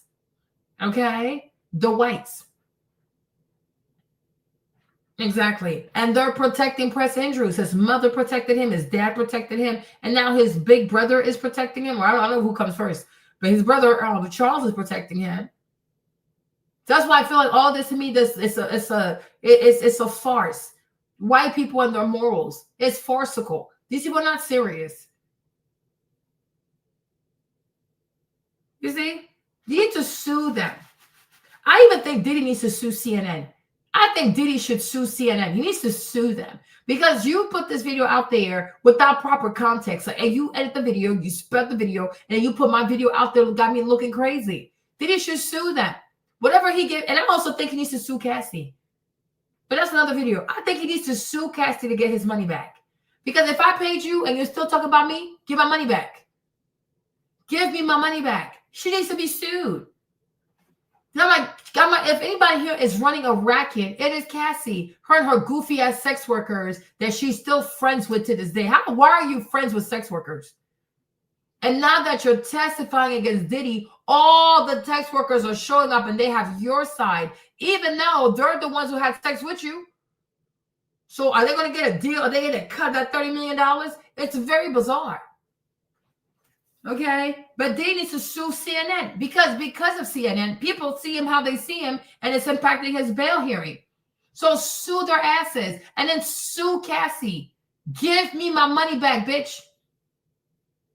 Okay? Because why are you here? Get your money back. People have to stop being polite with these white people. People have to stop. They're stupid, you be stupider. They're violent, you be more violent. I'm like, white people are bullies, and they respect people who are also bullies.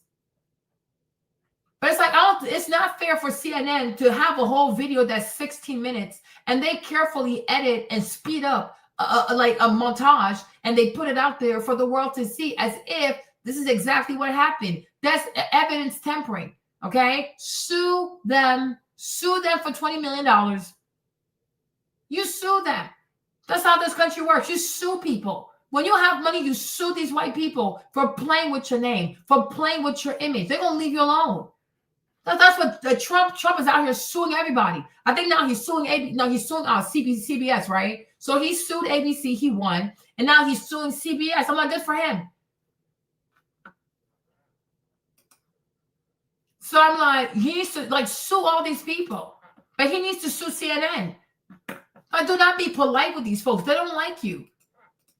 And many people have watched him grow from a child to a man and be quite successful. He's had a few issues in the past, which were widely reported, most famously the incident with Rihanna back in 2010. And subsequently, he had spent some time, had got prosecuted for that back in Los Angeles many years ago. But moving forward, the singer had apologized and has seemed to be getting his life back on track. And this incident 2 years ago, he's yet to answer to those charges or even enter a plea, but it's widely expected on June the 20th when he appears at Southwark Crown Court that he will submit a plea, and he will appear in court on the 20th of June along with his co-defendant Omololu Akinlolu, who is a music producer. Both the pair are accused of attacking a fellow music producer at a London nightclub. So Chris Brown and his Nigerian cousin are about to go. Child, this is crazy. I need to see this one. 2 years ago. Oh, he's black. Okay, I was like, this person's giving a fair. He didn't do too much of the whole Rihanna thing. Okay, that's nice. Okay, he's black. Okay. Now this lady, y'all, I don't know if y'all seen this lady. 2022, singer, rapper, Tory Lanez. This dude and his obsession with black people is just so weird. Chris Cuomo needs to get cussed out. I can't stand him. Convicted of shooting performer Megan Thee Stallion after a party at the Hollywood Hills home of Kylie Jenner. Here's the story. They're at the party. After the party, they get into an argument. Lanez tells Megan Thee Stallion, dance, and shoots at her feet like a cowboy movie, hits her. Proof? Testimony of Megan Thee Stallion, her friend Kelsey Harris, and DNA evidence on the weapon that convinced jurors to convict. Pretty simple, right? Maybe not. Turns out that DNA, only a 0.01% chance that the DNA is from Lanez.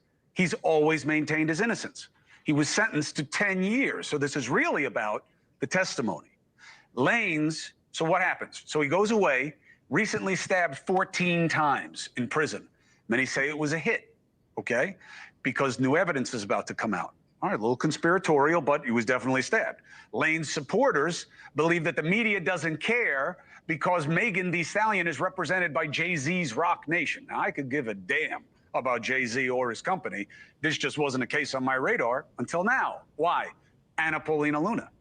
She is a representative from Florida. You see her here on a regular basis. She says she's got new evidence, says it wasn't him. And she joins us now. Representative APL, it's good to have you. Thanks, Chris. Happy to be back on. And thanks for taking a look at this case. No, listen, you tell me to take a look at it, I'll look at it. But why did you look at it? I mean, this isn't your jurisdiction. I don't know you to have any connection to any of these people. Yeah, so as you know, we are on oversight and accountability. And so this case was actually initially flagged for me by Amber Rose. And the reason why I took a particular interest in it is because of the fact that they actually had evidence that they presented to me in my office that actually disproved the conviction. So as you stated earlier. Did she say Amber Rose? So Amber Rose went against the sisterhood? What did she say Amber Rose's name? They really do. For entertainment, for their workouts. Oh, they love to work out to pop, I'm gonna shoot you. Like, they love it. Ooh, they work out to that stuff, right? Like, black violence is the soundtrack to their day. Like, it's the soundtrack to life. It excites them. Yeah. I'm like Amber Rose. Amber Rose went and snitched on the sisterhood. They about to go find her ass. The sisterhood will find her ass. Did she say Amber Rose brought this to me? Hold on.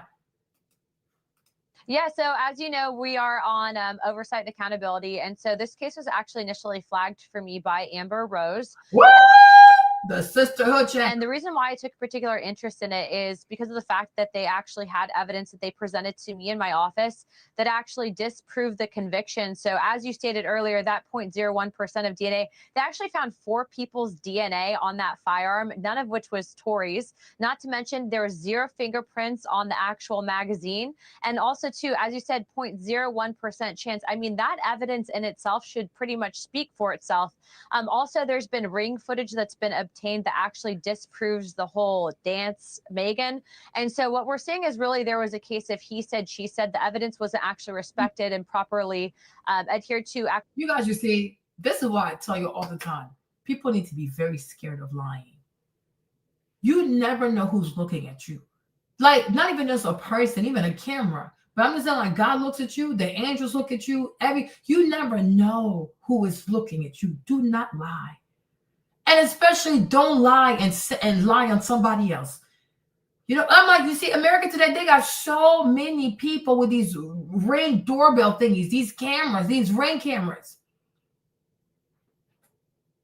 You see, My mom will always say that. She was like, "Oh, what's that? The lie takes the elevator, the truth takes the stairs, but the truth always catches up, no matter how long it takes." You lie on people, you lie whatever. You can never sleep. You're always afraid. What if somebody saw me? What if, child? You're not free. You cannot live like this, y'all. It is not a way to live. It might be scary to tell the truth, though. But hey, people will cuss you out. They'll be mad at you, but they'll forget it. But when you have lied, every day your heart is like, oh my gosh, it's today the day. It's today the day. It's today the day. Do you know what I'm saying? So now there's somebody's Ring door camera that got all of this. Jesus Christ. And even Megan, because I mean, me, I didn't believe her. But I'm like, think about the sisterhood. I mean, the sisterhood does get on my nerves, though. But I understand also the sisterhood. It's like, they like, listen, we're not about to let you play with Black women. I get that part. My only issue with the sisterhood is like, the sisterhood needs to give that energy to Black women who are credible and deserving of protection. And usually, these are not rich Black women. They're not rich Black women. They're not famous Black women.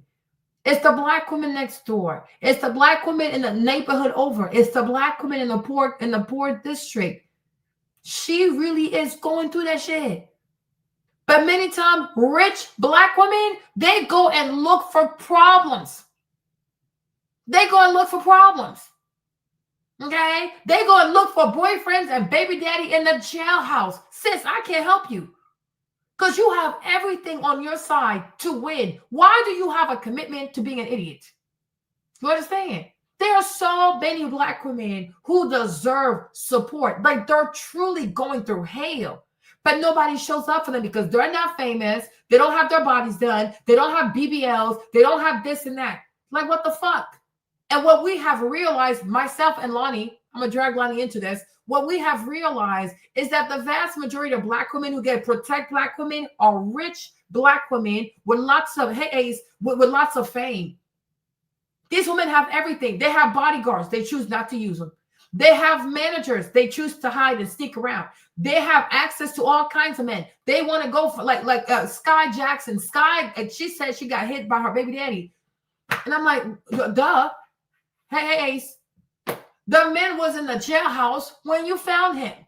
How can you be Sky Jackson and you pedal through the JPay? Like you go on the JPay website to see who's locked up in there to find your boyfriend. Are you okay? The man was serving, like he was being detained, waiting on some charges. Then I guess like he's about to face like a capital murder charge. I'm like, how can you?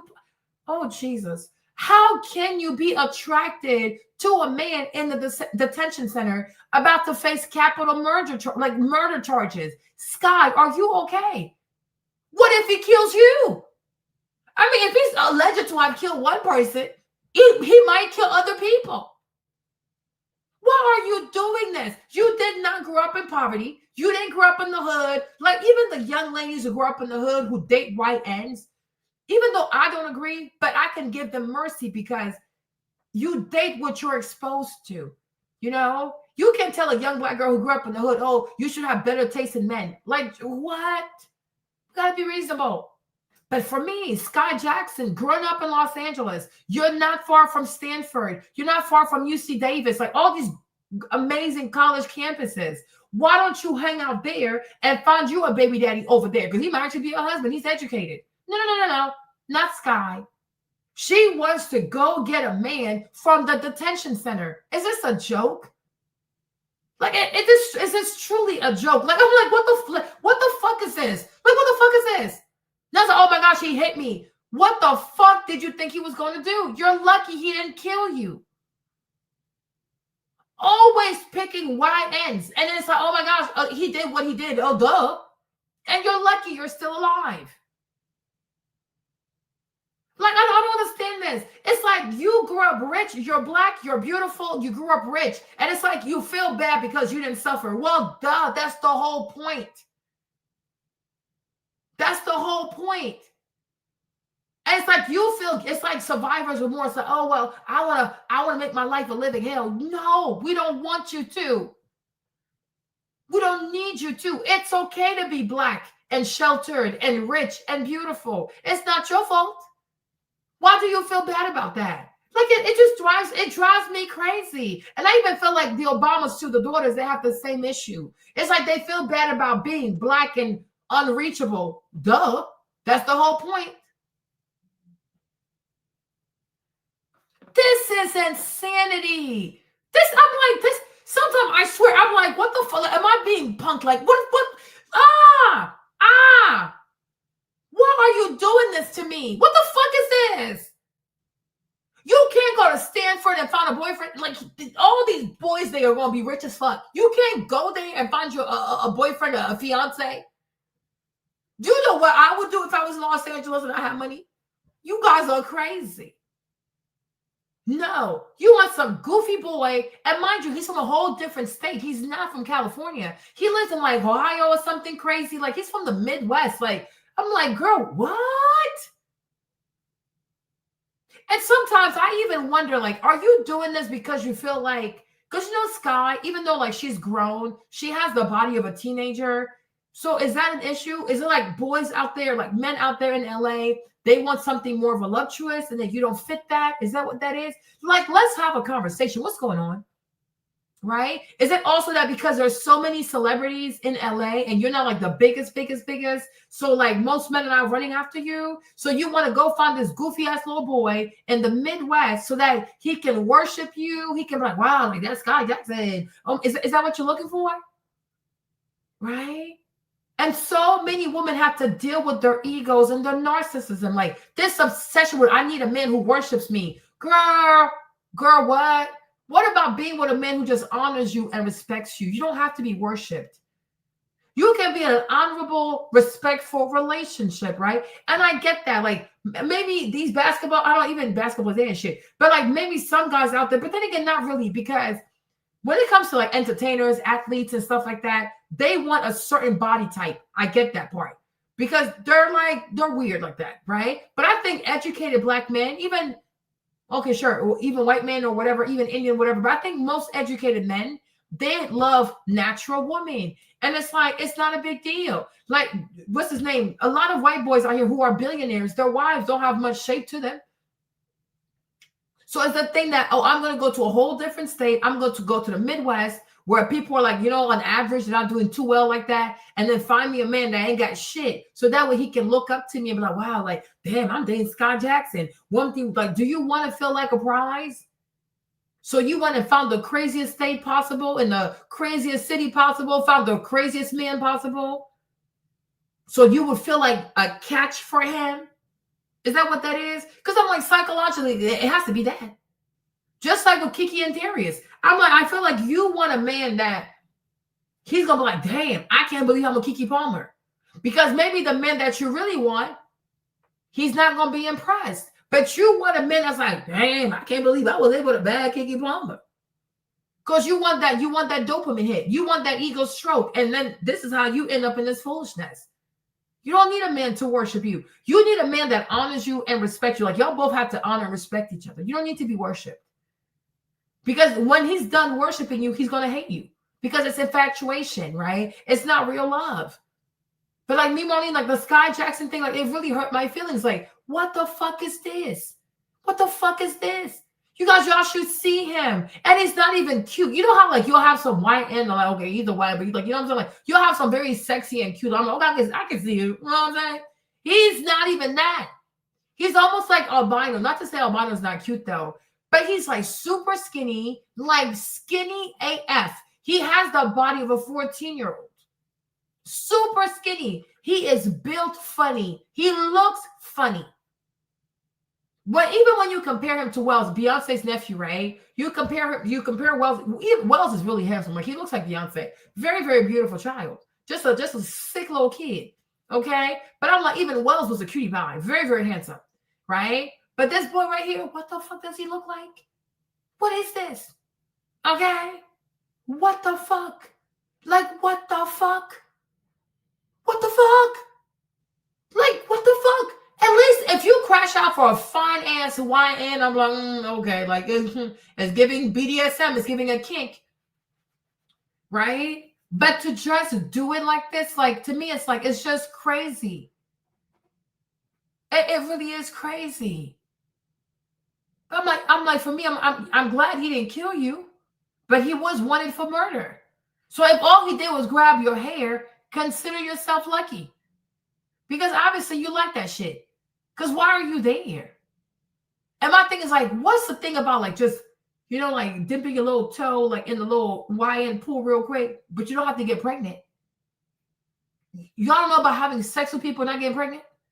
Like, ooh, I want something risky. Ugh.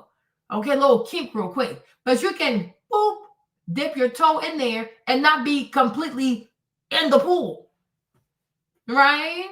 Hello, safety first. Safety first. But I'm like, to me, that is just insane. It is insane. People put you on a pedestal. We turn our backs. We come back around. There you go. You fucked everything up. Like, what is this? Oh, my gosh. This is insanity. Actually in the trial. And then they also were doing something that I would find pretty wild and egregious. They were actually submitting his lyrics for rap as evidence to the crime. So look, first and foremost, you have to have a free and fair society. That means we need to respect and uphold the justice system. So I actually reached out today to Gavin Newsom's office, and we are requesting an emergency meeting. We're also working with other Democrats, specifically to the California delegation. But I think that this is something that's pretty egregious, that the way that this was handled, the way that it was. I think that it was largely driven by headlines. And aside from the people involved and the parties involved, obviously I take domestic violence, I take this very seriously, Chris, but I also take very seriously the fact that I do believe, based on the evidence that I've seen, that Tory's innocent. And I think that it sets a really bad message when you have someone of his stature, and also to someone that is as influential as he is, it's being wrongfully incarcerated. And that's exactly why we wanted to use our megaphone for a good reason and help get him his pardon, which I think he'll get. So Luna, who did it? I mean, she says, and her friends say, that he did it, and who else would have done it, and what proof do you have to support that? I get it. Maybe they didn't make the case the right way with the weapon, but who did it? Chris, that's not for me to weigh in, and that's definitely for the judge and the jury. But what I will tell you is, based on the evidence that we have, says that he wasn't the guy. And so I do think that Gavin Newsom has some great attorneys that will look at this. But I'd also like to point out that the prosecutor specifically on this case that initially brought the charges is a very interesting prosecutor. Look into who ran him. And at the end of the day, I think Hollywood, as you know, Chris, and politics does overlap, and there's a lot of interesting stuff that happened there. So look at the evidence for yourself. We've posted it for the entire world to see, to determine for themselves. And I know that Tory's legal team actually has an incredible case.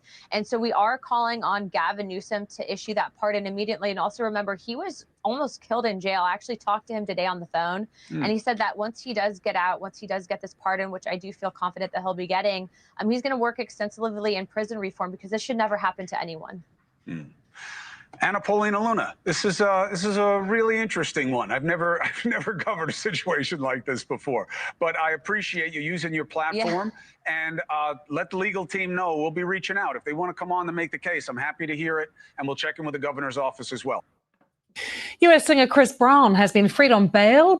2022, singer, rapper Tory Lanez, convicted of shooting performer Megan. Thank you very much, Chris. Thank you for having Tory really looks like his dad, huh? It's really crazy. It looks like his dad. me. It's an honor to be here. Well, listen, this is the job, is to make sure that there is fairness under law in this situation. And with your son, there's now a question mark.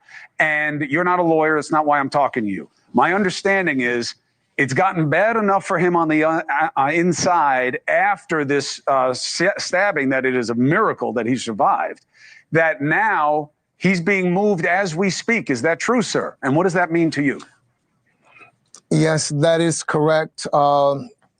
It's one of the things we've been concerned about, but he's being moved because it's a part of the prison's protocol. That when a situation like this happens, I think they believe it's better for him to be in another facility, and so he is being moved as we speak. one of the things, of course, we're concerned about is because my son is a high-profile person, and when things like this happen, there's always some kind of weird news going out trying to spin it to be something else. Maybe he went crazy in the prison and they moved him. There's a lot of stuff that happens, but the truth being that he is being moved right now as we speak, and we have concerns because, number one, he has just been discharged not many days ago from the hospital, and he was discharged with 14 stab wounds, an incident that collapsed his lungs that, again, thankfully, he is recovering, he's doing well, but now he has to take a 3-hour ride. And he is the victim in this situation. Those are the things that really concern me. He is the victim. He never provoked this incident in prison. And anybody that knows him, in fact, I've met many people going there to visit him, my wife and I, that will tell you that he is someone who is liked. He's not someone who's a troublemaker. I was with the COs, the correctional officers, in the hospital where he was taken after this incident, and the COs spoke to me. They said when they heard on the intercom that they had to transport somebody to the hospital, it was him. The guy looked at me and said, why him, of all people? Because he doesn't do anything like that, to warrant these kinds of things. Well, listen, Mr. Peterson, we're going to stay on it. Not out of any deference to your son. I'm new to this story, but there's something about it that doesn't smell right. And we're going to stay on it until we figure out what this is. Shut up, because you plan to screw Diddy over. It doesn't smell right. Shut up. Be quiet. But I'm like, I did not know this. What is going on? Megan Thee Stallion is scrambling right now as new evidence. Like this thing right here. I mean, the sister gets on my nerves though, but I really do feel bad for them because they really stood they really stood behind her. Like they really, really had her back.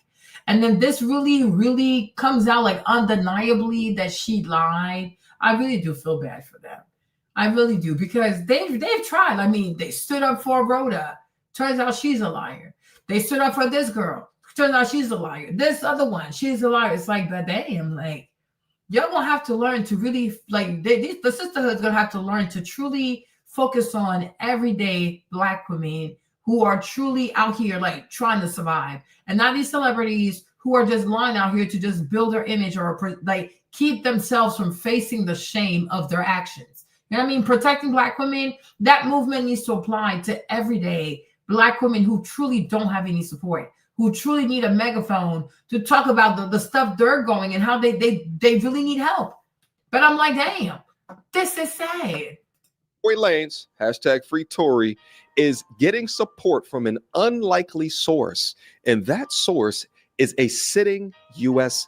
Congresswoman. Goofy alert. In 36 hours, Megan Thee Stallion might be cooked. Mike, Representative Luna has stated, we have compelling evidence proving Tory Lanez's innocence, and it will be released within the next 36 hours. Those who rush to call for his incarceration and worse get pushed false evidence. And all of these people doing these change.org petitions and saying Tory should be free and he didn't shoot her. And she said, it's okay. So Amber Rose was involved. Oh, wow. Well, Amber Rose really was involved.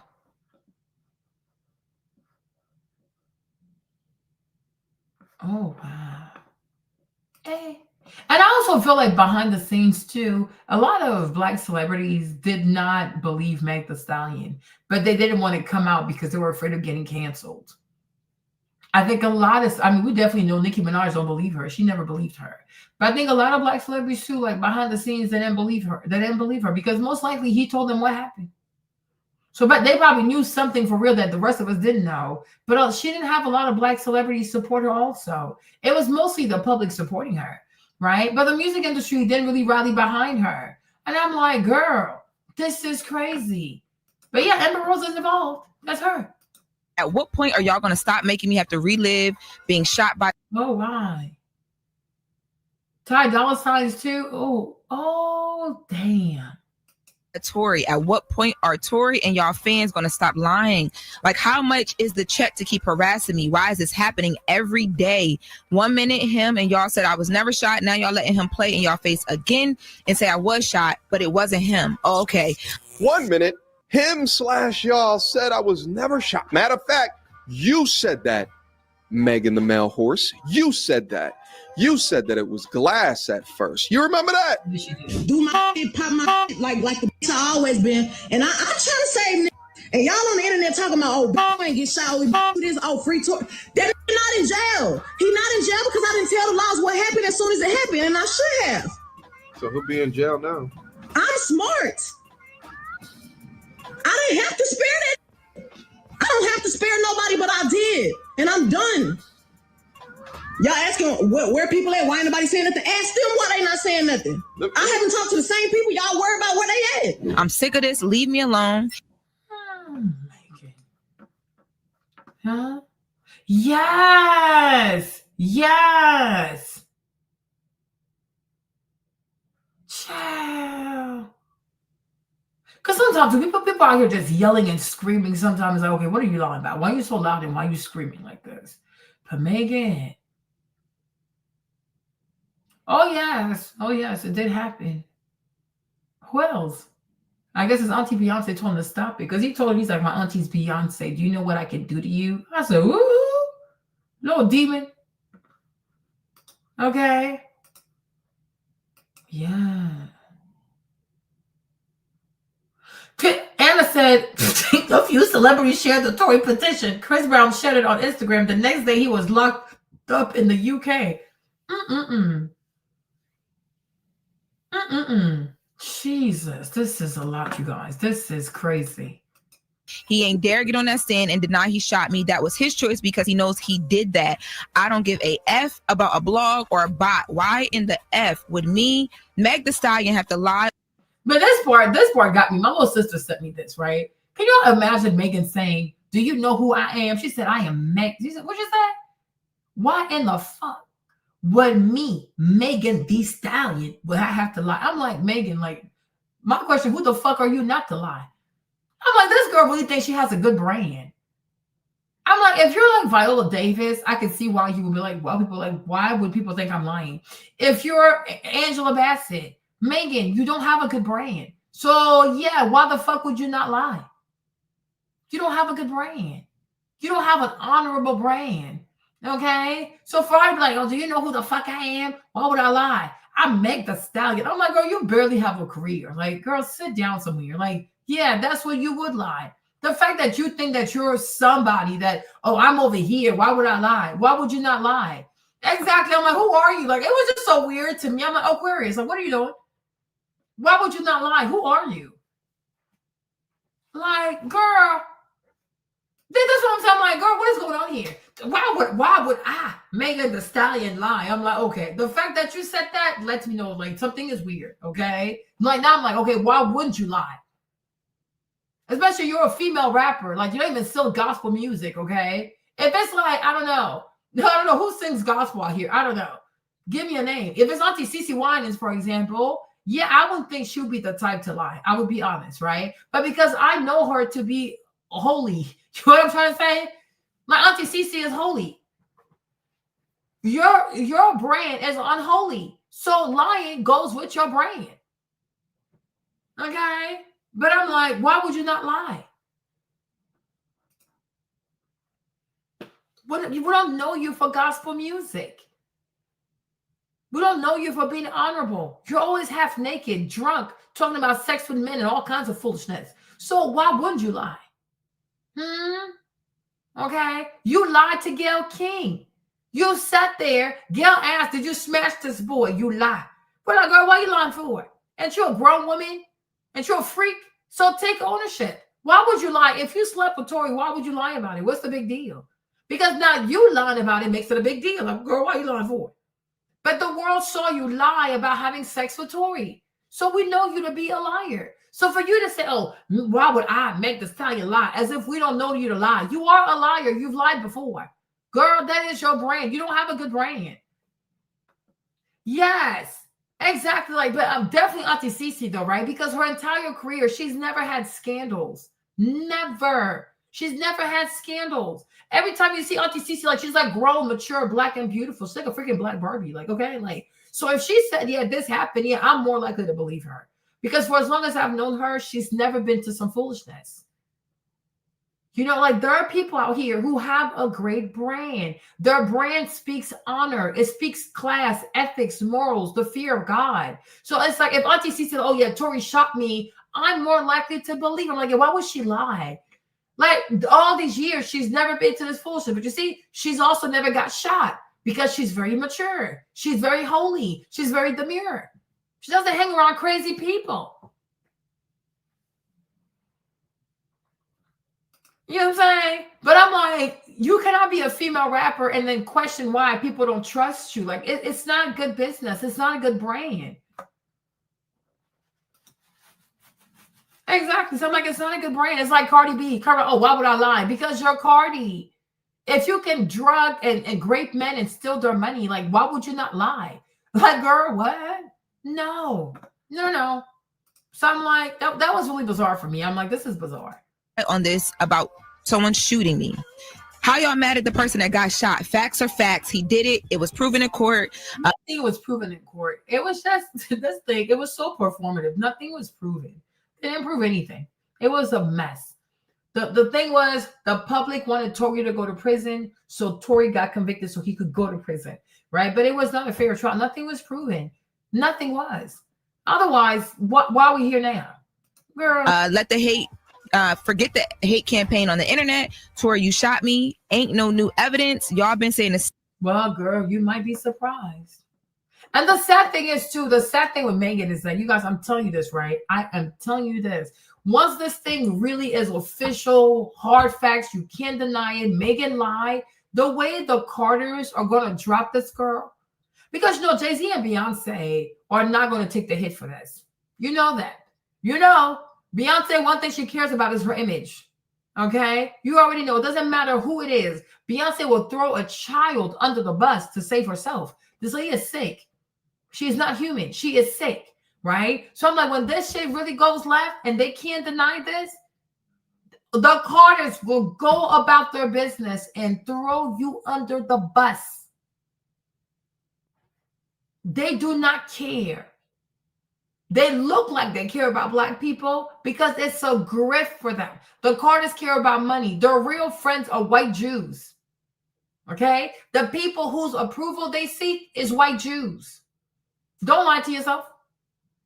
So I'm like, when this comes out like this, Jay-Z be like, oh, we didn't tell her to do this. We didn't know. We believe whatever she told us. 1D1.1. They gonna put all of that on you. And you know the sisterhood would never go after Beyonce. So now you're on your own, for real, for real. This is really bad. This is really bad. What is this? Same thing for years, Tory. Please leave me alone in all caps. She called him a demon and she said, I'm off this internet stuff. Bye. Yeah, I'm sure that everybody that's falsely imprisoned right now will agree with you that if it's proven in court, that must mean that it's true, right? Well, it looks like the representative didn't take that lightly. Now she's saying in 36 hours, the truth will come out and Megan will be cooked. Boy. Responsible for the shooting. Now, I've been looking into this case. His best friend, ex-best friend, Kelsey Harris, is the one responsible for the shooting. Now, I've been looking into this case for almost 6 months now.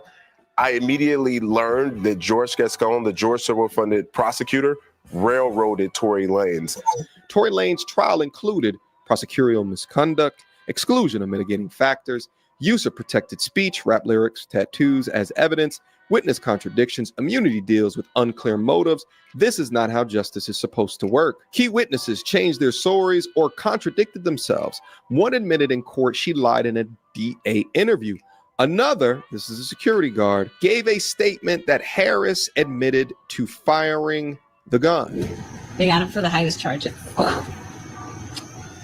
What's the... Ladies, gentlemen, and polite savages, we are now about to embark on a journey, share the anger, struggle rapper fans, and Meg Thee Stallion sycophants Bedfellows, and it seems like a Republican is out here to free Tory Lanez.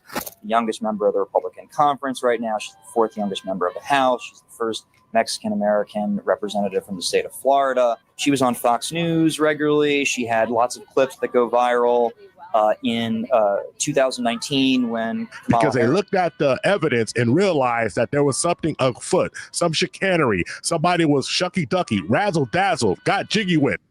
About would absolutely ruin her. So that like the Megan had like she was recording herself when Tory was getting sentenced. This girl is crazy. So why would she want the truth to come out? But the funny and amazing thing is that these What was this? When did she do this? I didn't see this. So Megan was out here recording herself with Tory. This girl is crazy. I told you, Aquariuses can be so manipulative sometimes. It's really, really crazy. What is this? And she thought it was over. No, I'm gonna set this man gonna go to prison, and that's it. That's that. Girl, you are insane. You met your match. Tory is crazy. He is really crazy. These ladies of the community, they would rather keep the man in jail than seek justice, not understanding that this makes assault victims all over the world look bad, because guess what? People are going to stop believing you. Believe all women is out the door, and now it's believe all the evidence in the due process the way it should be. But Meg insisted that the case is over. He's been convicted. Nothing else needs to be said, and she's off of it. Well, even though she's off of it, that doesn't mean his representatives are off of it or anyone who's representing Tory Lanez in this case. If I was Meg, I would be fearful right now.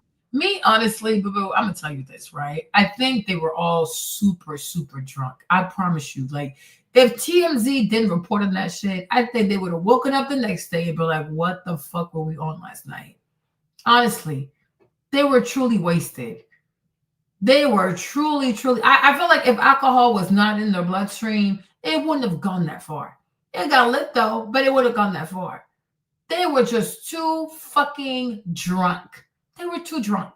Okay. I also believe that Megan, honestly, also like she didn't even want to do this. But I feel like Rock Nation, Des Perez were like, well, it really helped Rihanna. So if you do it too, it's gonna help your career. The same thing when you remember how you brought up Dawn and I said, Forehead, you gotta think about this. Forehead, I don't even know your real name. Write your real name. I've never asked you what's your real name? I always call you Forehead. Write your real name. Remember how you said like Dawn, when Dawn came out and she said that Diddy hit Cassie with a skillet. I said a skillet. And you didn't even jump to try to help her out. Like, you're watching a woman get hit with a skillet? Are you okay? Because I'm like, okay, you're worse than Diddy. How can you sit here and watch a woman get hit upside the head with a skillet? And we know Diddy got money. So he's not buying them cheap ass skillets at Walmart like the rest of us. Oh, you're a beautiful name, right?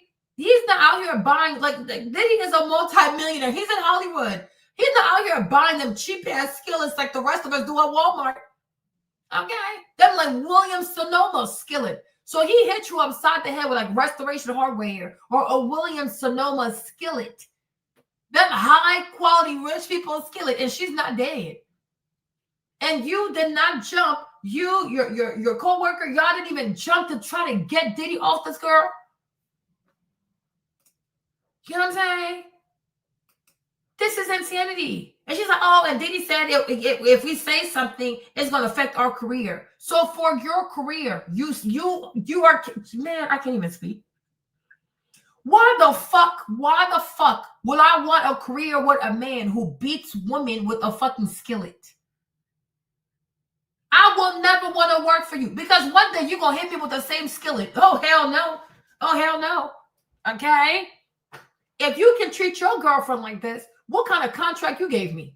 Okay? And my thing is, how you going to treat me as my manager? You going to come in there and beat me as a producer? If I don't sing right, you going to beat me with a skillet? Oh, hell the fuck no. Me, I can never see this. I cannot work for you. I just can't do this. Like, oh, fuck your career. This is crazy. Because what's next? One day you'll come here with a pistol and pistol whoop someone. So that's why we know she's full of shit. Because even Dawn, I think Dawn is upset and she's scorned and she's fresh about her career and stuff like that. But I truly don't believe that Dawn could really sit here watch a woman get beat with a skillet and not have the knee-jerk reaction to just jump. Like, I refuse to believe this. Even me, I'm not a fan of Cassie, but I cannot just sit right here and see Cassie about to get hit with a skillet and not do anything. I'm going to stab you in your spine. I already said this. Me, Marlene, I'm coming in that kitchen. I'm grabbing a knife. I will stab you in your spine. You're going to be paraplegic. That's it. You're going to be paraplegic. Like, I don't know. What else to say? Like, you're going to die. That's it. And then when the police come, I'm like, well, he was hitting on the face with a skill, so I hit him in the spine. So he would stop moving. Because your spine controls everything. I'm going to hit you in there. Bow! That's it. You're going to be paraplegic. I'm not playing with you. But that's why I'm like, yeah, Dawn, you're full of shit. Because even I don't believe that you're that inhumane. I don't even believe that you care that much about your career. That you could watch a woman get killed and not even like move. You did move. You didn't open your phone. You didn't call 911. You didn't even try to record any of this as evidence. I don't believe you're that evil. I don't believe you're that evil. I think you don't like Diddy, but I don't believe you're that evil. I don't even believe that you could work for a man that you saw doing something like that. You guys, this has to be the most jarring thing ever. To watch a woman get beat, I can't do it. You know, I've had uncles who have beaten my aunties. Like, y'all, it's really traumatic. It does something to you. Me work for you, I just can't. This is not possible because I'm going to kill you. So this is not the right place for me. Okay, I have left people for less than that. I have left people like, I guess like, you know, people that I work with, like, because they were disrespectful, just disrespect alone. So if me seeing you that you're capable of hitting a woman with a skillet and then you drag her about the hair from the kitchen, living room, then you just grab her like pop, pop, pop, pop, pop. You move her up the stairs, you put her in the room, you close the door. Then I'm hearing vases breaking everywhere. Yo, this is too much. It's too much. So I don't even believe that Dawn is that evil like that. No, she's just mad. And she wants to see Diddy in hell. I get that. But it didn't happen. Right? Even Cassie never said she was hit with a skillet. Because it didn't. A skillet, y'all? Like, come on. Oh, like Glorilla. That's her mom named her Gloria Hallelujah. That's Glorilla's name. I'm like, so I don't believe that Dawn is that mean. But I'm like, you just don't like Diddy. So you're just saying things because you don't like him, right? But it's not possible for a woman to sit, like, unless she's like on drugs or something like that. I don't know. But I don't, a stud, it doesn't matter. I don't see any woman sitting here and she's going to watch you beat another woman and not intervene. Not even say, stop, you're going to kill her. Like, at least like trying to like, don't hit her, like nothing. No, I don't believe that. She would have to be seriously demented, like on some serious drugs, or like be really, really, really evil. But I'm like, those kind of women are in prison. They're not out here trying to be like R&B singers. You know what I'm saying? So no. Can you like be mean? Okay, like he's talking mean to her and like, okay, yeah. Because I don't like that bitch anyway. She thinks you're cute because she's Filipino. Like, girl, he told you off, bitch. Okay, I can see that part. But to sit there and watch her like, her get, a skillet? Nah, Yo, that shit is, that's just too much. That is very traumatic. Why would I want to work for a man like that? Because then tomorrow he's going to come over here and pistol whoop my ass. No, not doing that. Career is potentially over at this point. If there's enough information to prove Tory Lanez' innocence, it's over. It's over for her and anyone who lied for the prosecution of that night for Tory Lanez. Anybody who witnessed what happened and lied under oath, it's over with for them. And if Tory is guilty, then he should spend a time in jail. But if there's evidence that could free a man, what if it was your family? What if it was you in there unjustly getting stabbed up, shanked up, and hurt up? Or even worse, when you are innocent. Think about it. And all you fools. Oh, that's him arriving like this? Oh, shit. Yo, this is Tory arriving on the helicopter. Like, oh, damn. I'm like, what the fuck? Oh, wow. Out there saying take accountability. I just want to know one thing. What is the accountability for her if she's caught lying? Not one of you will say anything. Crickets all around. Hypocritical people. And this is why nobody takes you seriously. You dig? So apparently new body cam footage shows Megan Thee Stallion coming up to the police telling them that she stepped on glass and she wasn't shot. There it is. Whole time this was a drunk that got into with the same as her friend, got into it with her friend shot her on accident, more than likely. But we have to go through all of this because just don't know how to just be like, hey, this is my fault. I'm gonna take accountability so we don't have to drag everybody else's lives through this slow, agonizing process of getting to a truth that I could have told. People are not afraid to lie because the people who usually do lie on the stand are the prosecution's witness. They are coming on the behest of the government. So they probably said, okay, like, even if you lie, we're not going to prosecute you. It's not usually the witness from the defense who are lying. It's usually these witnesses from the prosecution who are lying because the government is saying, okay, say whatever, just say whatever, because they want a conviction no matter what. And that to me is incredibly disgusting and it's disturbing that we have the government out here encouraging people to lie because they want a conviction no matter what it does to people's constitutional rights. This is insanity. Like in this case, Tory should be the criminal, right? So we expect him not to have high moral character. But when you're the prosecution, you represent the government and the people and the taxpayers, right? You should behave in an upstanding way. How can you encourage your witnesses to lie? This is scary. This is really, really scary. Like this is this is too much. Yeah, like I'm like, no, I refuse to believe that Dawn could be this void of feelings. You guys, I'm telling y'all, it's a skillet, y'all, a skillet. And Diddy is mad, and he grabbed a skillet to hit Cassie in the head with a skillet. She's not dead. She would have gone straight to the hospital. So you watch her get hit with a skillet, you don't move, huh? And I'm like, there's no way she's not bleeding. So you see her being dragged, blood gushing out of her face, and you're still not moving. Then he's dragging her up the stairs like, bow, bow, bow, bow, bow. Drags her into a room, slams the door, proceeds to beat her. He's throwing vases in there, and you're still not moving? I don't believe that. This is too much. This is truly too much. This is too much.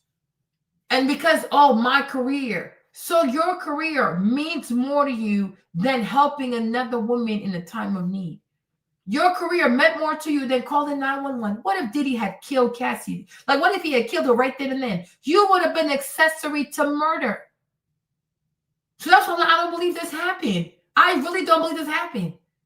Because even imagine hearing a woman scream while she's getting beaten. There's no way you can just sit there and not do anything. It is not possible. It's not like you're making shit up. You've never seen a woman get beaten. I have. Even my little brother, like one time, because we were back in the Ivory Coast, and my uncle, he's abusive. He was always abusive. And I don't know what happened. He tried something to my auntie, and he did in front of the boys. And my brother Kevin was like, what, 10, 11? And Kevin's big, you know? When I tell you Kevin stepped up, a 10-year-old, 10, 11-year-old trying to fight a grown-ass man. That just goes to show you how unbearable. I don't know if he hit her. Maybe he did. Because, you know, he thought because he does that in the house with these African people. You know, Kevin, he grew up here. He's like, what the fuck? Imagine nobody was there. Yo, imagine my mom and my dad like, oh, what the freak? Because it was just too much. But my uncle got way too comfortable trying to smack his wife in front of these American kids. Kevin was like, oh, no, not my auntie. Oh, Kevin is very protective like that. Because Monty, she's so sweet. And she does everything for, like, when we go on vacation, she does everything for them. You know, and they loved her so much. So when I guess my uncle, I really think he did. Kevin got up. Y'all, the shit got real. Nobody was there. Because she told my mom, and she's like, yeah, my uncle got scared because he's my godfather. She was like, he got scared because Kevin looked like he's about to fight his ass. So I'm like, if a 10-year-old can step up to a man to protect his auntie, there is no way you're going to tell me that you're a grown-ass woman and you guys, I'm like, she didn't see this shit. Because when you see if you see a person get beat, if you ever witness domestic violence, it is extremely traumatic. And you cannot just sit here. You can't just sit there and not do anything. It is awful to watch a woman get beat. So for you to tell me that he beat her with a skillet and you didn't, nah, It did not happen. You're full of it. You are truly full of it. You are like, do you even know how many kids have grown up in household where the father beats the mom? And you'll see the kids jump over their mom so that way the dad's not going to hit the mom because he's there over his mom's body. I'm like, you don't know what domestic violence really looks like. You have no idea. You're just out here to sing all kinds of foolishness. Like, go sit down somewhere. It is extremely traumatic. Like, a lot of my cousins, they're so damaged because of that. They're so damaged because that's all they grew up seeing. My auntie was pregnant. My uncle grabbed her by the hair. And I'm like, in America, like, they make these steps like with like wood or like paper. Nah. Africa, the steps are made out of concrete. Because she was pregnant and his side piece was also pregnant. And he wanted my auntie to have an abortion. She said, no, she's not having an abortion. So because of that, he grabbed her. I'm talking like, pop, pop, pop, pop, pop, pop, pop. Grabbed her down. He from upstairs, he brought her down. Then he dragged her to the kitchen, dragged her to the garage, dragged her outside, and he locked the door. You guys, this man is crazy. All that because he was trying to force her. He was trying to cause her to have a miscarriage. I'm like, domestic violence, it really is not a joke. It is truly, truly not a joke. Like, this stuff is real.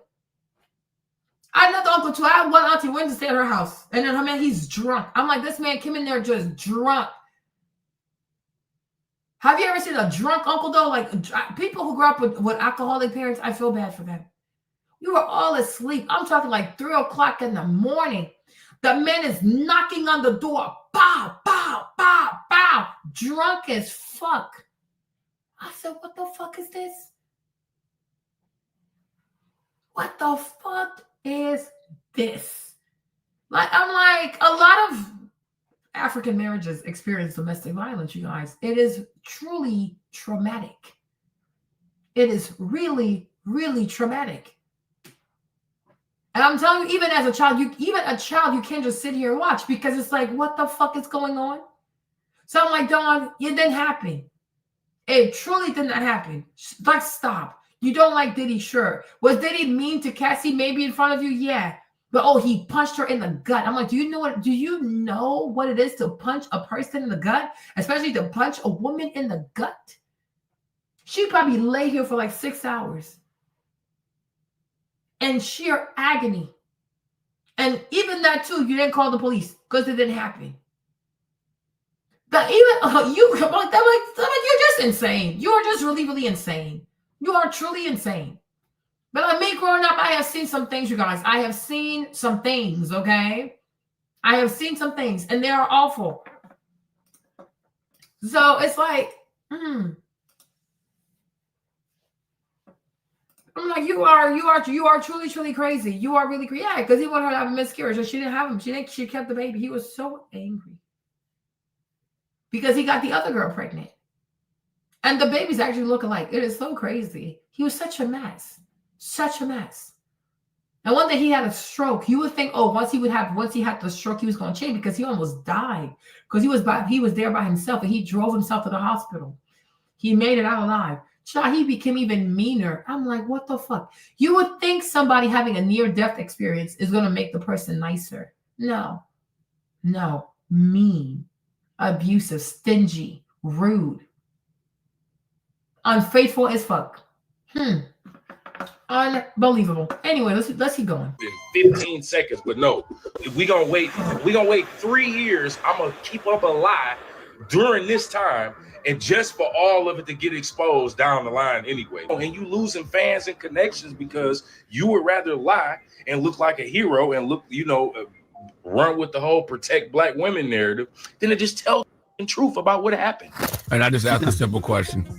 Why would Tory protect Kelsey? And if everybody says, because he don't want to snitch and all that, okay, cool. But why would Meg protect Kelsey?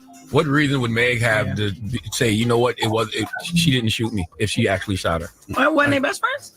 Yes, they were. They were. Did you shoot? Oh, but it's like, yeah, I feel you. Yeah. Mission 1, you polite savages, is to tell the truth and shame the devil. All of you fools talking about Tory Lanez made a confession over a recorded phone call are absolutely delusional. Never heard the phone call, never tried to hear the phone call. When you listen to the phone call, it sounds like he's talking about apologizing to that young lady for cheating on her. an inmate at LAPD jail.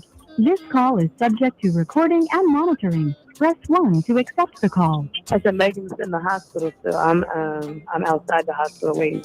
I know she probably never ever gonna talk to me ever again, but bruh, I just want you to know, bruh, just so drunk, didn't even know what was going on, bro. That ass. I didn't even know what was going on, bro. Like that ass.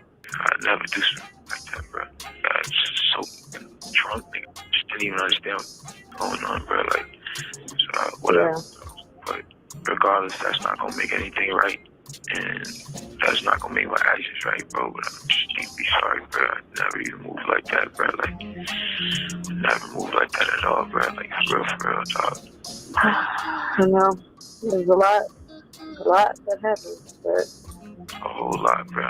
Like, a whole lot, bro. I feel like what happened already, bro. I can't take it back, bro. I'm just telling you, I'm sorry, bro. Like, just too drunk, bro. Even though I don't even remember what we... Sorry, he's so damn stupid. You have one call. Instead of calling the police, you out here doing the stupid stuff. You are so damn stupid. People will use things against you. That's why you gotta learn to be quiet. But whatever. They were all drunk as fuck. Like, bruh. Bunch of drunk ass people. Drunk as fuck. We was even arguing about, bro. Like, and I was already by the time you got there, so I don't know how much. Like, you know, you get a chance, but just figure out what you gotta do to bail me out.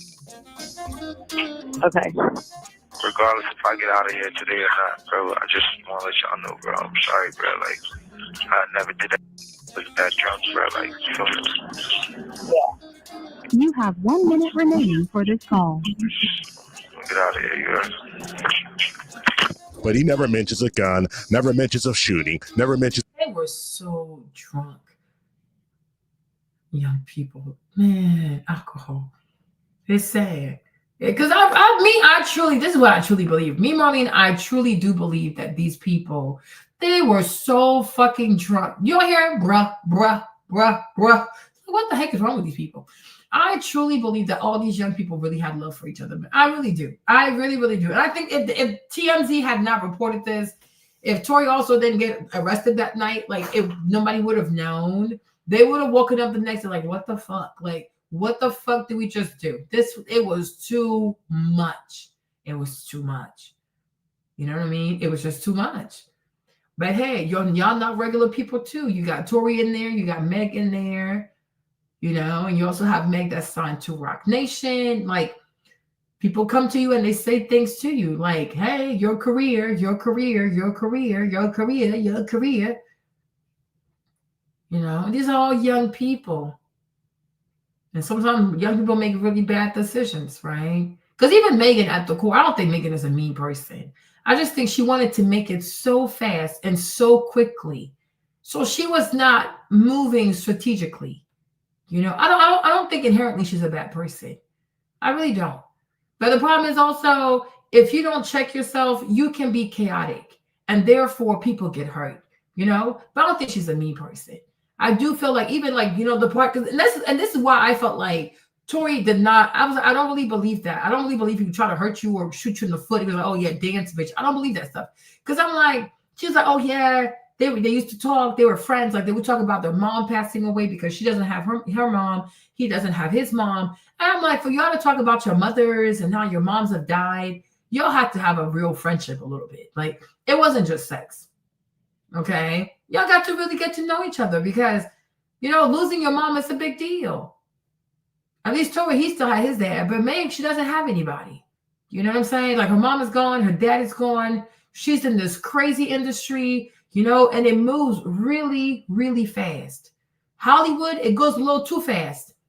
You living at like 200 miles per hour and you're there all by yourself. You know, and you have to navigate that. And then you're assigned to a very ferocious family, the Carters, extremely predatory, if you ask me, right? So I think also she wasn't advised properly. So I think she panicked, she got scared, and she was like, okay, you know? And it's sad because she lied, Tory got locked up, he got stabbed 14 times and stuff like that. You know, it's really, really sad. But I will say this, inherently, I don't think Megan is a bad person. But I think she got scared. And that's the problem with wanting things too fast. Gotta have this. I gotta be super famous. Like, take your time, build your careers. Like, even like icons like Queen Latifah, like what, 30 years now in the game? 40 maybe? I don't know. Right? But I'm like, I knew Queen Latifah before I even spoke English. Like, what the heck? All right. Then like Nicki Minaj is like, what, 20 years now or more? Right? Greatness, it really takes a lot of time. And don't let anybody rush you. Like even Lauryn Hill, for Lauryn Hill to get to a point where she could write Miseducation, she'd been through a lot.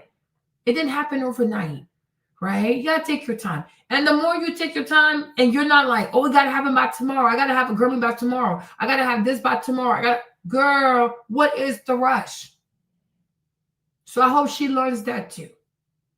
Because they really gave her bad advice. They really did. And I'm sure also, even though she's not my favorite person, but I can only imagine if you are signed to the Carters, you're probably scared. You're probably intimidated. Like this Beyonce and Jay-Z. Like, can you tell these people no? Can you say no to Beyonce? Can you say no to Jay-Z? I don't know. Is your career going to be over? You know what I mean? And my thing is, think about even like the luxury. Like, because she lives in luxury. She doesn't live in poverty. But if she had to go get a job with her nursing degree, whatever it is, like how much she gonna make? And also, if you stop being in the circle, you guys, everybody stops talking to you because they can't use you no more. You know, people only nice to you as long as they can use you, right? But if you're no longer relevant, they're not gonna call you. They move on. They make new friends. They act like you never existed because people in Hollywood are fake. You know what I'm saying? So I can see the pressure. I can see the pressure. Like, because even like there's a thing about like Rihanna, like when Rihanna went to sign with Jay-Z, like Jay-Z told her she has two options. She can either leave through the balcony or the door, like something crazy like that. How can you say that to a teenager? Like, are you crazy? But if he said that to Rihanna, imagine what they said to Megan. You know? Because they invested money in you. They put all this money, like, you know, they want their money back. So you got to have a certain look and this, and that. And then you got Des Perez, who's a certified narco. She's a certified narco trafficker. Okay. She's a freaking Colombian gangster. So I'm like, even me, I'm like, oh my gosh, that's Des Perez. Okay. I don't know. It's really scary here. So I can see the pressure. I really can. And the sad part is, if this stuff comes out and she lied, it's going to be on her. Jay-Z's not going to be like, oh, I put her up to this. Des Perez, the goofy-ass immigrant, is not going to be like, oh, I put her up to this. Okay? They're not going to say anything. She going to have to eat that shit up by herself. Eat it up. And then, you know, she borrowed money. All these music videos and stuff like that. She borrowed money. That's not free. They give you money for these videos, and you got to pay them back. So how's she going to pay them back? Because now if people don't trust her, think she's a liar, how's she going to make money? You see? And even that too, that can trigger something in her. When I tell you Hollywood is toxic as fuck, I see why people go independent. Seriously. This is just too much. It's just too much. It's like a cycle of debt. It's too much. Just anything like that. But you're going to run with it. Well, lace the boots up and run the country mile, because guess what? When he gets out, when all things come to bear, you're going to look like a fool with egg all over your face, because this is a clown show. And you clowns are sick and sycophantic, worshiping a lady who doesn't care nothing about you. She twerking and squirking, trying to get it on. Meg Thee Stallion absolutely, allegedly sat by and made sure that the guilty lady went free and a man took the fall. Are we getting ready to watch the downfall of Megan Thee Stallion? Because between her last album, now I think it's like she gets on my nerves, huh? But that's my fellow Aquarius. And we're like, you know, I really feel like as air signs, we are really called to have high moral like integrity. We really are, because it never works out for us. People don't understand this. It does not work out for us.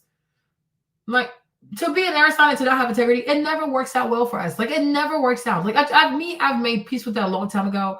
It just doesn't work out. It just doesn't. Like, you know what? Just accept it. God, he designed you. He put you in this place for you to be someone of a high moral standard, and you gotta do it. And if you mess up from the jump, you say, you know what, you guys, it was my fault. Sorry, I got drunk that night. It's not a good look. Then maybe you just say, you know, I'll just go to rehab, because since I lost my mom, it has been really hard for me. And I can only imagine, you know, I can only imagine to really, and it's not even like her mom gave her siblings. That's why I'm against this only child business. because you don't know what could happen out here. Okay? That's really why I'm against, I have one child. I'll be careful, because if something, when you die, your child is going to be alone in the world, all by themselves. That's really scary. At least if she had a brother or a sister, it's okay, at least I have someone. But to have no one in Hollywood, people are fake as hell. Like in America, people are fake. But I'm like, imagine how fake people are in Hollywood. Like, you ain't got no damn friend in Beverly Hills. Like, you ain't got no damn friends in Hollywood. People are fake as hell. Yeah, people are fake as hell. But I know Megan has been through a lot of, I know she's been through a lot of trauma. Even the whole twerking, drinking stuff, like, it's just not my thing. But I feel like today, this is how most young Black women think they can relate. Because if they come out smart and educated and intelligent, they're not going to be embraced. It's like they have to debase themselves and dumb themselves down, which also is problematic for an Aquarius. You see, Lauryn Hill, being a Gemini, she shines because she embraces the fact that she's an air sign. She says intelligent shit, and it worked for her. You know, the miseducation Lauryn Hill, like that shit is like, it's fucking prophetic. It's prophetic. It's poetic. Like, it's a work of art. But she was not afraid to be intelligent. And it worked out for Lauryn Hill because she's a fucking Gemini. She can be out here twerking. It's not going to work for her. We were not designed for this. Like, we're not built for that. Like, we're just not. And you have to make peace with that. Like, oh, I'm Black and I want the Black girls to like me and they're really into this, so I'm going to do it too. No, your job as an air sign is not to do what people do. You're supposed to inspire people to do what you do.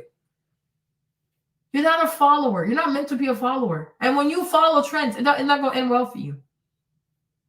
You know what I'm saying? Like, that's why you have to know yourself. You know, but I get it too. Oh, I want to be young. I want to party. Da, da, da. But you're not called for this. You're called to lead.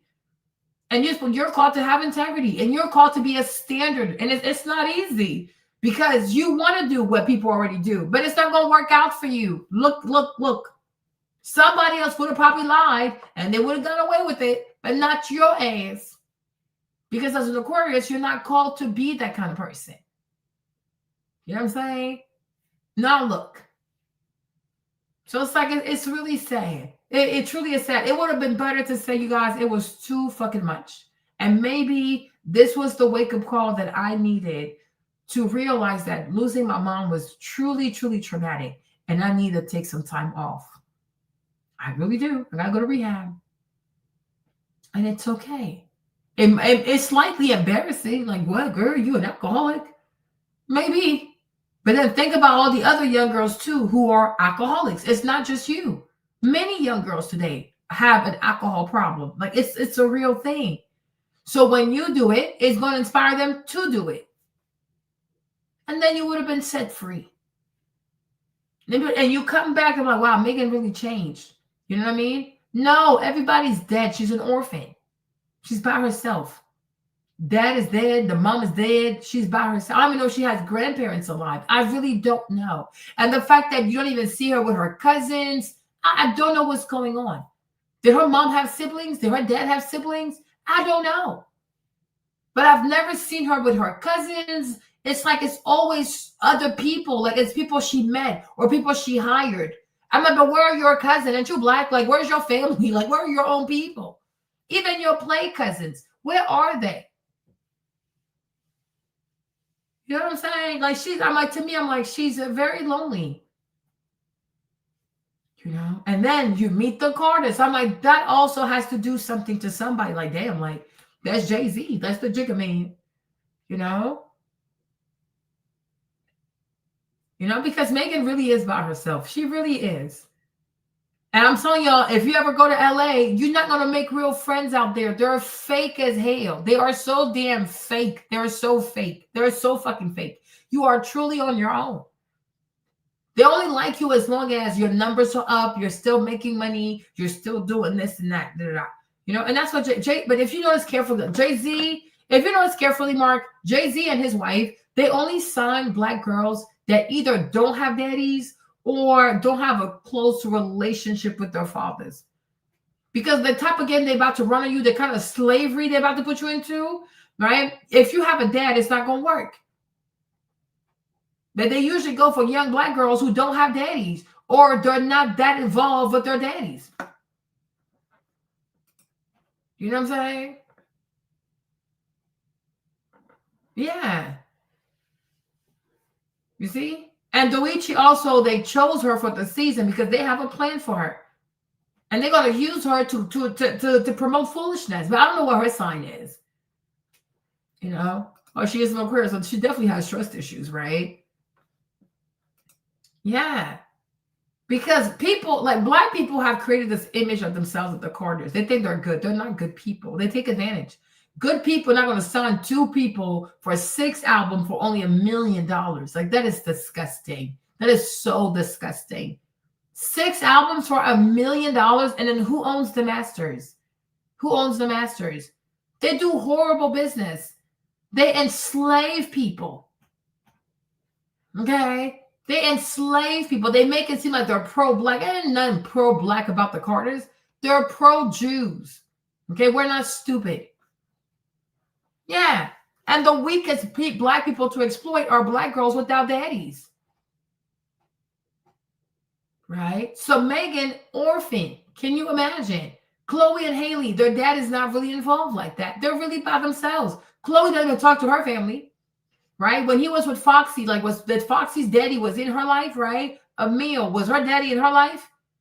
Like, they prey on people. They prey on people.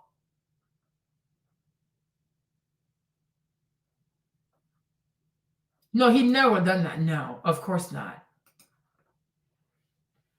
So it's like they put her in this predicament because I know that. I think that's why she didn't want to say anything, because I think Megan deep down was like, child, we were so fucked up. That's why she didn't want to say anything. But I feel like Roc Nation said, well, it worked for Rihanna, so we need you to do what Rihanna did. I don't think she wanted to do it because they're all really friends. But they were just, it was just too much alcohol. They all had a real friendship. It's something that they would have been mad, would have been upset. They would have cut each other out. But I think the next day, they were like, yo, fuck you. Like, girl, I don't talk to you. But they would have resolved it because it went viral. And then Roc Nation felt like not only do we have to save our artists, we have to see how we can exploit the moment because it worked for Rihanna. Forgetting that she's not Rihanna. And also Tory is not Chris Brown. Chris was very submissive. Chris did not fight back. Tory does not want to lay down.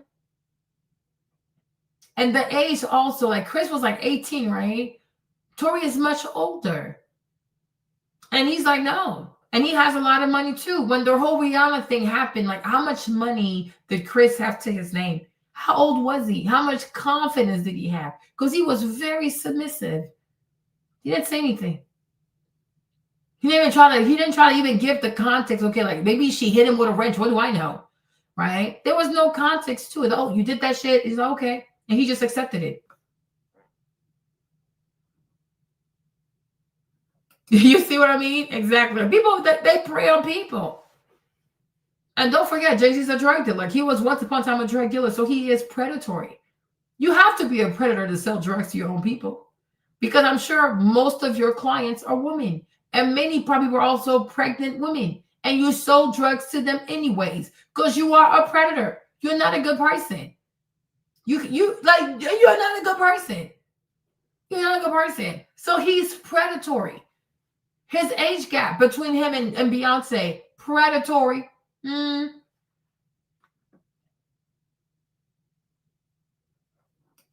So Chris just accepted it. Tory, he won't shut the fuck up. He won't lay down. You know what I'm saying? Because that would have made it so much easier if Tory had just shut the fuck up. But he doesn't want to. He never has. He never will. Because he's like, nah, And he has money. I'm sure he's older than Chris when it happened to Chris. He has more money than Chris at that time, right? And also he's independent. So, and then he feels like, I didn't do it. So that made it a lot more challenging because he wouldn't shut the fuck up. And I'm like, so obviously he must be telling the truth because what guilty person do you know keeps talking like this? Yeah, a lot of women. There's this one young lady I follow here, Chidi. Chidi said she had an alcohol problem. I'm like, an alcohol problem? You're not even 30 yet. How can you have an alcohol problem? Like, what is going on here? But I've come to realize that we have a serious problem. A lot of our young ladies now have an alcohol. They're borderline alcoholics. They drink a lot. I'm like, what the freak? What is going on? Our young people are sick, you guys. And I'm telling you, it goes back also to motherhood. Like, many of our young people did not have enough time with their moms. They need affection. They need maternal affection. They need hugs. You know, sometimes people get on my nerves, but I also do realize that a lot of young Black girls too, they need a hug. They truly need a hug. Like, they need hugs. They're just not okay. We have a fucked up society. We're really fucked up, you know, like, seriously, like, a lot of our young people, boys too, even the boys too, they need hugs. They truly, truly need hugs so they can calm their asses down and stop acting so damn crazy. But there are too many addictions for people under the age of 30. How can you have all these addictions? You're not even 30 yet.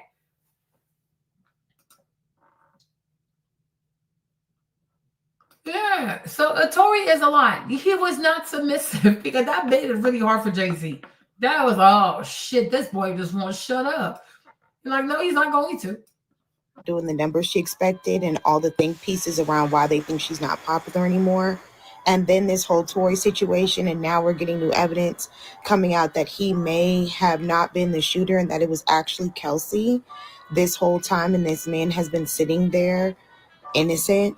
Even though he did admit to being guilty, the fact that he was willing to cover up and, you know, pretty much take the charges just shows you what kind of man he really is. Like, he's really loyal and willing to stay down for his people. And just Megan playing her part, knowing all of this, is just crazy as hell. And it kind of like, it makes me understand why she's been moving the way she's been moving lately. But at the same time, are we watching the downfall of Megan Thee Stallion, you guys? Like, people are not really liking her right now, and the comments on every video involving Tory are all like, lock her up, throw away the key, she needs to serve the rest of his sentence. And I'm like, and Meg up here crying over and over again, why don't you guys leave me alone? The dude is in jail. You got a restraining order against him. You won, lady, but you still want to beat the pavement. Real quick, Meg Thee Stallion, she actually was granted that 5-year restraining order against Tory Lanez, which is crazy because he is in jail for the next 10 years. So Megan says that in court, she fears that Tory Lanez might get her again, and this time it might be fatal. That's why she needs a restraining order against him. He's in jail for 10 years, then getting deported. You could pause 3, but basically she then went on to say that she wants a restraining order also because she hasn't been at peace since she was popped, saying that fans be at her shows yelling free Tory wherever she goes. She's just a nervous wreck. She can't take it no more. So when does the ask? And I hope you guys can see, like, all of this also, it can re-trigger you into alcoholism, addictionism. It's a lot. It really is a lot. That's what I mean. I will say again, don't lie. Choose your peace. It might be hard at first. It might be scary at first, but it's like you'll have peace in the long run, because lying is a lot, you guys. Lying is a lot. People who lie. You know how people say, like, you're only as sick as the secrets you keep? I truly do believe that. I really, really do believe that. Like, you're only as sick as the secrets that you keep, right? But it's like, because you don't have peace. It's too much. It's just too much. You know, like, part of me really does feel sorry for her, because you guys, I'm telling you this, huh? I am telling you this. When the devil comes to seduce you, hell yeah, do X, Y, and Z. You're going to get away with it. Like, yeah, oh, really? Really, really, really? Because he's a fucking scam. The devil is a scam. He never shows you the flip side of what he's telling you to do. Because when you first do it, you guys, it feels like you got away with it. People who commit murder, they think they got away with it. People who go out there stealing, they think they got away with it. People who out here, you know, setting up other people, they think they got away with it. The devil always makes you feel like in like the early stages of your foolishness that you made it. You're free. You did it, and now nobody knows, right? Yeah, right. Wait a week, wait a month, wait a year. Now every day your heart is just like You're so scared. You can't sleep. You can't eat. You can't do this. This is not life. He got you. He put you in emotional jail. He put you in emotional prison. You're his prisoner. And I'm like, this is how people end up like drinking, smoking, taking all kinds of drugs because the voice is in your head. You just want to turn them off so you can go to sleep. And you're by yourself. And mind you, now too, it's not like, oh, she has Kelsey. No, everybody she knew when she started, she's no longer friends with them. She only has a bunch of new people around her. Yeah, it's like people shouldn't do it. I'm like, do not do this stuff. Like it will hold. Like the devil is always like this. The early stages of your foolishness, he will make you feel like, oh, see, you got away with it. You did it. Blah, blah, blah. But we all know nobody gets away with anything. It's only a matter of time. Even if it takes 10 years, they're going to find your ass. Even if it takes 20 years, they're going to get to your ass. Because everybody has to answer for what they do. That's exactly what he's going to do. And we saw it. When Foxy was in jail, he never checked on her, y'all. He never put money on her books. It was Damon Dash who put money on her books. Jay-Z never reached out to her. Never. He turns his back on you like he never knew you. Beanie Siegel was rotting in prison. He never put money in his book. It was Damon.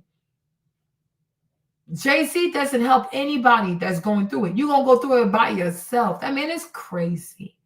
That man is really crazy. And that wife he married to, she probably worse than him. She is probably worse than him.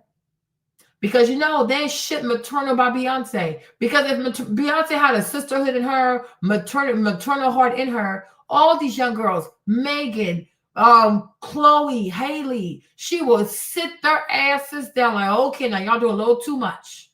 You're known for foolishness more so than your music. She don't talk to them girls. She does not talk to those girls. And I would not even be surprised because when you look at Tina Knowles, it always gave like, oh, I'm Creole. I have all this mixed thing in me. I have all this white French blood in me. So I'm above. Like my pedigree is above y'all. So I do believe she raised Beyonce to be like that. I really do believe that. And then that's why sometimes Kelly's like, oh, fuck it. Because sometimes I can tell that Kelly's annoyed with these people. But she tries to not let it show. But I can see that she's annoyed with it's too much. You know what I'm saying? I'm light-skinned. Miss Tina, shut up. Okay, so I can feel like, we're above these people. I can see that kind of mindset because I see it from her mom. But like, if Beyonce was maternal, she would have set all these girls down. Like, y'all do too much. When I was your age, people knew you from my music, not my relationships. Clean up. But she does not talk to these girls. And these girls can also come out and be like, man, like, we barely get to talk to Beyonce because it's going to be a problem. So everybody just keeps lying. Oh, yeah, I love Beyonce. Oh, she's the queen. Oh, she's this. No, she's too much. She's just too much. Aspect of people are going to do what they want to do. You can't control them coming. Because those fans saying free Tory Lanez is because they feel like in their mind, I'm saying them, that he should be free. That woman has some nefarious way about her. A lot of them got nefarious ways about them. And nefarious means wicked, villainous, despicable. Oh, yeah. That's most of the women I know. I thank God while I was driving here, the women, I ducked their fury. Like, I could have really been jammed up, but I'm walking in these steps of God. I would have been up by so many women, but I walk in the steps that I walk in, and it guided me the way that I'm supposed to go. People only see what they see on your Instagram and see that you don't know how you're built and they are about to. All right, let's walk it from the top, children. I lied to Gayle King. First of all, I didn't know that you were even going to ask me about that. I always want to talk about this shooting. Why'd you ask me about the story? That's not what this is about. Even if I was, I didn't think it like once, maybe twice on a drunk night. Kept catching me. But girl, you sound stupid. So first you lied to Gayle King. Then you say, I fucked them once. Well, maybe I fucked them twice. Megan, you're lying again. Like, listen, either if you don't want to talk about it, don't talk about it. But how can you not know if you slept with him once or twice? And she said, oh, and then I was drunk. So you just get drunk and give your body away to random people? You said, what does that have to do about it? It has everything to do with it because it shows your character. Right? It also shows motives. Like, okay, if all y'all in there having sex like that, then maybe that's what this was about. You know what I mean? Because how do we even get here? Like, what the fuck is going on? But no, at first I liked to Gayle King. He said, but I only slept with him once. Well, twice. Girl. But I was drunk. Girl, what? What? How much do you drink?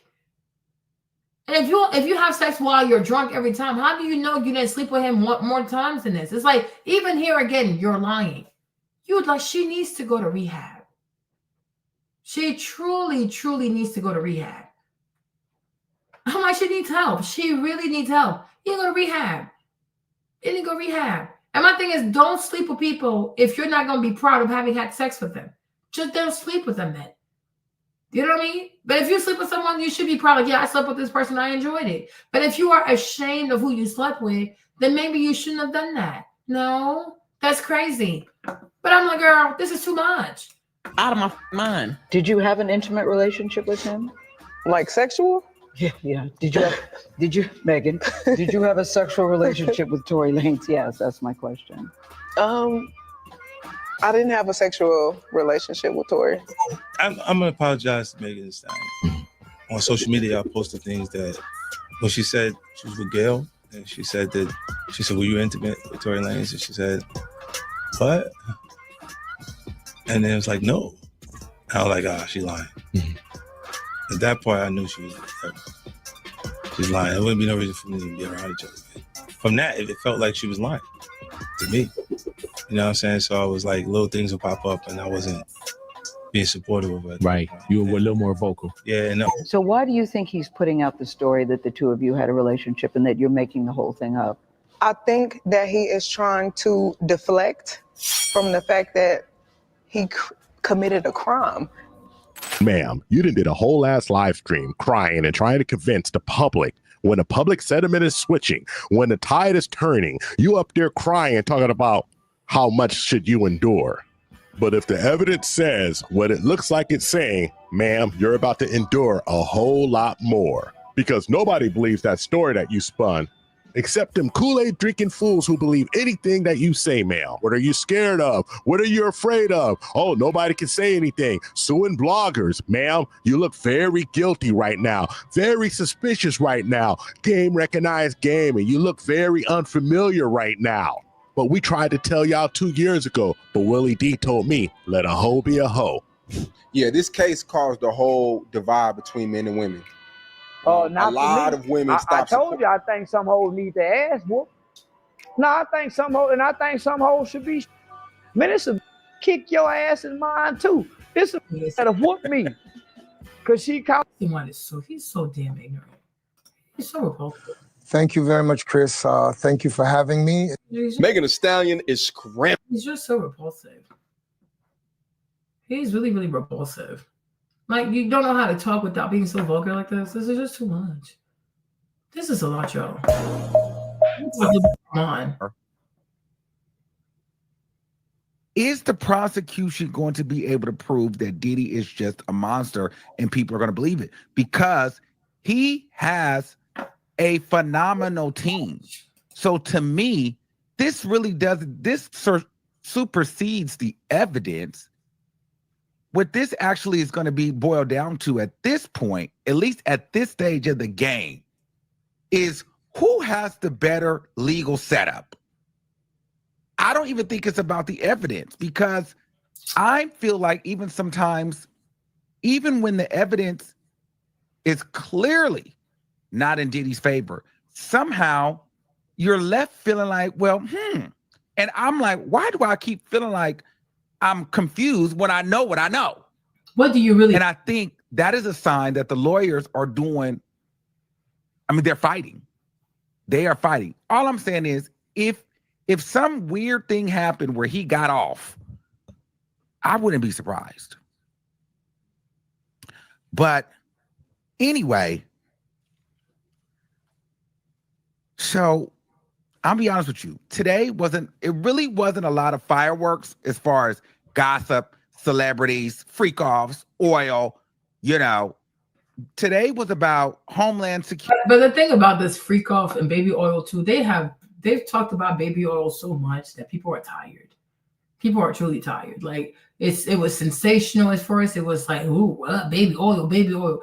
Nothing like they baby oiled out people's minds. Like people have baby oil fatigue. Like people also have freak off fatigue. Like it's just too much. Like we're not that kinky. Like most people barely have sex like once every 6 months. It's like it's just too much. Like it's overwhelming. I'm like, this is just too much. Like even me, I have baby oil fatigue. Like this is too much. Security. They had a forensic psychologist and a clinical psychologist on. And then they had, towards the end, they had one of Diddy's former assistants come on, and he'll probably pick up tomorrow on the stand. Kid Cudi was supposed to come today, but I got word that he sent an email at 10:45 p.m. last night that he was not showing up to court today. So a lot of people were expecting fireworks from Kid Cudi, but he didn't show. So they're hoping and praying that he will show tomorrow. So that should be interesting to see if Kid Cudi will be in the courtroom tomorrow. However, he did not give a testimony today because he was not in the courtroom. All right. So no fireworks there. We don't know why, but all we know is he was not in the court. But the thing about Kid Cudi too, Kid Cudi is friends with, he has a really close relationship with Kanye. And right now, Kanye has decided to fight for Diddy. So, and I'm like, you know what I'm saying? And most likely also like listening to the trial also, y'all, maybe Kid Cudi's like, yeah, Cassie's a liar. Because Cassie probably said something to Kid Cudi that he also believed. And then he's at the house like the rest of us listening to this trial and realizing like, hold up, wait a minute. Do you think Kid Cudi knew about Michael B. Jordan? Okay. Do you think Kid Cudi knew about the other football player? Okay. So I'm like, most likely he's like Alex Fine to this ish. Like, what the freak? Because what she told me and when she's staying on that stand, it's not adding up. Okay. Room today. So we started off yesterday with the guy Gerard Gannon from Homeland Security. Remember, he was the guy from Miami that raided Diddy's house with the 80 to 90 police officers. Okay.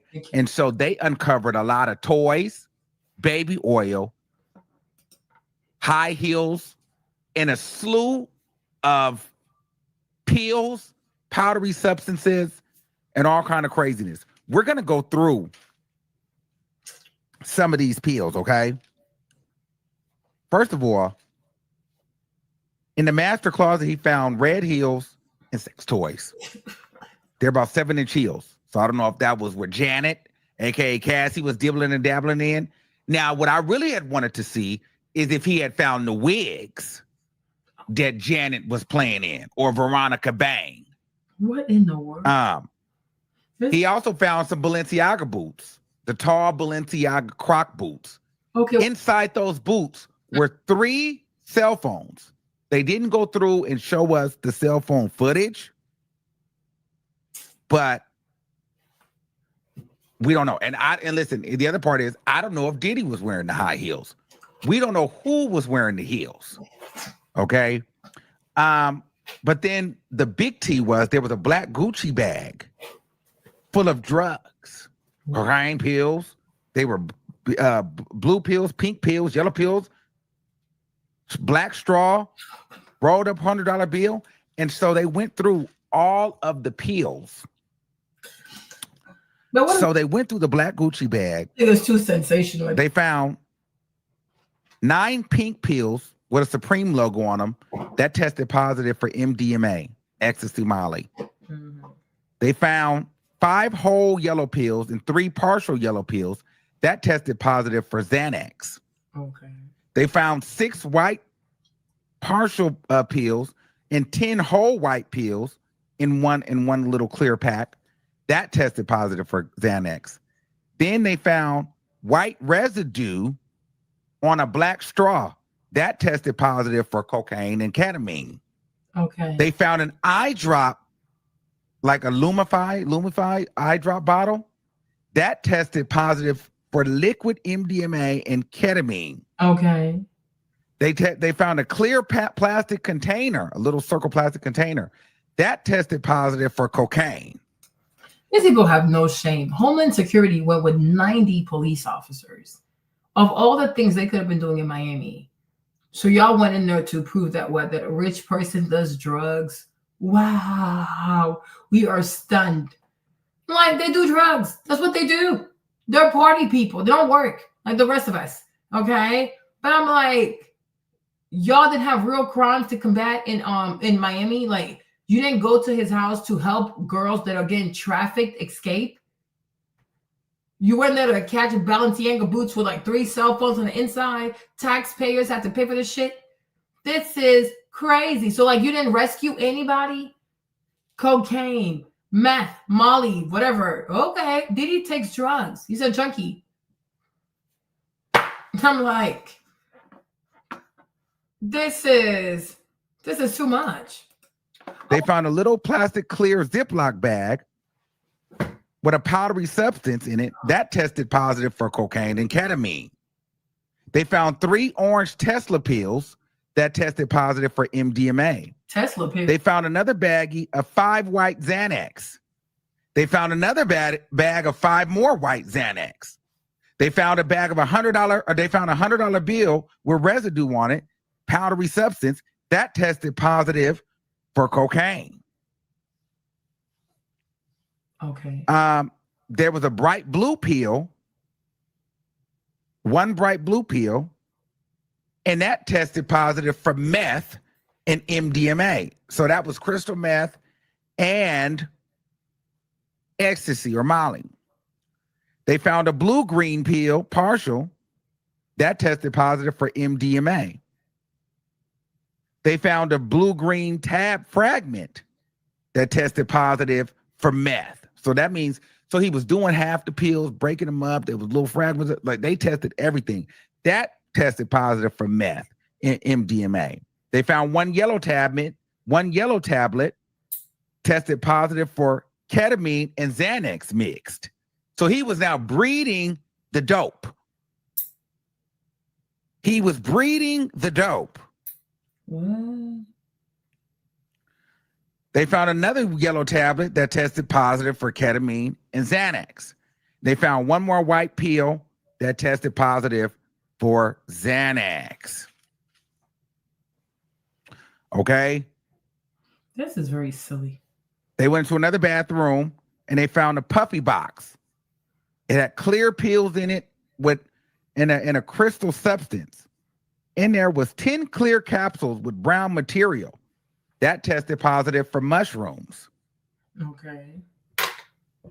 Then they found a clear baggie with a purple kind of rock in it, like a crack rock. That tested positive for MDMA. Downstairs, they found baby on Astroglide.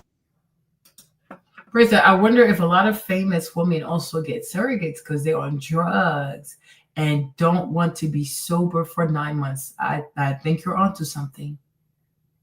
Because they're not going to stop. They're going to do it, and the baby's going to be born with some kind of defect. And then people are going to know, like, what the fuck you do to this baby. That could be a thing. I wouldn't put it past them. Mark said dad and STDs. This whole thing is like, I really think a lot of celebrities have HIV. I think that a lot of celebrities have HIV, and I think they're on PrEP. I really do. I'm like, they're on PrEP. Because the way they all sleep with each other like this, and they don't use condoms, and then they sleep with sex, like with prostitutes and escorts and all this drugs and stuff. I'm like, these people most likely have HIV. There's no way they don't have HIV. Like, they're so reckless. They have to have HIV. And that's why they stick to each other like it's a tight-knit community, and they have their little favorite escorts. They have their favorite sex workers. And then they pass the disease around like this. They have HIV. There's no way they don't have HIV. It was 25 bottles of baby oil and 31 bottles of Astroglide. They found a pistol, bullets, and a black box of Vital Honey. I don't know. See, that's the part of the freak off. My thing is this: at 56 years old, how high can you get? How high can you get? But they don't work regular jobs too, though. They have money. And so I just don't know. Yeah. You know, I don't know. I just feel like that. I think they have HIV. I think that's what they're going to try to use to say is he's using to coerce the people, getting them drugged up because he's always offering the drugs and stuff. But that's so much drugs. And they just found that. Let's be clear, guys. They found that in September of 2024. That wasn't in 2015, 2012, 2009. That was like 8-9 months ago. You know what I'm saying? So he's still doing that. I don't know what the obsession is with the baby oil. Why do you have 25 bottles of baby oil and 51 bottles of Astroglide? What are you doing? I mean, 31 bottles of Astroglide. Like, at some point, you got to be slippery enough. And so Oh, but it's so stupid. the cross-examination comes in, right? And so this is Mark Garagos' daughter. So she comes in. Tenny. And here's the thing, guys. The evidence is the evidence. It's clearly there. Diddy is the drug. Like, and this is the whole thing with this whole case. The evidence is all there. But the defense does a great job sometimes with trying to discredit the witnesses, even if they're federal witnesses. So Garagos' daughter, she always comes up when there's a federal investigator that comes into play. She did it with the one from New York, and now Do you know that his daughter? Do you know that she has a TikTok? I didn't even know she had a TikTok. I saw her TikTok today. Miss Trout. Here she is. She has a TikTok, but for some reason she stopped posting. I was like, girl, how the lawyer gonna have a TikTok?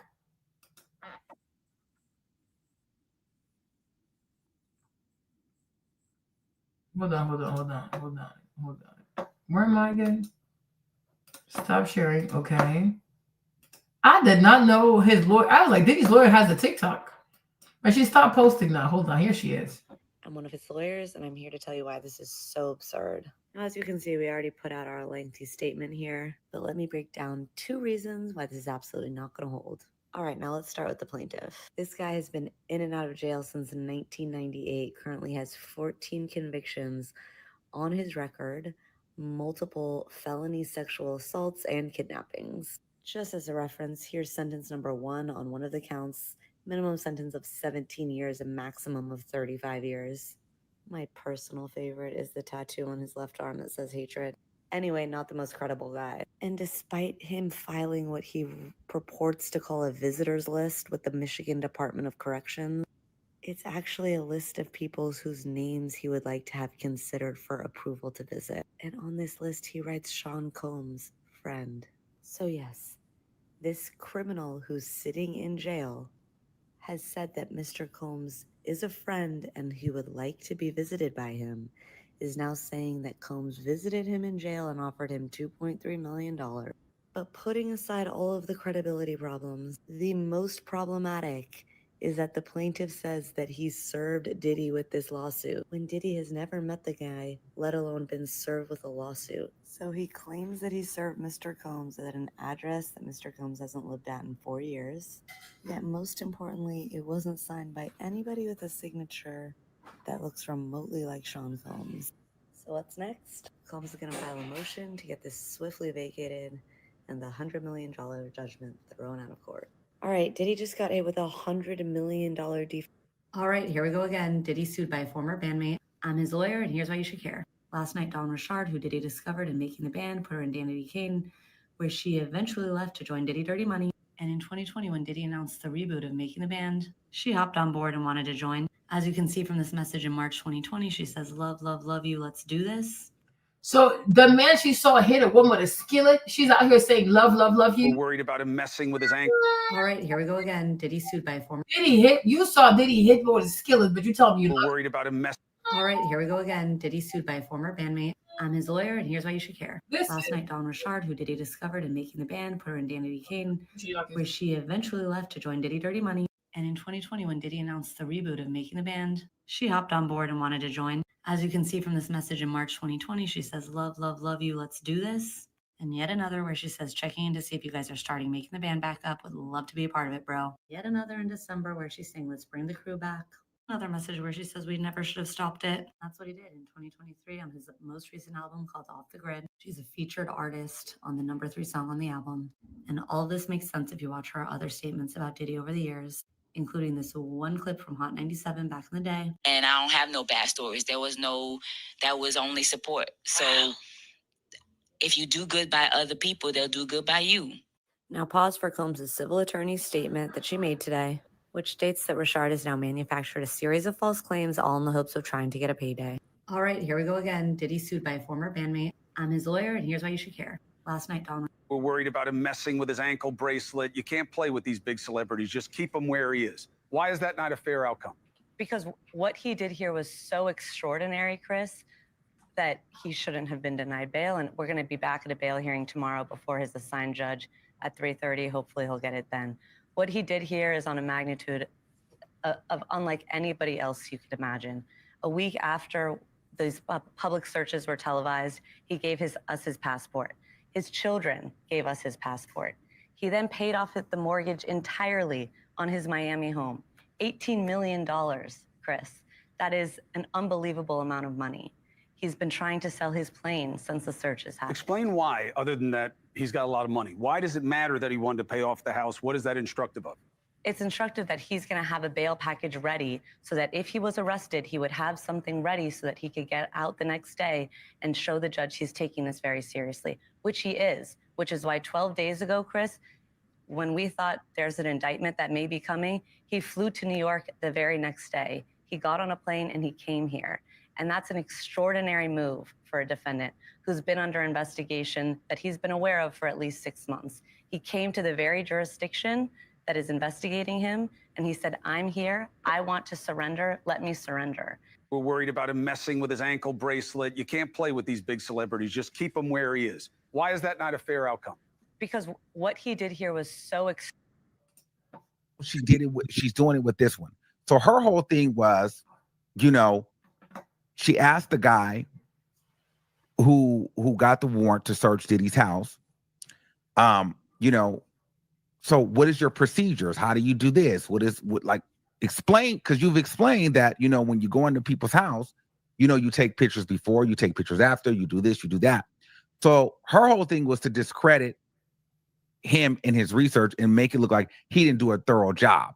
So they took 2 army type trucks and broke through Diddy's gate on Two Star Island, right?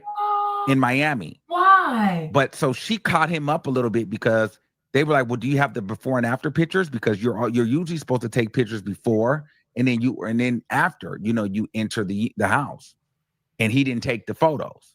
She asked him, did he take any of the photos of the evidence? He didn't take any of the photos of the evidence. And why is he here? Then she asked him about the guns because everybody's like, okay, he's got guns. But in my mind, I'm thinking, well, what are they going to do about guns? Because how are you going to prove that the guns were a thing? Now, somebody was saying, well, that goes into the intimidation. He's got guns, he's got this, so I'm afraid for my life. But they found the gun in the security quarters. And so it's kind of like, well, it's the security quarters. Of course, there may be a gun. Then she asked him at the end, like, do you have a gun at your house? And he said, yes, I do have a gun. And then she had no further questions because it's kind of like, well, this is America. A lot of families have guns. So does that really mean a person is in danger, or do most households these days have a gun in the household somewhere? You know, the gun wasn't like loaded up, but the magazine was loaded. So yeah, he has guns, but what does that mean? You know, so she was just basically trying to like her job is to minimize everything that they found. The other part is she was trying to, I don't know if she was really that successful at it, but she was trying to even minimize the drugs, like, you know, like almost like you don't know whose drugs those are. And then you talking about, you know, the clothing and stuff there. Well, we don't know. Well, who left the clothing there or whatever happened? Like, these are just photos. Like, these are just photos. Like, this is just, but we don't really have any context to make them like evidence. These are just photos.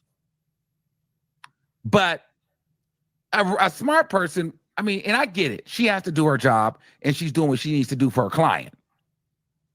But you and I both know, and everybody knows, Diddy, that's his stuff. How do you Those was his drugs. How do you know? The gun part, I just feel like he's a man. He probably had a gun. He's rich. I don't know if the gun was to intimidate people into having a freak off. More so, like, I just got the gun because I'm a rich man and I want a gun in my house, and men like guns. I don't know.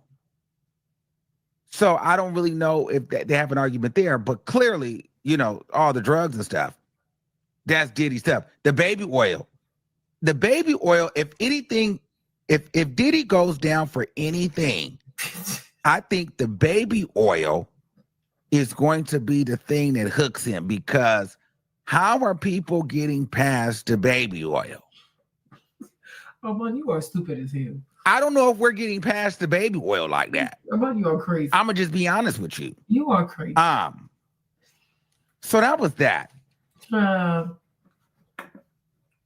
So I will never look at baby oil the same again. Because I'm like, let somebody come into your house and see a bottle of baby oil thinking you do freak offs also, right?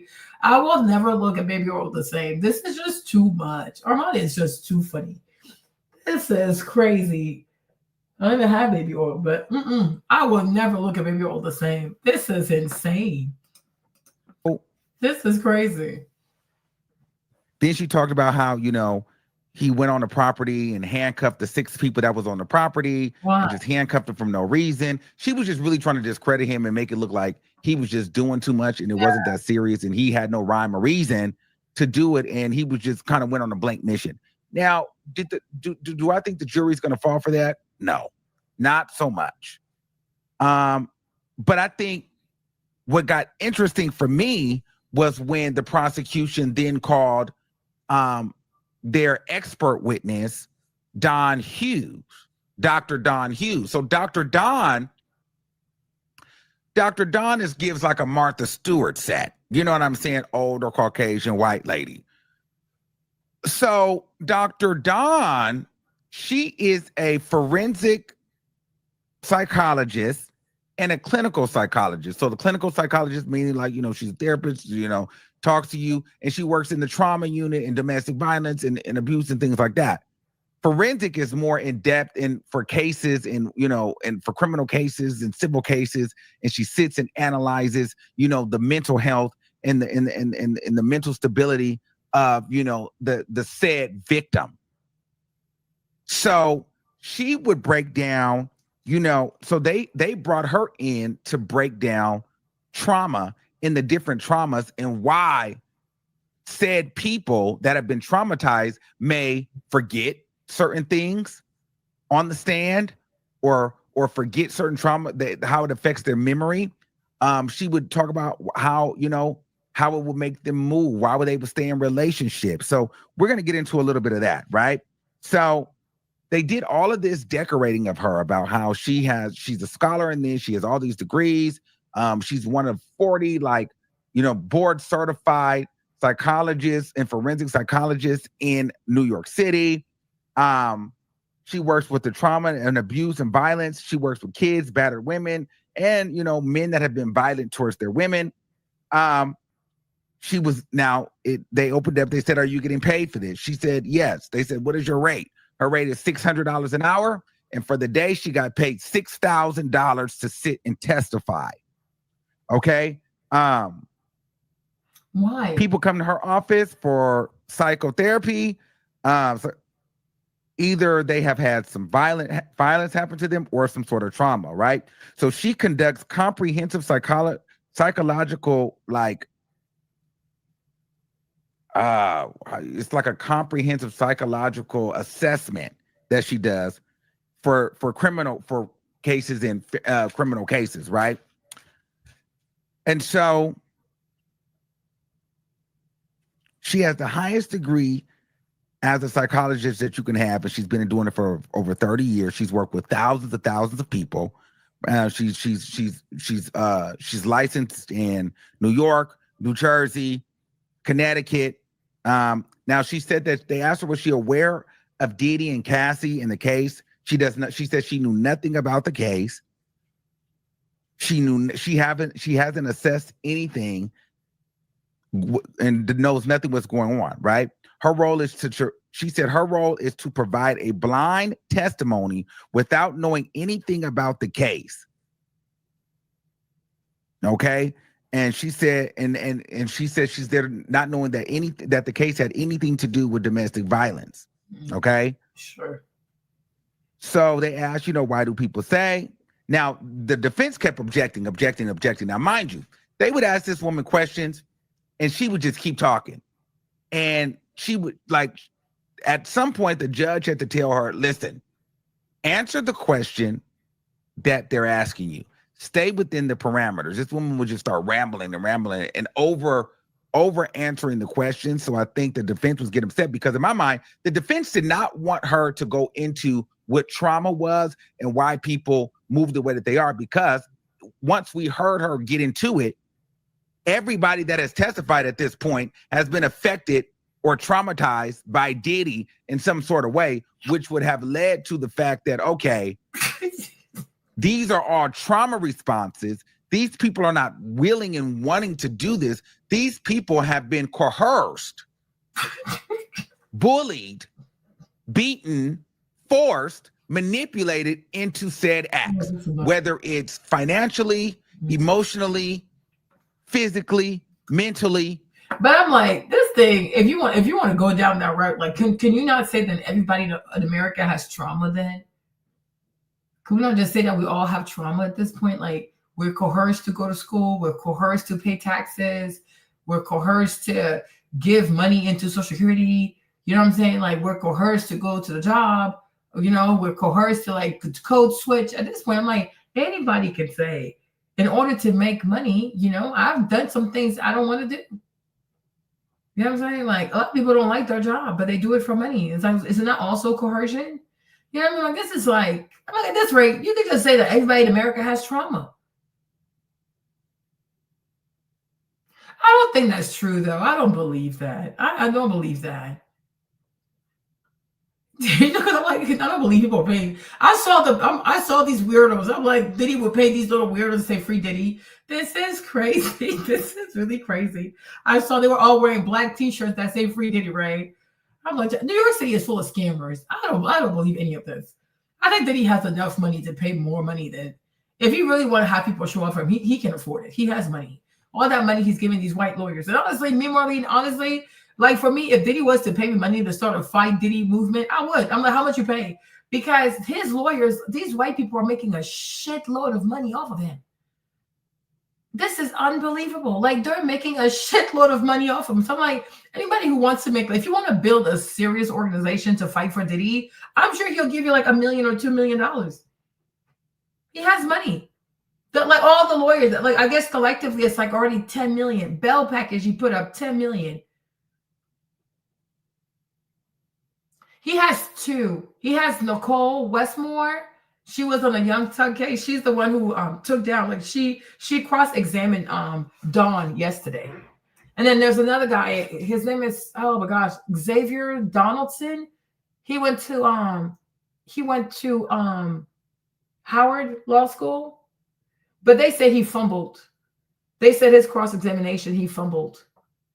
So I guess he didn't prepare himself. But they're saying Nicole, she did a good job with Don. They're saying it was really good. So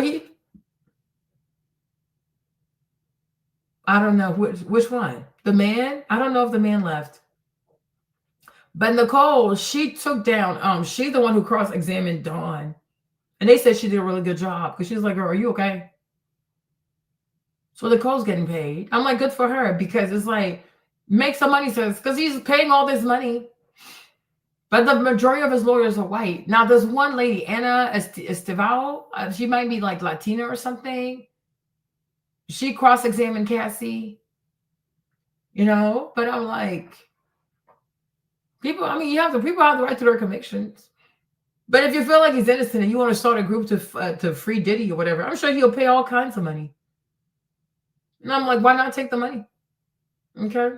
You have the right to say, hey, this man deserves to be free. But I'm like, yeah, they're making so much money off of him. But it's mostly white people though. So I'm like, hey, if you want to, if he's offering me to pay you something, why not? But the $20 t-shirt thing, I don't think he had anything to do with it. But it was funny though. I was like, this is crazy. I guess they asked this one black girl that she wanted to join and wear the t-shirt. She's like, no, domestic violence. I'm like, Sean, you're too damn funny. But I'm like, yeah, what he's saying that like emotionally, financially, anybody's trauma. I'm like, you could say the same thing about anybody who lives in America. Like, we are coerced to pay taxes. You know, we also have trauma from the government. So should I sue the government because taxes give me anxiety? I'm tired of paying taxes. Like, you know, like what the heck? So I feel like anybody that works for someone, there's going to be a certain level of trauma, right? Many people have to code switch at their job. Like they don't talk like this. They don't move like this, but they do it for the job. We do a lot of things for money. So like all CEOs also like running a racket or some kind of trafficking organization, like because you can like that. If that's the case, you can call your job a trafficking organization. Okay, so I'm like, we have to stop. Like this is crazy. Okay, these people have been abused. We all have. So this is why Cassie still stayed. This is why Cassie stayed and did the freak off, because she was being emotionally and physically abused. And so she didn't know how to get away from her abuser. So what she did was she would try to make nice and she would dumb herself down. So because according to this woman, all it takes is one time or one form of abuse. And then once you realize you've been abused, then you your brain tells you, hey, I don't want to have this feeling of abuse again. So you would cower down. If you've been. But why assume that it started with Diddy? Why wouldn't you also consider her dad? Why is it about, the first time she was abused in her life was Diddy? Why not her dad? Like maybe her dad prepared her for this. So by the time she got to Diddy, she was way more submissive. Okay. I'm like, what happened to her dad? Why does everything that goes wrong in this girl's life has to be Diddy's fault? Like, that's crazy. She don't have a dad. How do you know her dad's not abusive? Did you ask her if her dad wasn't abusive? Did you ask her if her dad never molested her? Did you ask her if her dad never beat her mom in front of her? Like, what in the world? I'm like, oh, she was so scared. This girl is so scared, but she knew how to go cheat like 5 times. Like, your relationship is like, what, 10 years? Like 9-10 years? You had like 5 or 6 affairs. So every 2 years you have a new lover, but you're scared. How does that work? I'm like, please. Everything is Diddy. Everything that goes wrong with this girl, Diddy made me do it. Like, girl, you have a dad. So he had no imprint on your life. I'm like, that's just crazy. And hit, you wouldn't fight back. These are all trauma responses. And then maybe you would get high off of Xanax and you'd want to release from your body. And Kathy talked about how, she would just kind of be numb and take the Xanax and release from her body. And just let the freak off happen because she just wanted to make him happy. That was a form of abuse. Oh, please. Let me show you a video that I saw. Yeah, here's one of his lawyers right here. This lady, but I think she looks Latina to me. Estival. Maybe she's Portuguese. I don't know. Everything is Diddy's. So hold on. Y'all, let me show you a video I found this morning. Y'all, this video was crazy. Hold on. I saw this video today, you guys. I was like, I gotta show this to my peoples. Let me show you this video, you guys. Let me show you this video, and then we can go to sleep. Hold on. We all have fantasies. So take a moment and bring to light a fantasy that you have right now. What is the one thing that you really want to experience or explore? Maybe it's images beginning to come to mind. Maybe you're feeling excited in your body as you think about this. No, I'm scared. And notice what comes up. Why is it so hard to talk about what we really deeply want? And why can it be such a struggle to actually be able to explore and experience the fantasies that we have? In this episode, we are going to cover all things fantasies, and particularly how to navigate when your girl has a fantasy to explore. Welcome back to The Naked Connection. This is the show that supports driven men to reach sexual mastery and build deep connections. It's your girl, Kirsten, your soon-to-be licensed therapist. And in this episode, we're really diving into all things fantasies. And this episode is really special to me, particularly because it's really incredible. But this show, The Naked Connection, has been going on for an entire year. This is our 1-year anniversary. Okay. So happy to be here with you, my beautiful, beautiful men. This has been a fantasy that I've had for a really long time. She said, my beautiful, beautiful men. So she knows her channel is like she's attracting men. These women are crazy. Wanted to have a podcast. I wanted to step into the space of really connecting with men like you. And it lived as a fantasy in my mind for a really long time. And while this isn't necessarily a sexual fantasy, it's a fantasy that I had and a desire that I had, and something that I had to bridge the gap between wanting and creating and living. So I thought it had to be on the 1-year anniversary of our time together that we step into exploring fantasies. And you probably have some fantasy that you feel like there is no way you would ever ask or share. And when I thought about starting this podcast, at first I was like, there's no way that I can tell my family that this is what I want to do. There's no way that I could tell the world that I want to become a sex therapist and that I want to have this space where I can have these really intricate conversations and talk about taboo things that people think are taboo, but maybe they really aren't. And so it was a lot. And at first I was worried that I wouldn't be able to actually experience stepping into it or even talking about it. So I think that if you have a desire and you're worried about what your partner might think if you actually share it, or you might even be judging yourself about why I even have this fantasy, I think there's a few reasons why this comes up, right? We're afraid of being rejected, that if we share what we really want, the person that we tell that to might not want to be with us anymore.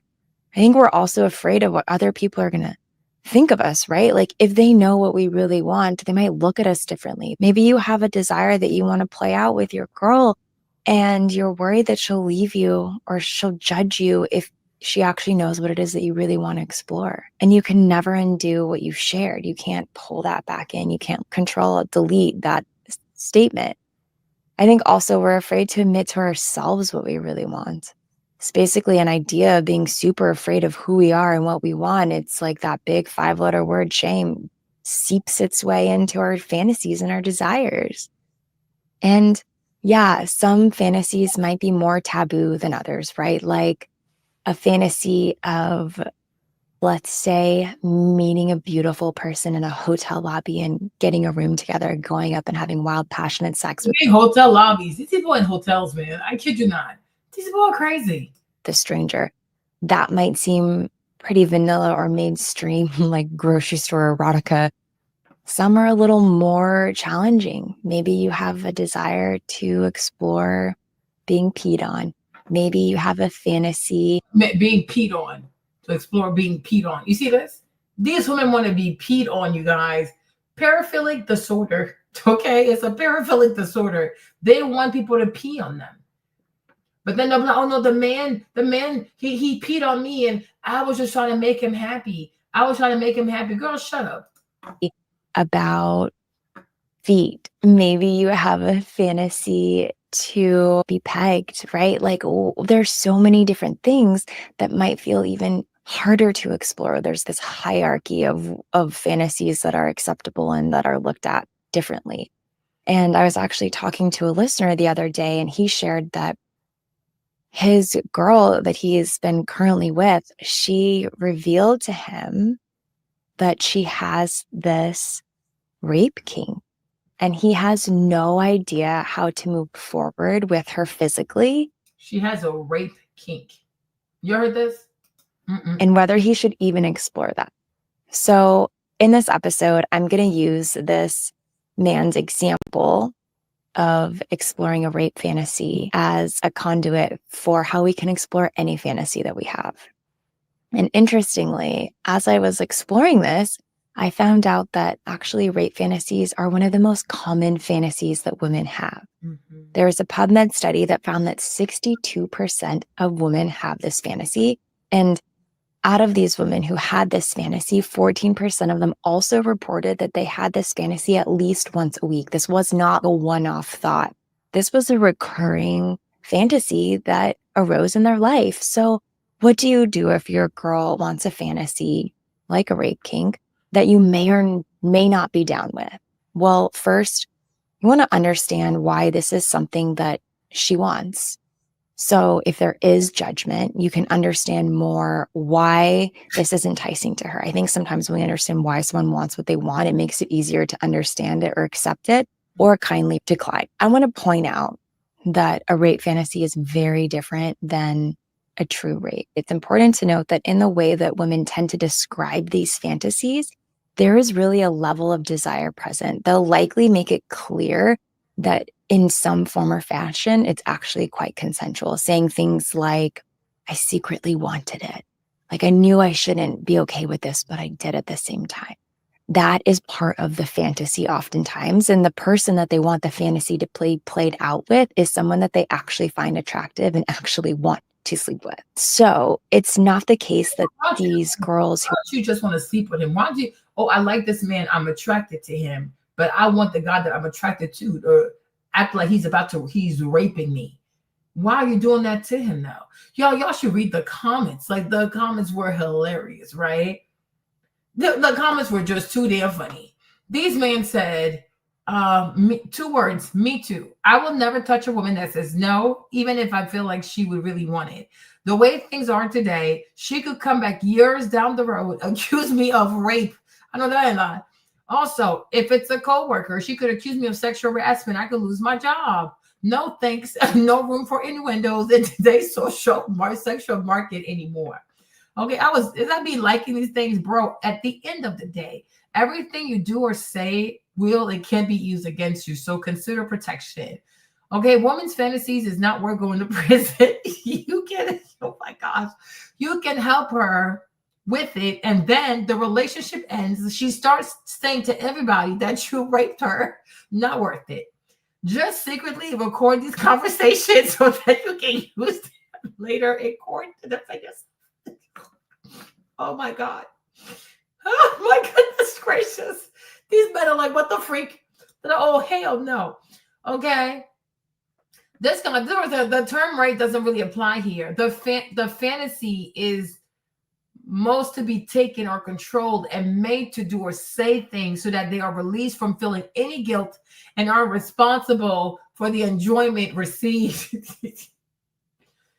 In the 1970s, after being told by a male magazine editor that women had no sexual fantasies, freelance writer Nancy Friday compiled 2 books of actual women's sexual fantasies. The books are called My Secret Garden and Forbidden Flowers. They are some of the most erotic pieces I've ever read. In 1991, her 1991 follow-up was very different, with women's sexual fantasies sanitized and having all the taboo removed, and in many cases mirroring male sexual fantasies, which, since I am a man, are not interesting. Anyways, if you want to read some fascinating women's fantasies, check out her books from the 70s. Okay, I will. Wow, if a man had the same title, the same video title, he will be in jail or channel obliterated. Double standards, okay? Kristen, thanks for this video. My girlfriend introduced me to 50 Shades, and around that time, she told me she had rape fantasies. I ignored her fantasy, but at the same time, fantasized about being dominated. So you want to be dominated. Okay, so you and the woman, child. Recently she mentioned the rape fantasy again. So I started looking for answers. Your channel. This video was of great help. I took the courage to tell her my fantasy and that I was into hers by text long distance relationship. And she acknowledged reading it, but couldn't talk about it in present company. I will let you know as I'm driving to see her tomorrow. Wish me luck. What? This is a lie. Okay, this person said 40,000 years of evolution do not go away in modern society. Women want to be taken by the strongest man of the tribe back in the day. How that squares with hypergamy today is probably quite easy to make that connection. It goes back further than modern shame triggers. Is primordial. Okay. There is no win for a guy with a woman that have these types of fantasy. She's going to be annoying as hell, trying to induce you to tell her off. So it's going to be a headache. Personally, I get off knowing that the woman wants it, not fighting against it every step of the way. You guys, these women are insane. Okay, let's keep going, y'all. We're actually fantasizing about sexual assault. Rather, they're picturing a scenario that unfolds on their own terms. And I think that that goes into play with a lot of fantasies, right? Like there's something about the fantasy that makes it taboo in its own right. But when you start to peel back some of the layers of certain fantasies, that's not quite what we think it is on the surface. So if this is a woman's fantasy and she's revealed this to you, she's in control of what and how the exchange happens in a lot of ways. So if she's telling you this is what how she's saying, oh, she's in control. So the woman is in control. So when women have rape fantasies, they're in control. Okay. what she wants, that's very different than being forced into a situation. And I do want to say that this is a very sensitive fantasy to explore. So that's kind of why after this man expressed this to me and wrote in feeling concerned, I was like, this is a great fantasy to explore because it is intricate. So just know that there are always going to be nuances to fantasies that are very different from real life events. Let's look at why someone might want this. Let's look at understanding the deeper layers of this type of fantasy. So I think the most popular is really this sexual blame avoidance. A lot of women experience a massive amount of guilt or shame for having any kind of intense erotic visions. A lot of us grow up being taught to be good girls, we're meek, be polite. Some currently might even say be demure, be mindful, and that is the bucket that we're supposed to live in, especially when it comes to exploring sexuality. And so being quote unquote forced into the situation may offer some kind of relief, or really that the burden associated with what's unfolding is lifted. There's also this idea of sexual desirability. This idea gets to be played out that this woman is so insanely desired by the man. So women want to do nasty stuff, but they can't deal with the shame. So then they start blaming men. Oh, you raped me, because she doesn't want to admit that, damn, my mind is really this nasty. This is crazy. In the fantasy that he can't stop himself from having her. Like that's the ultimate amount of sexual desirability, for someone to be so desiring of you that they cannot stop themselves because they just want you so badly, right? And it feels good to be wanted, especially when ultimately it is with someone that deep down you really want to be with. So you put it all on the man because she's not ready to accept like that she has this kind of mind, which is what Cassie's doing. This is exactly what I'm like. I'm like, okay, me, I'm like, okay, whatever. But I'm like, people need to say that it's BDSM though. You have to say that. Like his lawyers have to say, I don't even know how to, like, this is crazy. Yeah. It's not even just their sexuality. Like it's the trauma of their sexuality. Like she'll talk about this one man, you'll see the one kink he had. Like it is very bizarre. And I'm like, what the freak is this? Right. But I'm like, a lot of women have a hard time dealing with the shame of like, wow, like thinking about my sexual desires makes me feel dirty.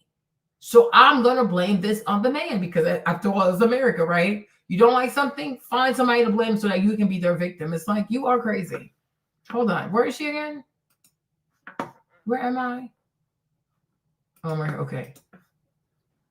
So there's also this concept of sexual openness. And this is all about how we like to flirt with the boundaries of sex in a very safe space and really in the privacy of our own homes.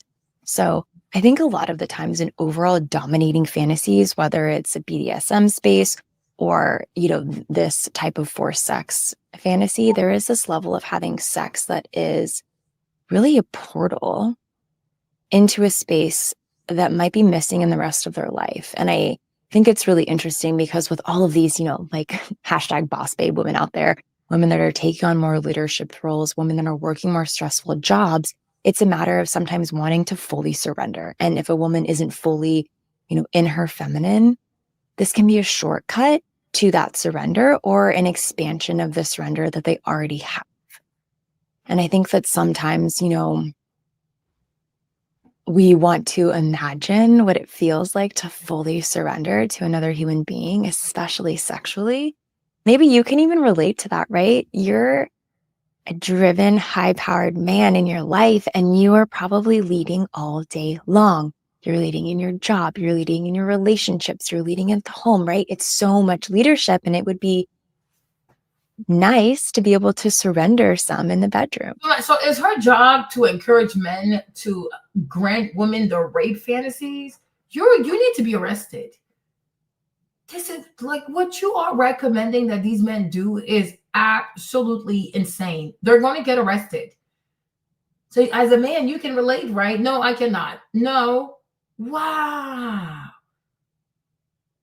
This is wild.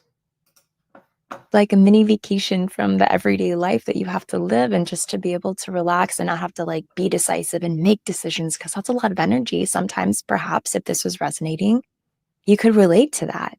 No, I can't.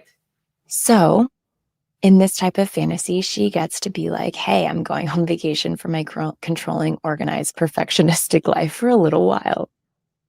So think about whether this is a fantasy that's resonating with you or not. Think about your own fantasy and how it allows you to step into some sort of like outer space, different portal that's separate from your everyday life to better understand why it is that you really want it. I think we forget that we are animals and nature really requires a balance. And this even comes down to a very base primal idea that male mammals have to pursue and subdue the female in order to mate, right? Don't forget, gentlemen, women that are listening, that we are animals. And if you look at the world of procreation outside of us, there is a lot of pursuing and subduing. And this can even come down to like a primal piece. So perhaps exploring the primal element of the fantasy that you have to better understand why it is that you really want it. I did an episode on cuckolding a few months ago that was wildly popular. I'm so glad I did. Episode on what? What is that?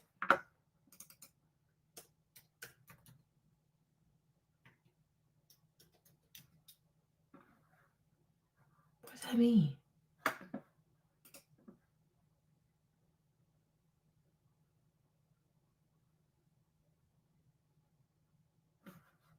What is y'all? These things is crazy. In the context of cuckolding, meaning the word is the act of making a man a cuckold, or the state of being cuckold. A cuckold is a man whose wife or partner has had sexual relationship with another man. During cuckolding, that describes the process or act of causing someone to be in that state.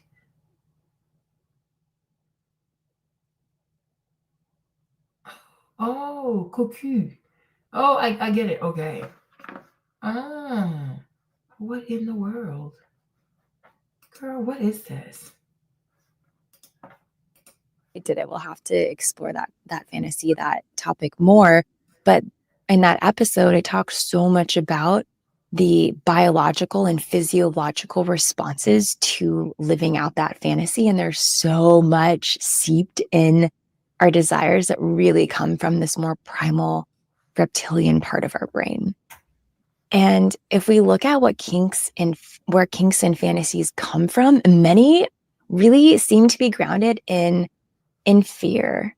Let's say that you're the jealous type. You fear being cheated on, and your erotic, reptilian, imaginative brain took your fear and spun it into a kink, and now you fantasize about catching your partner cheating on you, and then that ends up in a threesome.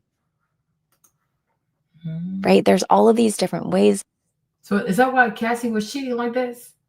What is this? That our fantasies come into kinks. You know, I was in one of my grad school classes. The professor gave an example of how he had a client who could only have sex when he was, or get aroused when he was holding on to a doorknob. Wow. So like the way that a doorknob, the way that you open a door. That was really, really arousing to him. And the only way he could have sex was if he was holding on to it. We started exploring, like, why was this? Why was this his kink? Why was he so aroused by holding on to a doorknob? And it came to find out that when he first entered into the sexual space, when he first started exploring masturbation as a kid, that he would always hold on to the door of his bedroom to make sure that if his mom or parents or siblings walked in, that he would be able to shut it. And so he's masturbating while he's holding on to this doorknob, and he created this association with ejaculation, with arousal to a doorknob. And so that's really where that kink, that sexual excitement and arousal came from. And as soon as he started to understand, hey, that's really why, that's what sparked that for me, he was able to start to undo it a little bit, because he's in this marriage and the only way he can have sex with his wife is if he's holding onto the doorknob while they're doing it. So it created a lot of limitation for him. So think about what might be coming up for you that's sparking this fantasy that you have. And going back to the rape fantasy, I hope that some of this helps perhaps understand a little bit more about why your partner might have this fantasy, and understanding can shift our experience of something. So I hope that that is helpful to better understand overall. So with this beautiful understanding that you have about this type of fantasy, or maybe the one that you're exploring, what do you want to do about it? And this goes for any type of desire. No matter what the fantasy is, I love the saying, don't yuck somebody's yum, or as a dear friend of mine once told me, don't shit on someone's lollipop, right? So when someone shares what they want with you, do what you can not to freak out in the moment when they share their fantasies, not to make strange faces or gestures that clearly indicate some type of distaste or disgust. Yeah. If that's true for you. Second, word choice is everything here. When it comes to specifically a rape fantasy, perhaps refer to it as a forced sex fantasy. I think the way that we verbalize things and place labels on things can be challenging. So if that sits better for you, for her, maybe she's kind of distressed about having this. So she's saying, don't call it a rape fantasy, call it a forced sex fantasy, as if that makes anything better. If you're forcing her into sex, aren't you like, are you not raping her? Like, I am so confused. Like, what is going on here? People need help. That's what I'm saying. I'm like, Diddy's lawyers need to have to talk about BDSM. Like, they have to. They truly have to. Because they're making it sound he forced her to have freak offs. There is no way. Because Cassie looks very sweet. She looks very sweet. She looks really, really innocent. Well, there's no way. There's no way she could have a sluttish mind. There's no way she could want to be whored out. Yes, there is. There is. And tomorrow we'll watch, like, not tomorrow, but in a few hours, because I do have to go to the dentist. But when I try, if I'm not in too much pain, but when I do come back from the dentist, we can watch the other video that she made about, like being with a woman and if she cheats on you, because her goal is that y'all gonna have threesomes together. Like, that is wild. That is crazy. Fantasy, looking at it from that angle, if it's coming from this safe space, could be really helpful. And if this is something that you want to play out with her, have a conversation beforehand to set really clear boundaries and ground rules about what this means. And this goes for any fantasy, right? And while talking about a fantasy might not initially feel sexy or exciting, you definitely want to do it. And you might even find that the conversation creates a What you say? She said you might definitely want to. What you say? not initially feel sexy or exciting. You definitely want to do it, and you might definitely want to do it. And when he gets sued and accused of rape, you're gonna be there to vouch for him. You are insane. No, don't do it. might even find that the conversation creates a level of arousal and excitement and turn on that you might not have been anticipating. So you definitely want to explore what this means. Specifically, you want to also know in this type of forced sex fantasy, what's within the boundaries, what's off limits, what's a yes go to.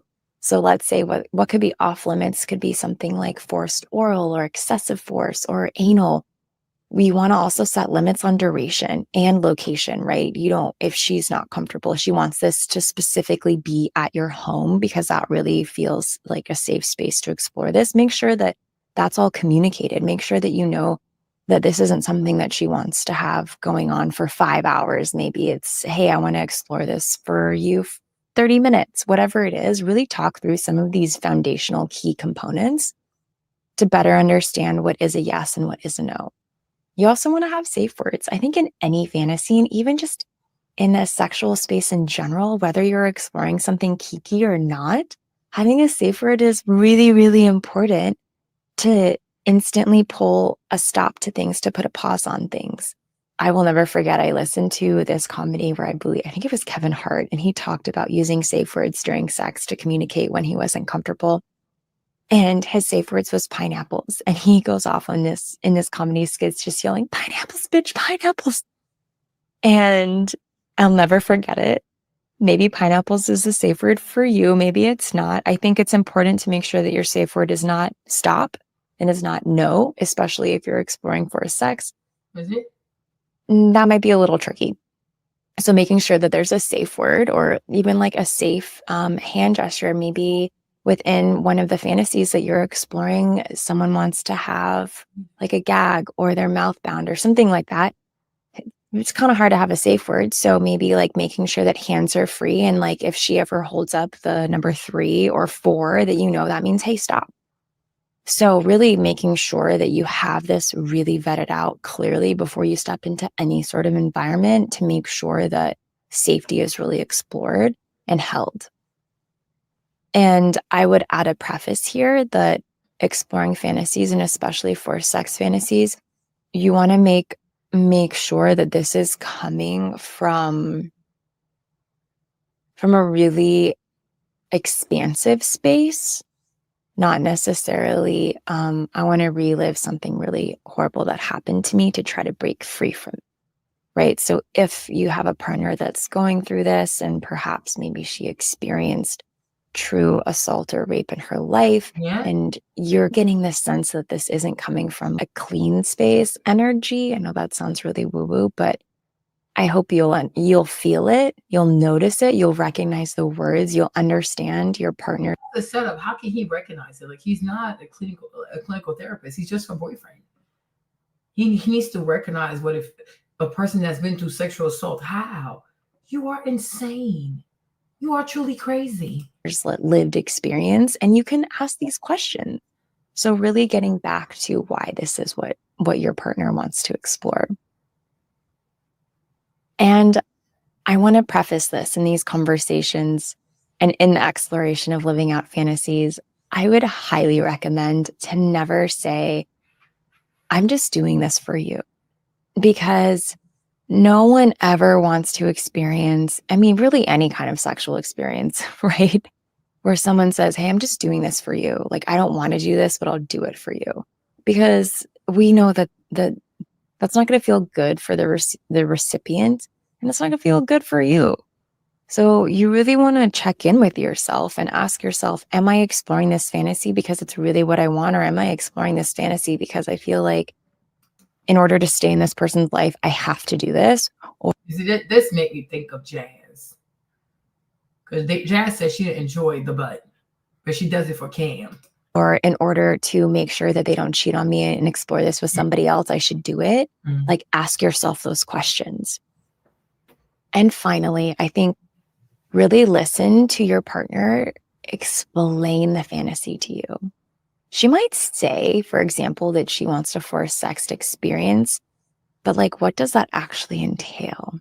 And the vision that you might have could be very different than the one that she has. So it's like you almost firsthand want to like explore the fantasy from a verbal lens, right? Ask her, hey, this is really interesting that this is a fantasy that you have. Can you walk me through what the vision in your mind is of this? Right? Like, are you pinning her down? Are you surprising her? Does she want you to do more talking than anything? Like more verbal, like tell me that I'm all yours. Does she want this to be actually more of like a verbal psychological experience where it's more about you saying things like, I'm going to make you mine. I'm all yours.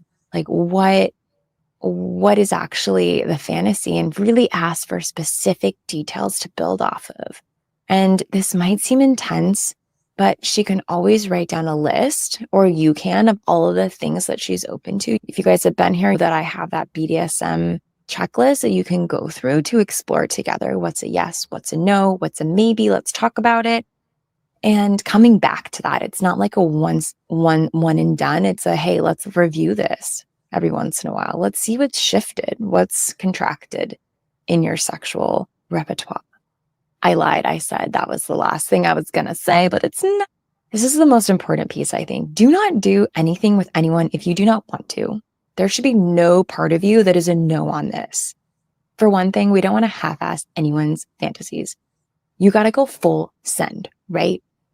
Like, that would be the biggest gift to give to someone and to receive. To like, well, how beautiful that someone wants to explore this deep, powerful fantasy that they have, and they're choosing you to explore that with. But you want somebody to feel special, that they are being chosen to play the rapist in somebody's fantasy. These white women are psychotic. I'm like, do you understand this? How powerful is it that she chose you? Yeah, to ruin my fucking life. Like, of all the things she could have chosen me to be. Why did she got to choose me to be almost a rapist? I don't want to be a rapist. Girl, what? Why can't a man just be your boyfriend, like, or your lover? Like, why do you want him to play the rapist in your goofy ass fantasy? Why he can't be a gardener? Like, why he can't be the president? Why does he have to be a rapist? No, you're sick as hell. It's not an honor. It's actually very concerning. Because it's like, you're asking for a lot. And then tomorrow, if you change your mind, now he's a rapist. And his life is ruined. His reputation is done. Oh, he's raping people out here. Oh, he's a rapist out here. Because believe all women, because she's not going to say, no, I told him to do that shit. Because then she's going to have to feel the shame. And she doesn't want the shame. She wants the kink without the shame. So therefore, she's going to blame that man. Nope, don't do it. No one wants someone to meekly lick your toes if you have a foot fetish, right? Like, you want to go all in. And if you can't, consider communicating that and potentially not doing it. I'm not doing If the tables were reversed and you asked your girl to play out a fantasy and you know she wasn't into it, would you still want her to do it? Hell no. You would probably feel weird. It probably wouldn't be that great. Mm-hmm. And if she says something like, hey, you're too much of a pussy if you don't want to do this kind of kink with me, or like, I can't believe you, like, you're so vanilla, and rejects you or shames you for your declining to explore something. And you're smart.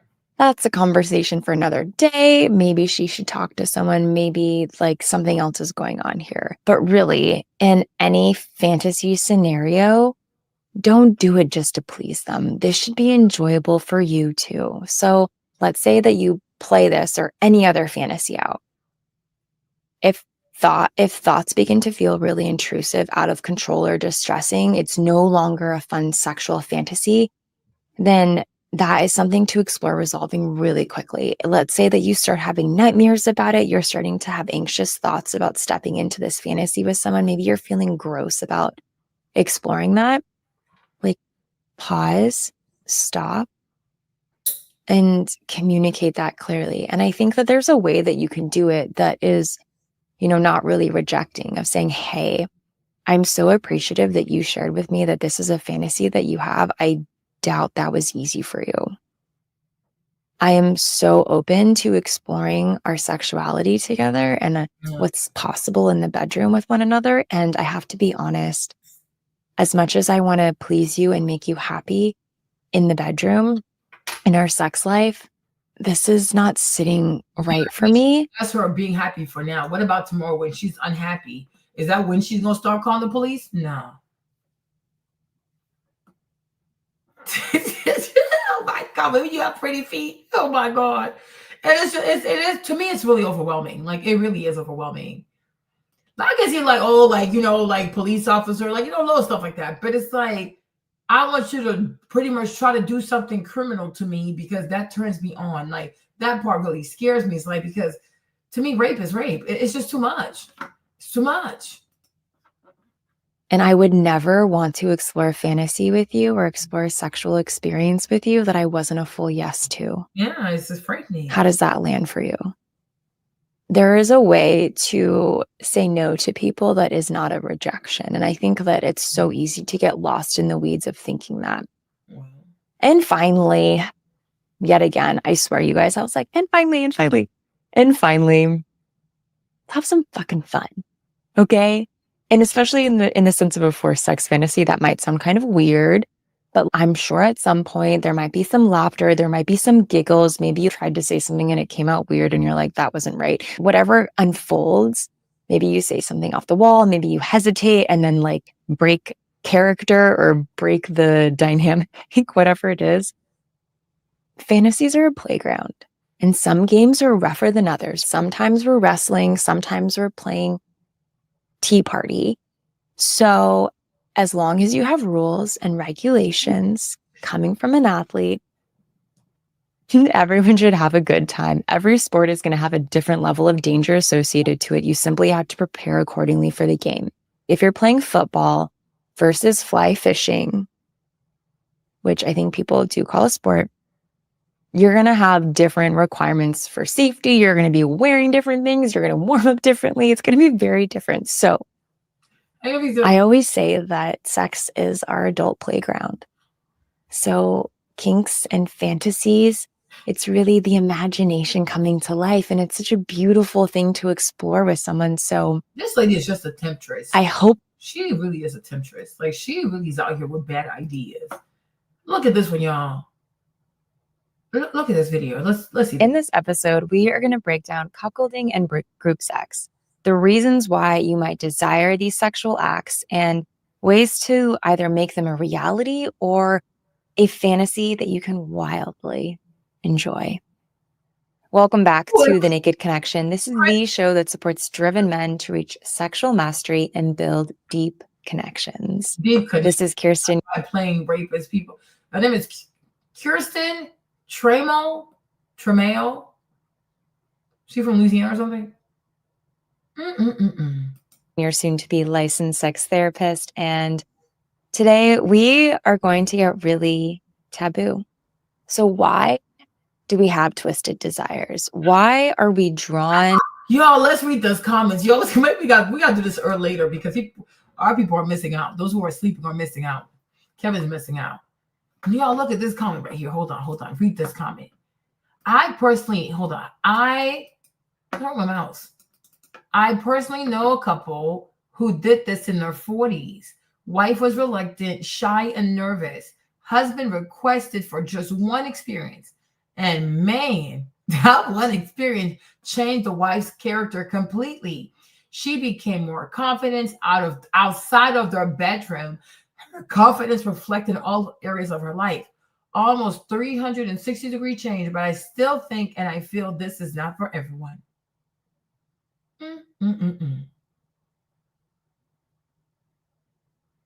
I fully get and align with the idea of a challenge and threat activating a man's testosterone and vitality.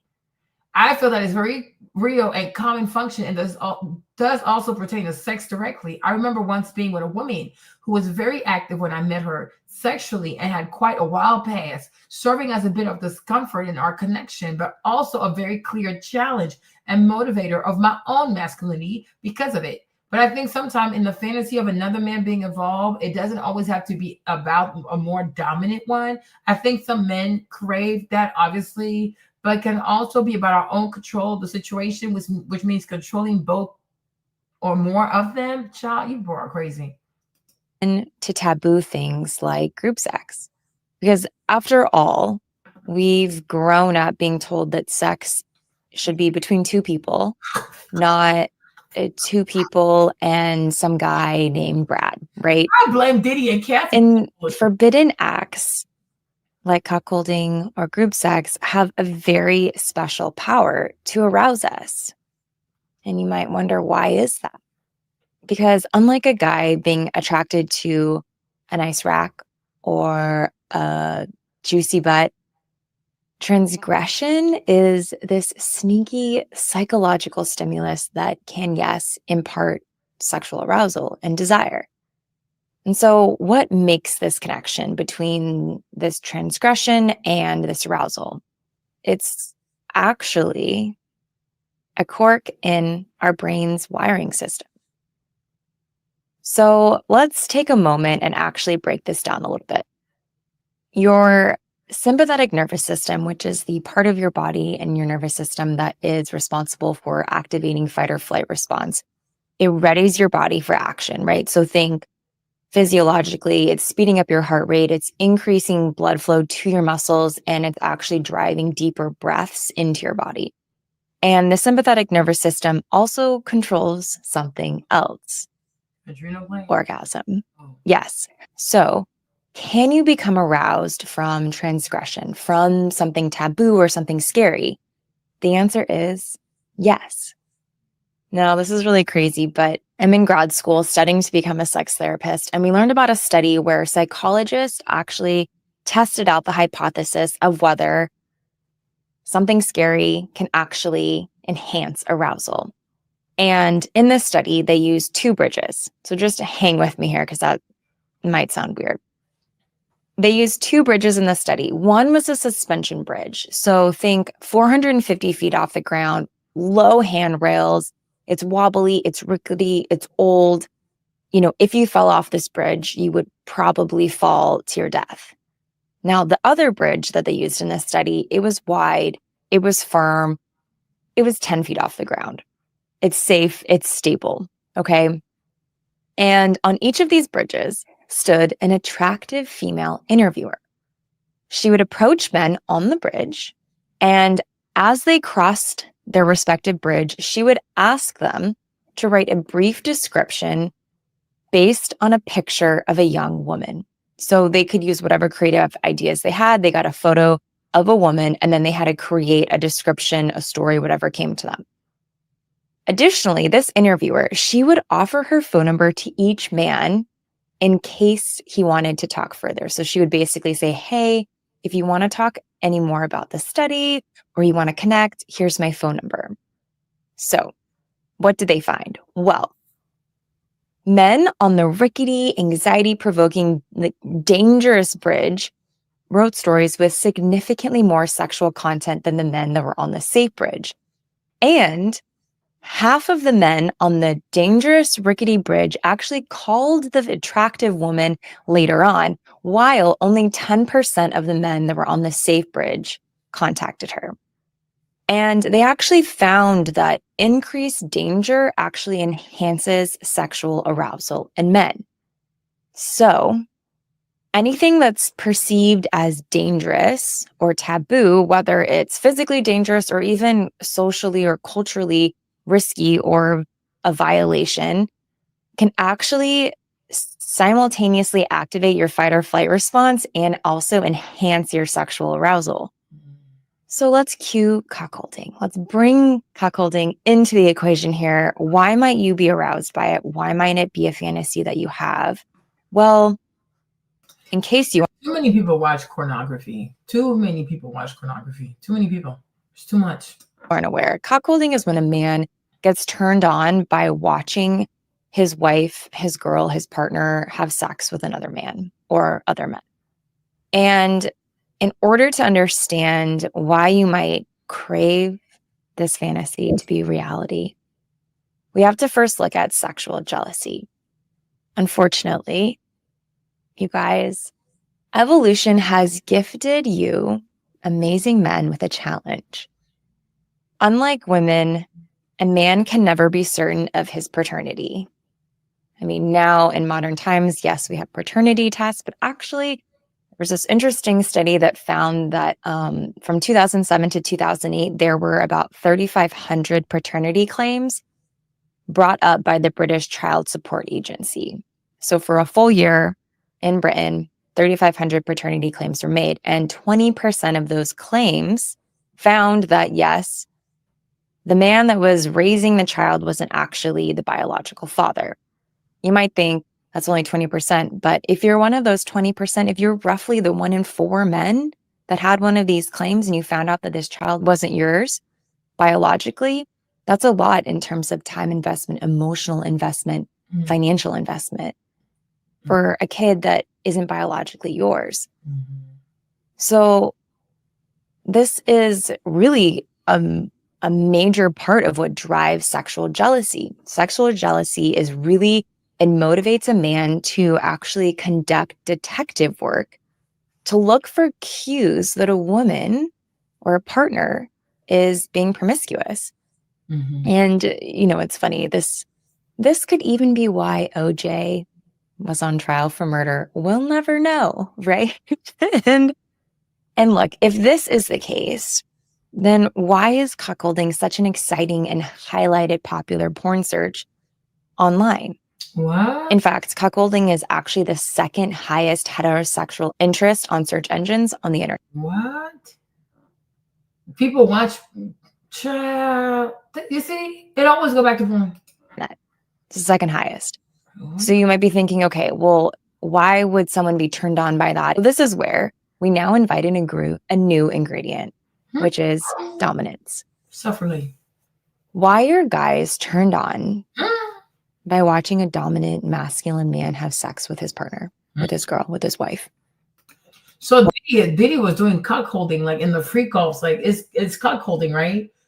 Like, because these men they're not attractive, but they're dominant with the big penis, right? Then they would have sex with Cassie and stuff. Yeah, these people Diddy and Cassie are into BDSM. This is it. It's over. It's a wrap. Why, maybe you might ask yourself, why am I turned on by watching a dominant masculine man have sex with my girl, or fantasizing about it, or thinking about it? It really comes down to competition. Just like athletes fighting to win a race, fighting to win a game, your sperm are also in a fight. They are competing. They want to win. So there have been behavioral adaptations that actually enable a man's sperm to compete quite literally head to head with another man's sperm, all in the fight of ultimately impregnating a woman's egg, right? So if a man believes or suspects that his partner may have been with another man, then this behavioral adaptation takes over and actually propels him to have sex with her more quickly and more vigorously than usual. The arousal is heightened as a result of this competition to win. The more dominant the potential rival is, also the stronger the sperm competition cue is, and actually the more intense the arousal becomes. So the more dominant the man is, the more vigorous the ejaculation will be, which is really interesting because when looking at studies where they actually evaluated porn that had cuckolding in it, the individual, which is the cuckold, so the man that's having sex with the woman while the husband or the boyfriend watches, he is typically, if not always, significantly more dominant in stature, in build, in physique, in appearance, in penis size than the other man is. So the more dominant. So you guys, get close, get close, get close. Do you think that he has a small penis? I think that he has a small penis. Because they haven't talked about his penis size, have they? Oh. See, because we're going to have to go back and watch all of Armand's videos because I think that he has a small penis. I think that he has a small penis. It's making sense now. Because she had to go get men to like BBC big black. You know what I'm saying? And maybe that's why she also cheated on him too, because he has a, you know what I mean? So, because he would say like, because I mean, if you talk about it is Cassie now, she is a liar, but the man, it was the man saying that, oh, like Diddy wanted him to go all up, like to just, you know, shoot the club up and stuff. And he was like, did you actually do it? Is it actually in there? And I'm like, what the heck? But I'm like, do you think Diddy has a small penis? Imagine saying that in court.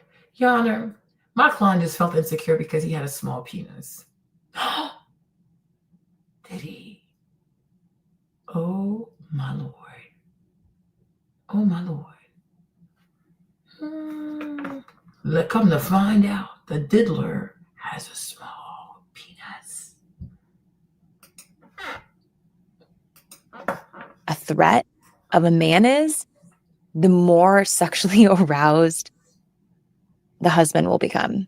This is just, it blows my mind when I think about these things and when I learn about these things, which is why I was really excited to share all of this with you, because I think that this phenomenon, it isn't just for cuckolding, it's also for group sex. So this is often why there will be many men in a scene competing for a single female. So there's actually been, if you look at things analytically from the back end of pornography searches, there are more videos created where there is group sex with a large number of men and one, if not a few women, versus a lot of women and a few men. And it's largely driven also by this same sort of phenomenon that larger sexual arousal is enhanced when there's more competition, and your sperm competition is actually competing against one another to win. When people say that life is not a game, they are lying. When people say that everything is not a competition, they are also lying. Life is a game and everything is a competition from my perspective. So if you're a man and you fantasize about group sex with a bunch of men, this might be why. Okay. And interestingly, studies have found that men fantasize about group sex more often than women do, and men imagine larger numbers of men in group sex fantasies than women do. So looking at all of this, what are we supposed to consider? What are you supposed to do with this information? You're like, okay, Kirsten, that's cool, but so what? No, it's okay. Well, I think it's important to recognize that your fantasies and desires can really be rooted in physiological and biological factors, right? So much shame and embarrassment and secrecy can be generated from our desires. I truly think he has a small penis. I truly, truly think he has a small penis. You know, this stuff is starting to make sense now. This stuff is starting to make sense. I think that he has a really small penis. I think he has a small penis. I really think he does. Interesting. Wow. Desires. And I think that when you can understand better why physically or psychologically you might be turned on by something, it creates a level of ease to which you can move through that experience and maybe even accept it or, in fact, embrace it.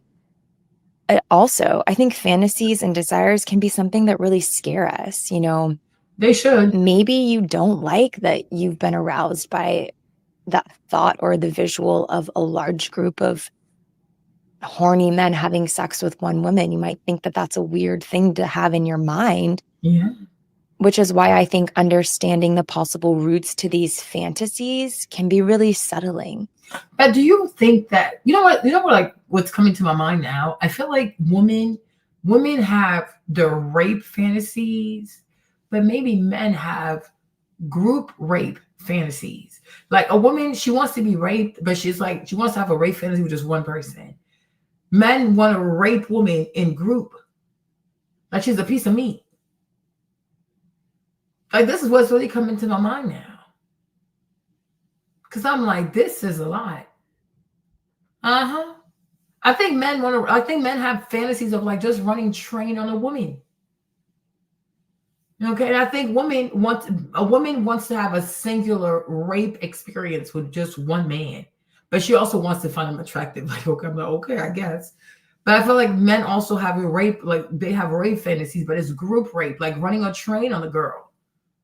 Because this is really what's coming to my mind now. I'm like, both of these sexes want rape. They just want it differently. Because I can see how she's okay. Like, I'd rather be raped by one person because it's like it's not as bad, right? But men's like, nah, we gotta do it as a team. Like, bam, bam. You know what I mean? Damn, this is frightening. Yo, how do you think people were behaving like 5,000 years ago? Yeesh. Now that's oppressive patriarchy. This is insanity. Oh my Lord.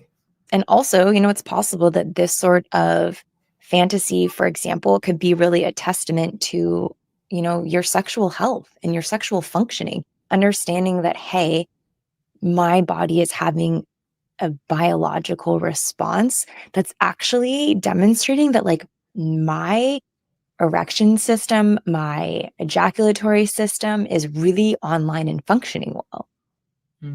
I think it's also offers a lot of opportunity to take this information, understanding what it is that you desire and getting creative with it. So maybe, like actually living out the fantasy of a cuckold or the fantasy of group sex isn't something that you actually want, but you can pull elements of this into your sex life, right? So maybe inviting something in that sparks your sympathetic nervous system to come online. So generating some sort of controlled risk.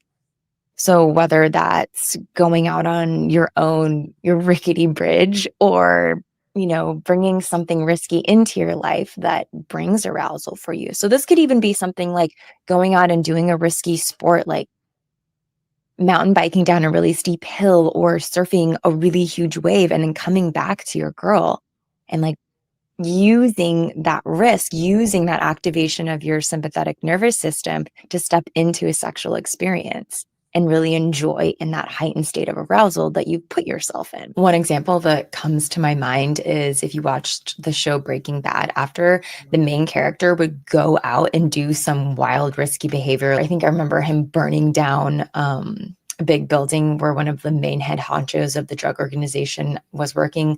Like every single time he would go out into the world and do something very risky, he would come home and have just crazy vigorous sex with his wife, and she'd be like, what is happening? Because to me also, like, even these voices you hear, how do you know it's not you being schizophrenic? Like, how do you know it's like, you know what I'm saying? How do we know it's not schizophrenia? Like, why do you hear these voices? Why do you see these things? Why do you want to do these things? You know what I'm saying? It's like, what the freak? You know what I mean? Oh, I want to be raped. Oh, I want to run a train on a woman. Like, what? Why? Because she's like, what I don't like about her is like, oh yeah, you should do it. It's fine. It's not like, okay, you have these fantasies. Let's see where they stem, but you shouldn't do it because the law. Okay. And not just that, it's like, just because you hear something doesn't mean you want to do it. Okay. She's like, oh yeah, do it. No. That is a perfect example of using the sympathetic nervous system activation to generate more arousal within your body. Now, I am by no means saying go become a drug lord. However, I'm saying inspiration to be used, Or another option is maybe, let's say that you want to explore what it feels like to feel that threatened response with your girlfriend or your wife, but you don't actually want her to have sex with somebody else, but you like the idea of it or you like the fantasy of it. Well, maybe you both decide to play a game and you go out to a bar and she's going to go flirt with some guys and you're going to watch from afar. And then when you feel like I really want to step in, or I'm feeling like I'm starting to become aroused by this, or feeling really activated, you can walk up to her and take her home and enjoy that experience. I doubt anyone listening to this, I've seen this show, but when I was in high school, I watched this show called Gossip Girl. Yes, I know. Yeah. And one of the couples in that show would actually do this, where and it kind of flipped the roles, but she would watch him hit on other women because she would be aroused by it. And then as soon as it got just far enough, she would walk in and then they would leave and go have really passionate sex. So I think it's taking what it is that you desire and getting a deeper understanding of what might be creating it so that you can sit more comfortably in it, accept it, feel excited about it, and then maybe even getting creative and pulling aspects of it into your sexual life. So there is so much incredible science that moves within sex, and there's so much incredible connections between our bodies and our minds and our desires. So I wanted to share this with you today. So get out there, maybe enjoy some group sex, enjoy fantasizing about cuckolding, get after it. I cannot wait to hear what you think of this episode. And I know I went a little bit off the grid here and got a little bit science-y before we dove into some of the pieces of it, but would love to hear what you think. I love you guys so, so much. And I'm always so grateful to share what I'm learning and discovering. And you know what? Until next time, get out there. Girl, you are crazy. Here's her channel. She is really crazy. Well,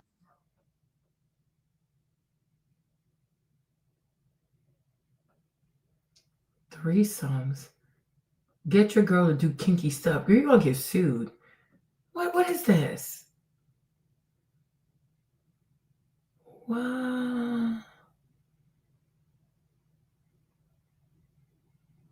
And YouTube leaves these videos on like this? What?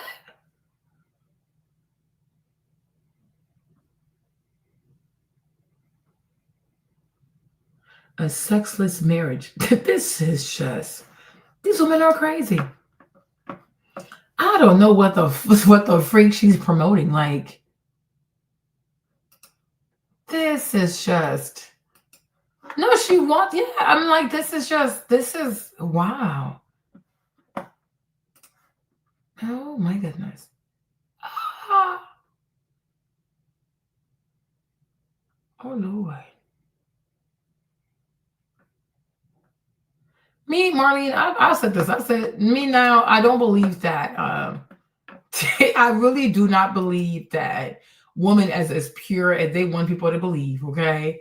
I think many also are tired of performing. I think many of them are tired of pretending.